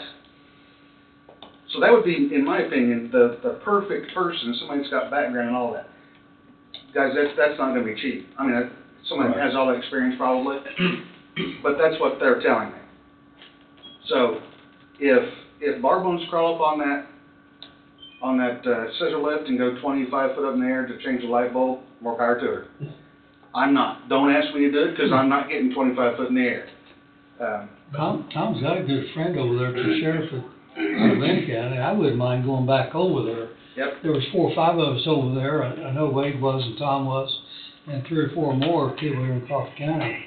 Their jail is exactly, almost exactly. It is very impressive. Exactly like ours. The only thing different is, to save money, they had to move that wall in. It's not a full 5 foot.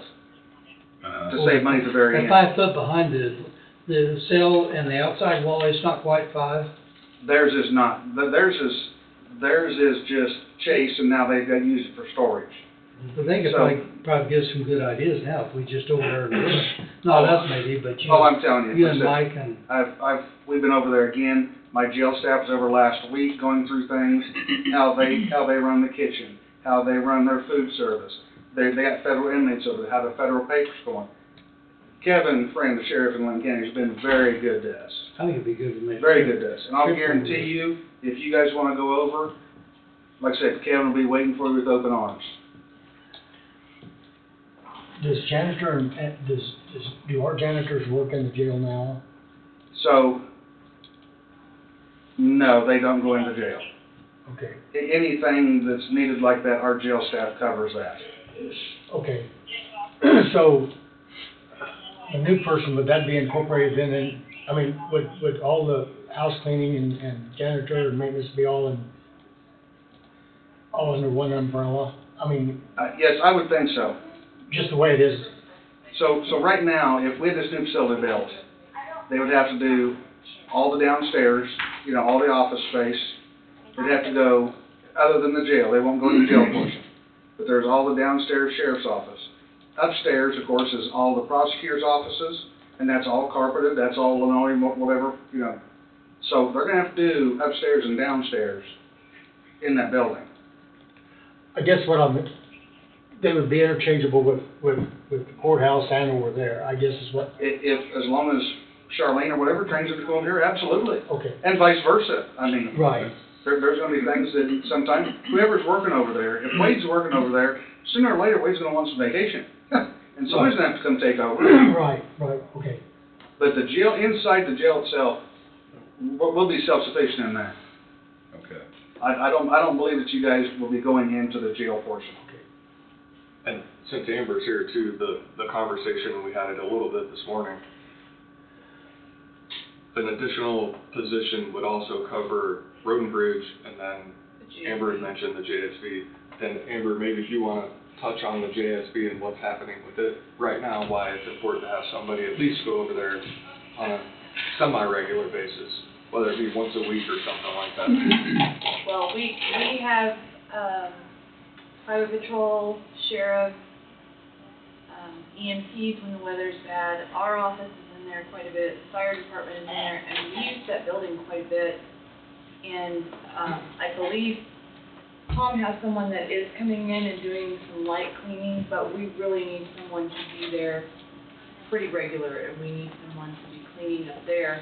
And I know it's gonna be hard for the janitors in the situation that we're in right now, when they're down a janitor, for someone to be going up north, and then also I think the highway department needs someone too, but we really could use someone, doing some,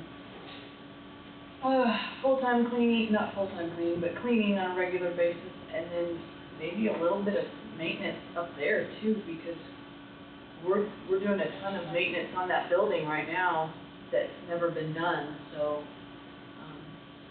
I mean, it wouldn't be bad to have a person for everything. Like cleaning like once a week, or is that what you're thinking? Yeah. I mean, Yeah, and I don't know, do you know how often it gets used up there?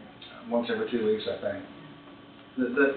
The issue that we see, the biggest observation we make is if they come in and spray for pests, the next 2 weeks, you've got crickets, grasshoppers, bugs, snails covering the floors, you know, because they get into that poison stuff and they die. So it's just covered, you know, in crickets and stuff. And you open the door and, oh, you know, it looks nasty, but Well, it's just. and I believe that they've been baiting the mice up there, and the mice are dying in the walls because it just stinks. If they bait them with the right stuff, they'll head to water. Well, we also had a snake problem for a while. I was hoping that would take care of the mice, but Listen, one little rattlesnake doesn't. there were 3. So there were rattlesnakes up there. We got a picture of them. They're after the mice. Yeah, all of them. I guarantee You you. either got mice or snakes. Which I one? know, I have both. I got a bunch of cats I'll bring over and dump out. That was my Bunch of barn cats. Bunch of barn cat. That was my suggestion. Yeah, you Barbara just didn't want to have to drive all the way up there to change. Then you spend $50 a week in cat food. Exactly. But no, that's, like I said, the medical, I can tell you this too. So we've had, you know, commercial companies, ACH is one of them, American Correctional Health, is who we originally had bid. And when we did an original bid, Goldberg did, so we could have numbers on what it was going to cost us, you know. So American Correctional Health put us a bid in for the medical services. So since then, you know, this has been 2 years ago, so I reached out to our local hospital. You know, I reached out to SEK Health, which is a company out of Pittsburgh, and said, hey, what can you guys do? Here's what this other company, didn't tell them who it was, but here's a company that is going to spend, you know, have nurses in here Monday through Friday, you know, for 5 hours or whatever it is, and they're going to have a APRN or higher in 1 day a week. So if the nurse can't take care of it, doctor will be on Wednesday, fill out your med call, and then you can see a doctor APRN on Wednesday, for example. That's what this ACH is willing to do. Well, I met this morning, as a matter of fact, with Jobin and Stacy Augustine for coffee this morning at 8, and they have got a APRN that worked totally in the law enforcement section in the Johnson County area that they are in negotiations with to get hired down here. And when they talked to her and she said her background was in jail settings, they said, Coffee County Sheriff has asked us to, you know, look at this project. Would you be willing to work a few hours, you know, a week in the jail down there to take care of prisoners? And she said, yep, but I'm not doing it full time here. So they are in the process right now of hiring somebody, and if we decide to do local and not pay some big corporation, Coffee Hospital is working with them trying to get somebody local to work. So I've had other entities call me too that again, I'm not paying $350,000, for example, when I can pay $170,000 and hire somebody local, I know who it is, and we can justify and make our custom system that we want. So, and I'm just saying that that's not true numbers, that's just throwing it out there. Right. So I'm really happy that entities have reached out to talk to me about both our healthcare and the kitchen staff. So it's a work in progress, gentlemen. Well, I just didn't want to wait around too long, and I figured things were in the workings and behind the scenes that we don't see, and so. So, and you remember, you know, talked to you 3 years ago, and every time we come up here, you know, I've got money in my budget to hire, you know, those 2 or 3 other jailers that I need to be full staff. It's just, remember I said, I'm trying to save a little money and not wait. I don't wanna wait too long. I wanna get them hired and have them trained up when we have the new facility. So stuff like that is in the works. It's in the budget for me. It's not gonna be that I'm gonna come up here and say I need more money. That's already in my budget. It's already been budgeted. So, other than that, guys, I don't know what else to tell you. Well, I think that answers our questions, I guess. Well, I've got one to throw at you then, if you've got a second. Is my time up? Is it 3:30? No, 3:24. It can be 3:30. Yeah. So I guess this may be a question for Wade. You know, I've got a trustee that's been working up here. I don't know if you're aware or not. I have a trustee that's been up here painting some offices. And we worked out with court, worked it out with Wade to get in this trustee status in my jail. And I approved it. Good hard-working guy, just down on his luck, gonna be here for about 9 months. And so he's been painting. So I have him working 32 hours a week painting, and that's for a reason, but neither here nor there for you. So he owes money to the court. He owes less than $400. And he's getting paid just like anybody else would work for the court for $5 an hour. So he's already worked 64 hours, guys. And so he has probably got the money to pay off his fines. So let's just say that the county attorney's office was the one that got painted. It's not, but I'm using that for an example. County attorney's office got painted, and we're charging $5 an hour, and let's say that he comes up with $350 is what Wade's offices would owe this guy. I don't think there's any money that should cross hands. Maybe you say different.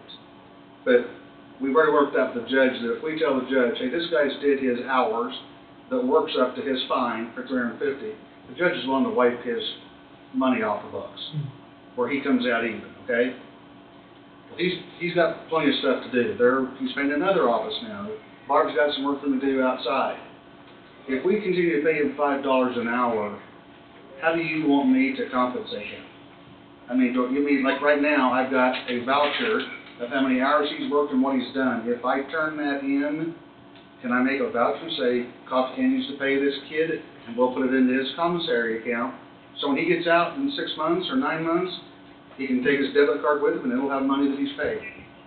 How would you guys like to do that? I don't have a problem with something like that. I don't even. Yeah. You would have a voucher saying how many hours he worked and what he's done? Gives them a step up when they step out. Yeah. I mean. Sir, that, again, talk to Barb. I pretty much set this guy off on Barb. We check on him with the staff. We do, this guy, alcohol's his demon. So as long as he stays with alcohol, he's a hard-working guy, and he's a good painter. They've said, hey, he does good painting. So Barb said, I have plenty for him to do. Summertime's coming up. I'm going to have plenty of things to do. He's So, painting for me right now, and he's doing an amazing job. Good. So, Good. yeah, so he just, like I told him, this is the first time for me in my term of having a trustee. Don't make me regret this. And he's, Sheriff, you will not have a problem with me, you know, blah, blah, blah, and he's done fine.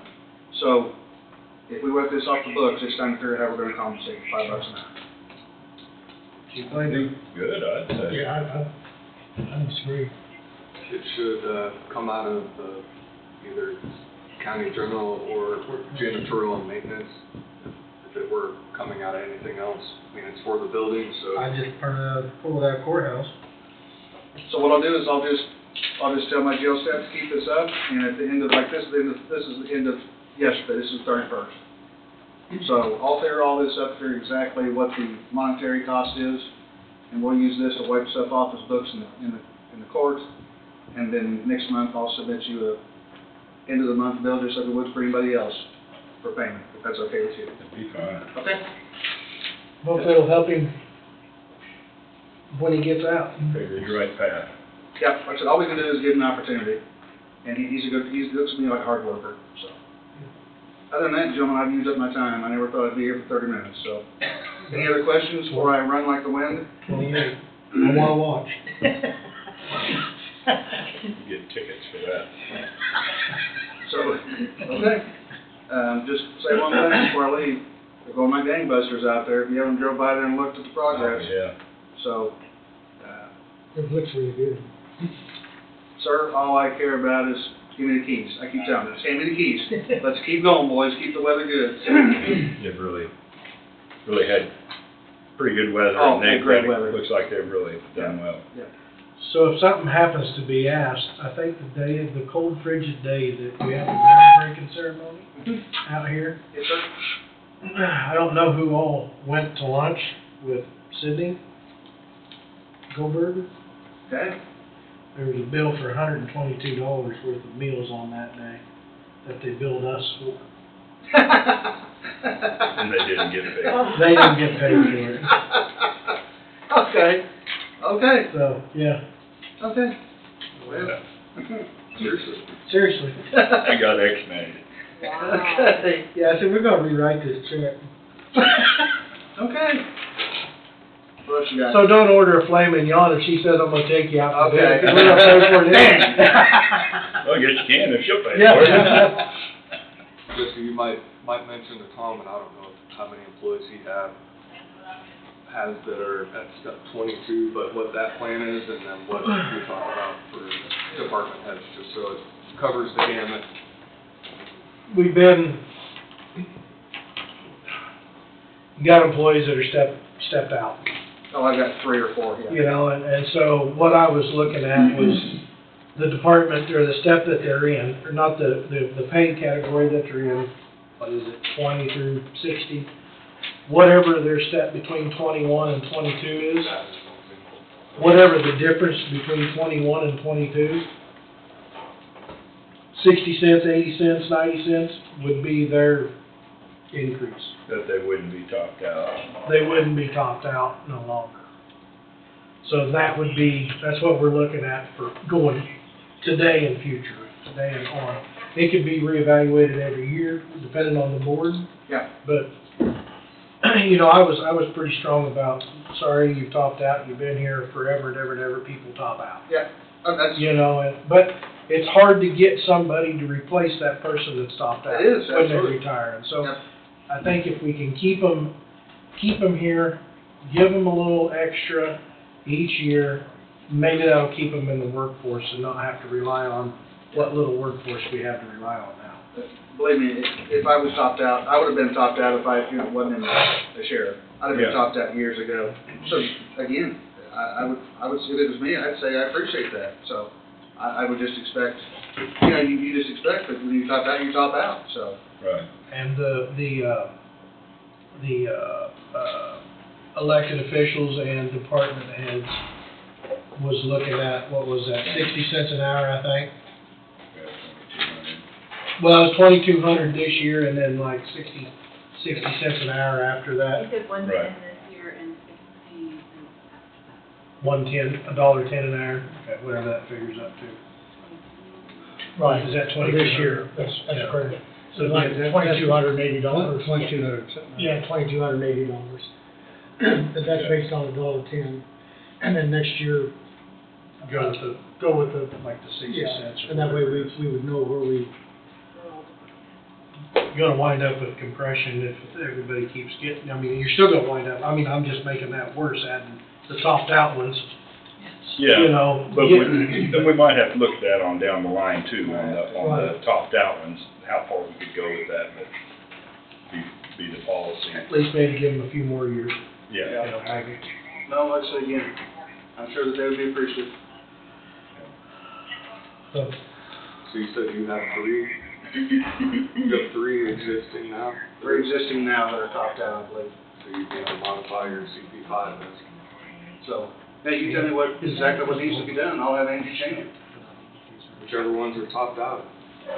They move to the next, We'll move from 21, whatever their raise If was. they're at from 22, 21. then you subtract 22 from 21, for example, that's 39, so they get 39 cents on top of, 39 cents on top of the 27.79. They get what their last How did you get raise that? was. 27.79 minus Right. 27.49. oh, okay, that's Maybe the the easiest way difference. to say it.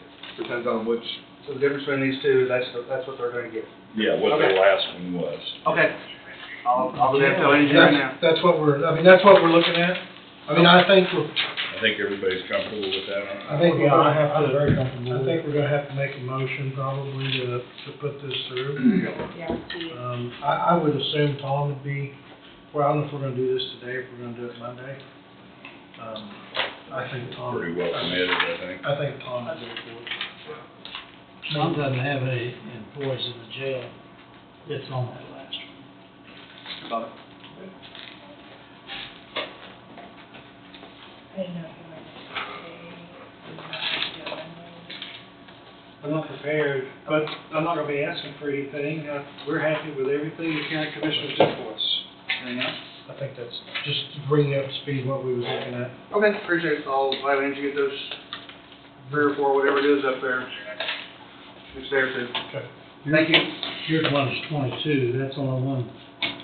There's 3 of them on 18. Only one on that 22. I think there's 3. I think there's one up top. Here's one next to the bottom on 22. So I'll never get to it and get them up to you. Okay. Thank 2 or 3. Thank you all. Thank you. Thank you. Remember, I'm not here. Thank you, guys. Thank you. Thank you, Amber.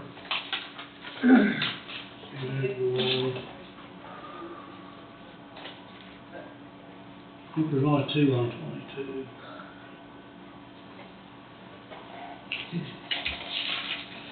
Mr. Bobby, how are you today, sir? Good, good. You got anything? An update,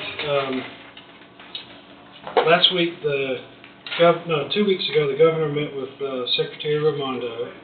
Last week, the governor's office met with the investors for TEM, and also last week, they finalized their agreement with EMP Shield to complete the purchase of the project. EMP Shield still owns a percentage of TEM, but the investors have bought out the majority of it.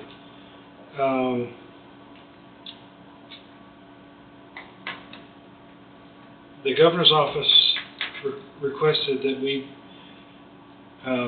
we also, last week, we started making the pitch about what the state could do to assist Coffee County financially. And it's like pulling teeth, and it's always situational, and there's always, everybody's guarded when you start talking about money.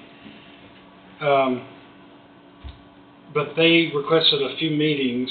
We had one meeting. We're going to have another one this coming week, but I've realized it's now time for Burns and Mac to start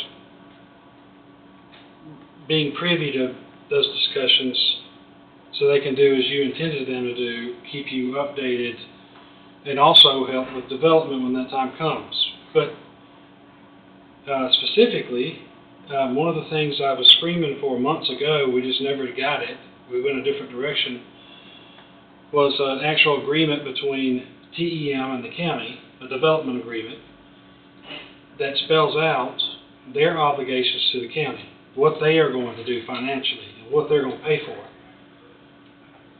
We can't go make an ask of the state or anybody else for any kind of support until we know what that gap is. So, and I was kind of shocked that nobody, not saying the commissioners didn't, but the people we were trying to deal with at the time would understand that concept. But so now the state is extending an olive branch saying we're ready to talk about money, and we're juggling football. So chicken and egg. I'm trying to get as soon as possible. I'm trying to get Burns and Mac to come speak with the commission, articulate the scenario. I need them, not an attorney, not bashing attorneys going in the room, but for the specific focus of expertise, they would benefit in being the ones to negotiate, not negotiate, but to draft or construct a development agreement between TEM and Coffee County Commission. And then we put it in the hands of our attorneys and let them refine it, legalese it, and make it proper so that the commission is protected. So that would theoretically, if the commission agreed with this, they're gonna come make a proposal as such. If the commission agreed with it, that would be your first task order under your agreement with them. So, but this also, now that the Topeka is ready to do some talking, Right. I'm assuming, once again, this is time sensitive, that needs to get them moving? On the agreement between TEM Yes, we and the needed that county. for months. That way you can get it, that way you know the county knows what their obligations are. That way we could go to the state and say, hey, That's we need right. some help here. That's right. But, I mean, I see this being 3 months down the road. I think we set a goal just a while ago of trying to have this done in about 3 or 4 weeks. Okay. An actual agreement drafted. Then it goes to our attorneys. They polish it and make sure it's protecting the county. Then we sit down, the commission or somebody negotiates with TEM. And they kick back and say, well, we ain't paying for that. And they, finally, after a little while, we get to a settlement or an agreement of what they're willing to pay for. And then we know what we need to come up with, what we can ask the state for. Like for infrastructure and stuff, is that what some of the big ticket items would be? Yes, sir. The whole water situation, for instance, Yeah. Fire, water, sewer. Yeah, it's impossible. So right now, they're realistically our only tenant, right? And the plan is they're gonna purchase an amount of property from the county, and everything inside that boundary of what they purchased, they're responsible for. But doesn't mean they can afford, or should they even, pay for the transmission of water and plant upgrades at Wholesale 12. There are other solutions for them to get water other than, if left to their own device, they would only develop what's inside that little area. But as the county, you bought some land in a prime location, and for the future of industrial growth, you also want to develop at the same time the rest of the balance of the property, so you can land future tenants. Right. Even after everybody's gone, all of us are gone, that will be Coffee County developed industrial land, only in the county, really. What's going on the property on the east side of 75? We haven't heard anything about it for a long time. There was a developer. Pardon? They was just a developer company that they're trying to sell the property and develop it for somebody. That's kind of Basically what it boils down to. But hopefully that'll lead to something. Hopefully it leads to something. Can't ever tell, that's for sure. So that's coming, and so they're going to present here pretty soon their first task order request. And they'll have an estimate of what it's gonna take dollar-wise to get it to where it needs to be and so on and so forth. That way we kinda know what kind of money we're spending and approving, Yes. So, am I correct, was part of the governor's speech that some mentioned 300 million or something? Yes, but that's a long time ago. And 1,000 political requests have come through since then, I'm guessing. I'm sure, I just, that money's probably been spent. When that was that day, I felt like saying, well, just give us 150 million, we'll just take a 50% off and write a check today. Yeah. And it has been true that, from the preliminary conversations with the state, they're posturing to, they're guarded. And I'm just guessing, I do know that Panasonic project is draining their kitty.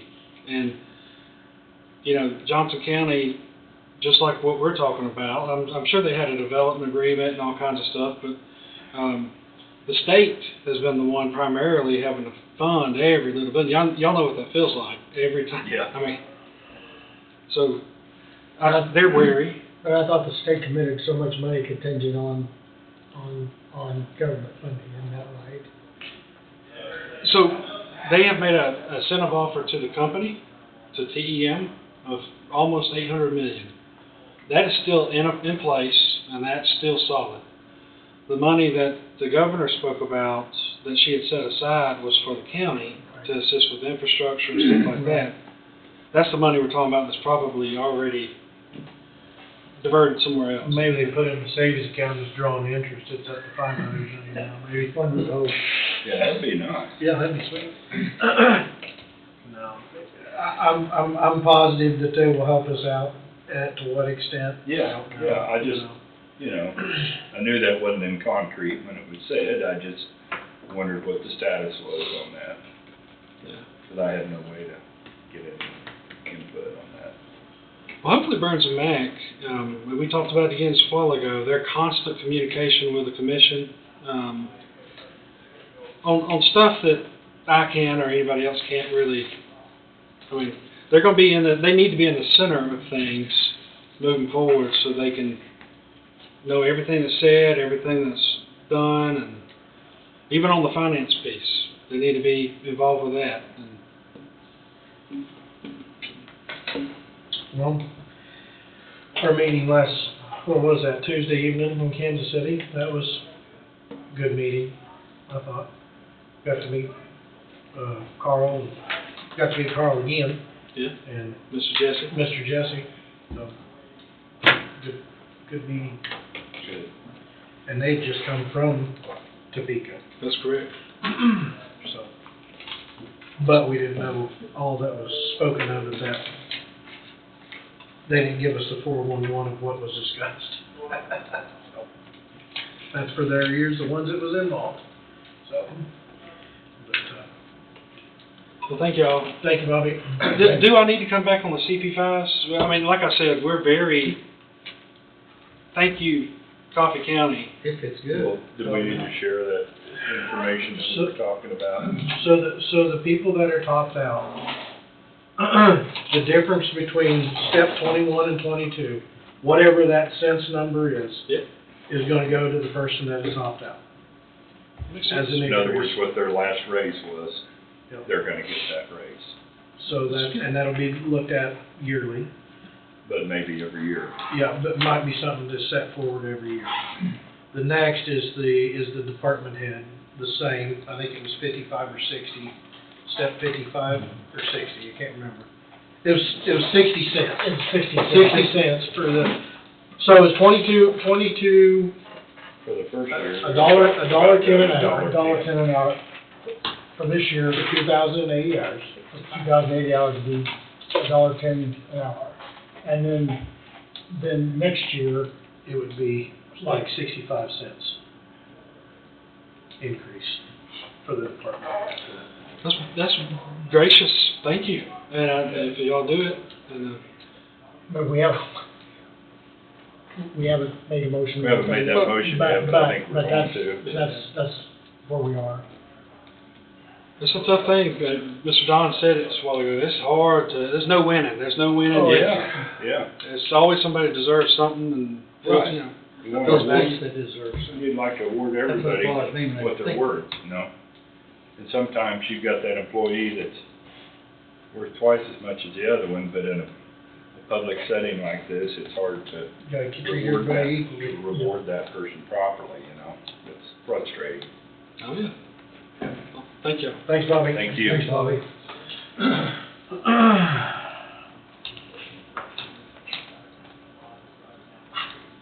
What a day.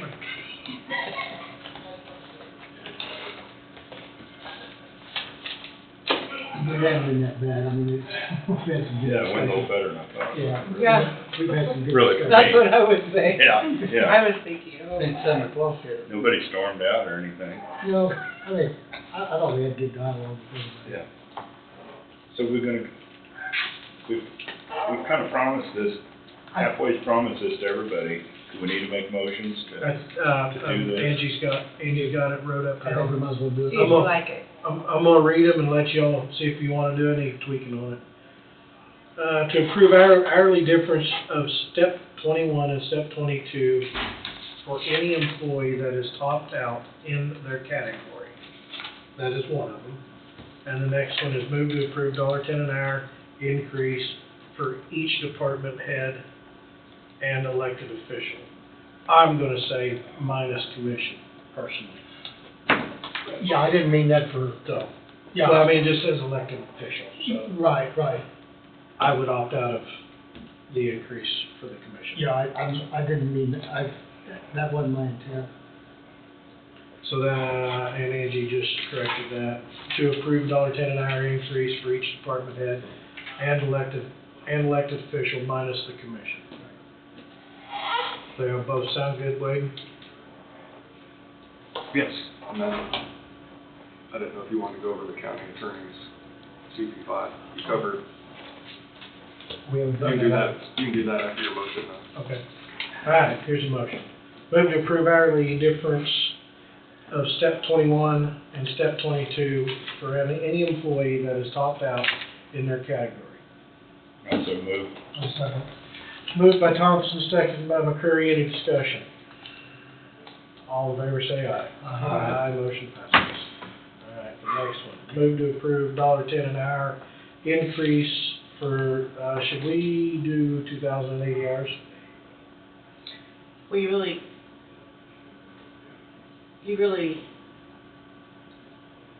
Should we make it a Yeah. dollar figure? I think if you just did the $10 an hour, it'd just be from this point forward to the end of the year till next April. I mean, Okay. see what I'm saying? Based on, does it need to say based on 40 hours or something now? Well, I was basically, I was figuring 2,080 hours. I guess you could do that. Well, no, I mean, it's just because Whatever was cheaper. Can you reference your Form CP4U? Those are all the numbers you're talking about, right? Yes. Yeah. I mean, you factor in, I mean, to come up with that 2280, whatever it was. I was just using the 2,080 hours as a $1.10 on that. Based on 2080 hours. Mm. Okay, But that'll work. would you just not say 2,200? Or, I mean, From 2,200, yeah. $2,200. 2,200? Oh, And then, that's fine. and then you don't have to worry about hours? You have to worry about dollars per hour, you don't have to worry about hours. And that's You really just close to where we were. $2,200 $2,200 And increase. that's what you were wanting, right? Keeps everything, that way it keeps everything. That was Yeah, one of the keep- yeah. figures that was mentioned a lot, Yeah. was 22. Yeah. And then that can be reflected in the new CP4U along with the market adjustment. And then we'll have to turn around and write it in. I don't know if I have it how you want it, but you'll have to look at it now. Okay, here's how it reads. Approve $2,200 annual increase for department head, annual increase for 2024. Annual increase for 2024. Only.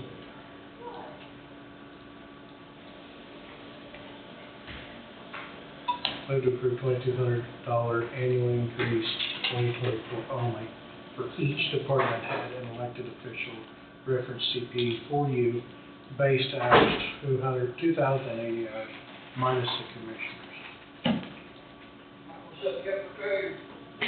I'll move. I'll second. Moved by Knight, seconded by McCurry. Any discussion? All in favor say aye. Aye. Aye, motion passes. Got that out of there. All right. I think made pretty good progress here, though. You had a lot of ideas on just you. If we get home, read the minutes afterwards, I'd have a little different idea on that. Might want to change it next week. No, let's don't go there. Might want. So you're looking at number 4, attorney? Is that what you're saying, Wade? Yep. Okay. So I think, since you made that motion, all the CP5s probably need to be amended and then returned, so they can be adopted, so.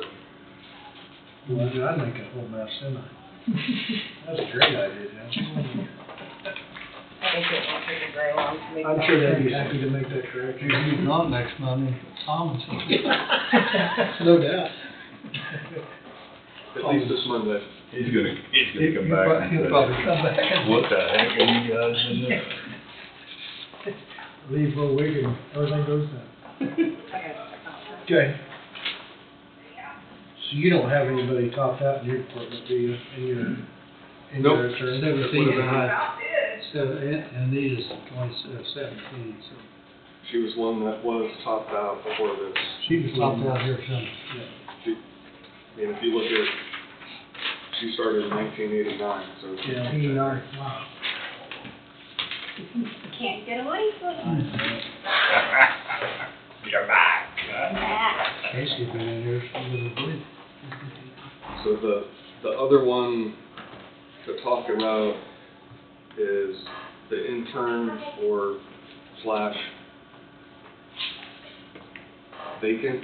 At some time in the future, I may have to tweak that. Right now, I've had interns who do not have the ability to go into the courtroom and do anything, but that can change. If somebody comes in, they have a temporary law license, they could come in and actually handle cases in the courtroom, which is ideal. I have somebody who's stopped by and as a part of their law school curriculum, they have what's called the third year anywhere program. What that means is they can come for their entire third year, they can work for up to 25 hours a week and actually practice law under the direct supervision of somebody.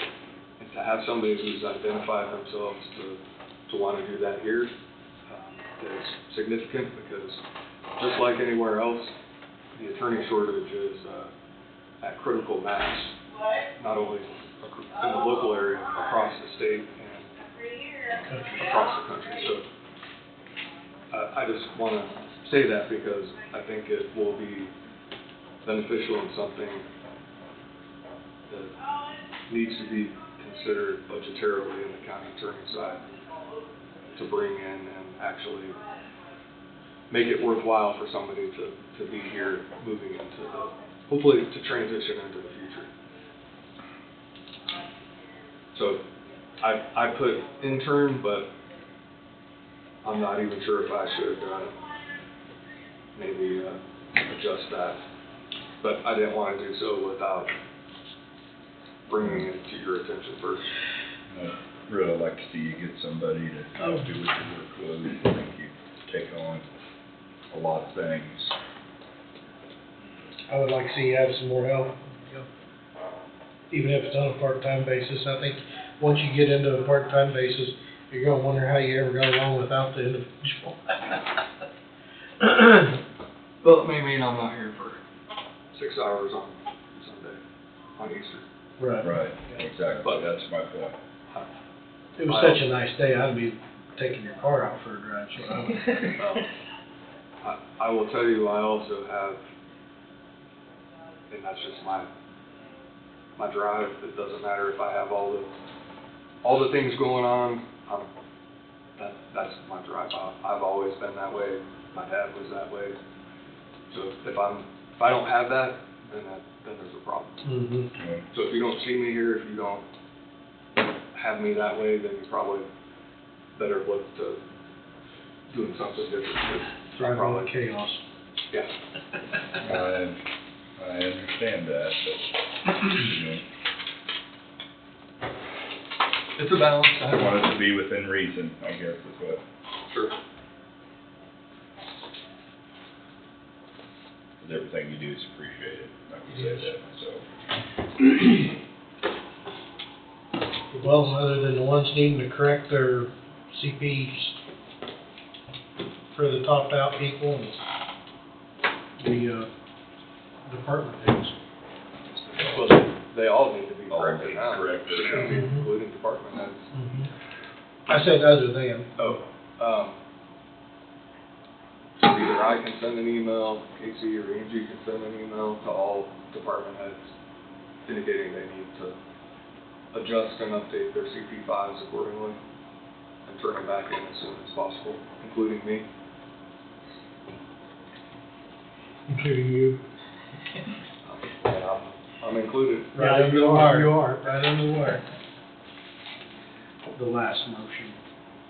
Last two motions. Yeah, they can share their information with the last two motions. We let them know what they need. Sounds good. Does anybody have anything else? Wade, you got anything else? Not for today. Pull this till 4 o'clock? thought we might make it to 4:30 today. Well, Myself, that's kind of what I was thinking. I thought maybe that's the, We're kind of disappointed. It is beneficial to go through and have each department head come in and do what they did. It's open, transparent, any conversation, dialogue. Yeah. I thought it went well. It's hard to address it one at a time when you're gonna be spitting the same thing out for each one, you know, so that's why I kind of want to wipe the time off and we'll just let everybody pile in and I thought rehash what we discussed. I thought it was good. I thought it was good. Yeah, it worked fine. I brainstormed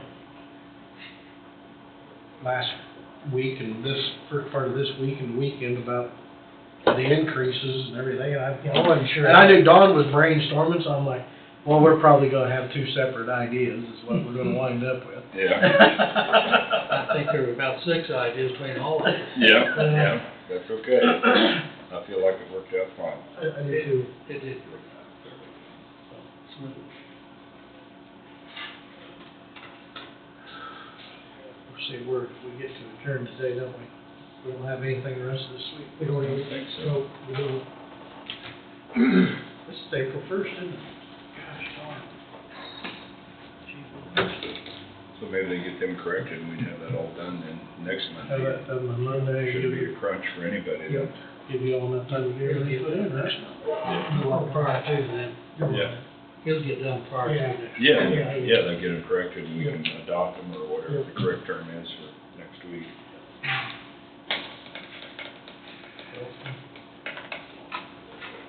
Okay. Nobody else has anything, we'll adjourn at 4 p.m. Thanks, have a good day. Sounds good. We're off. We're off. Hallelujah.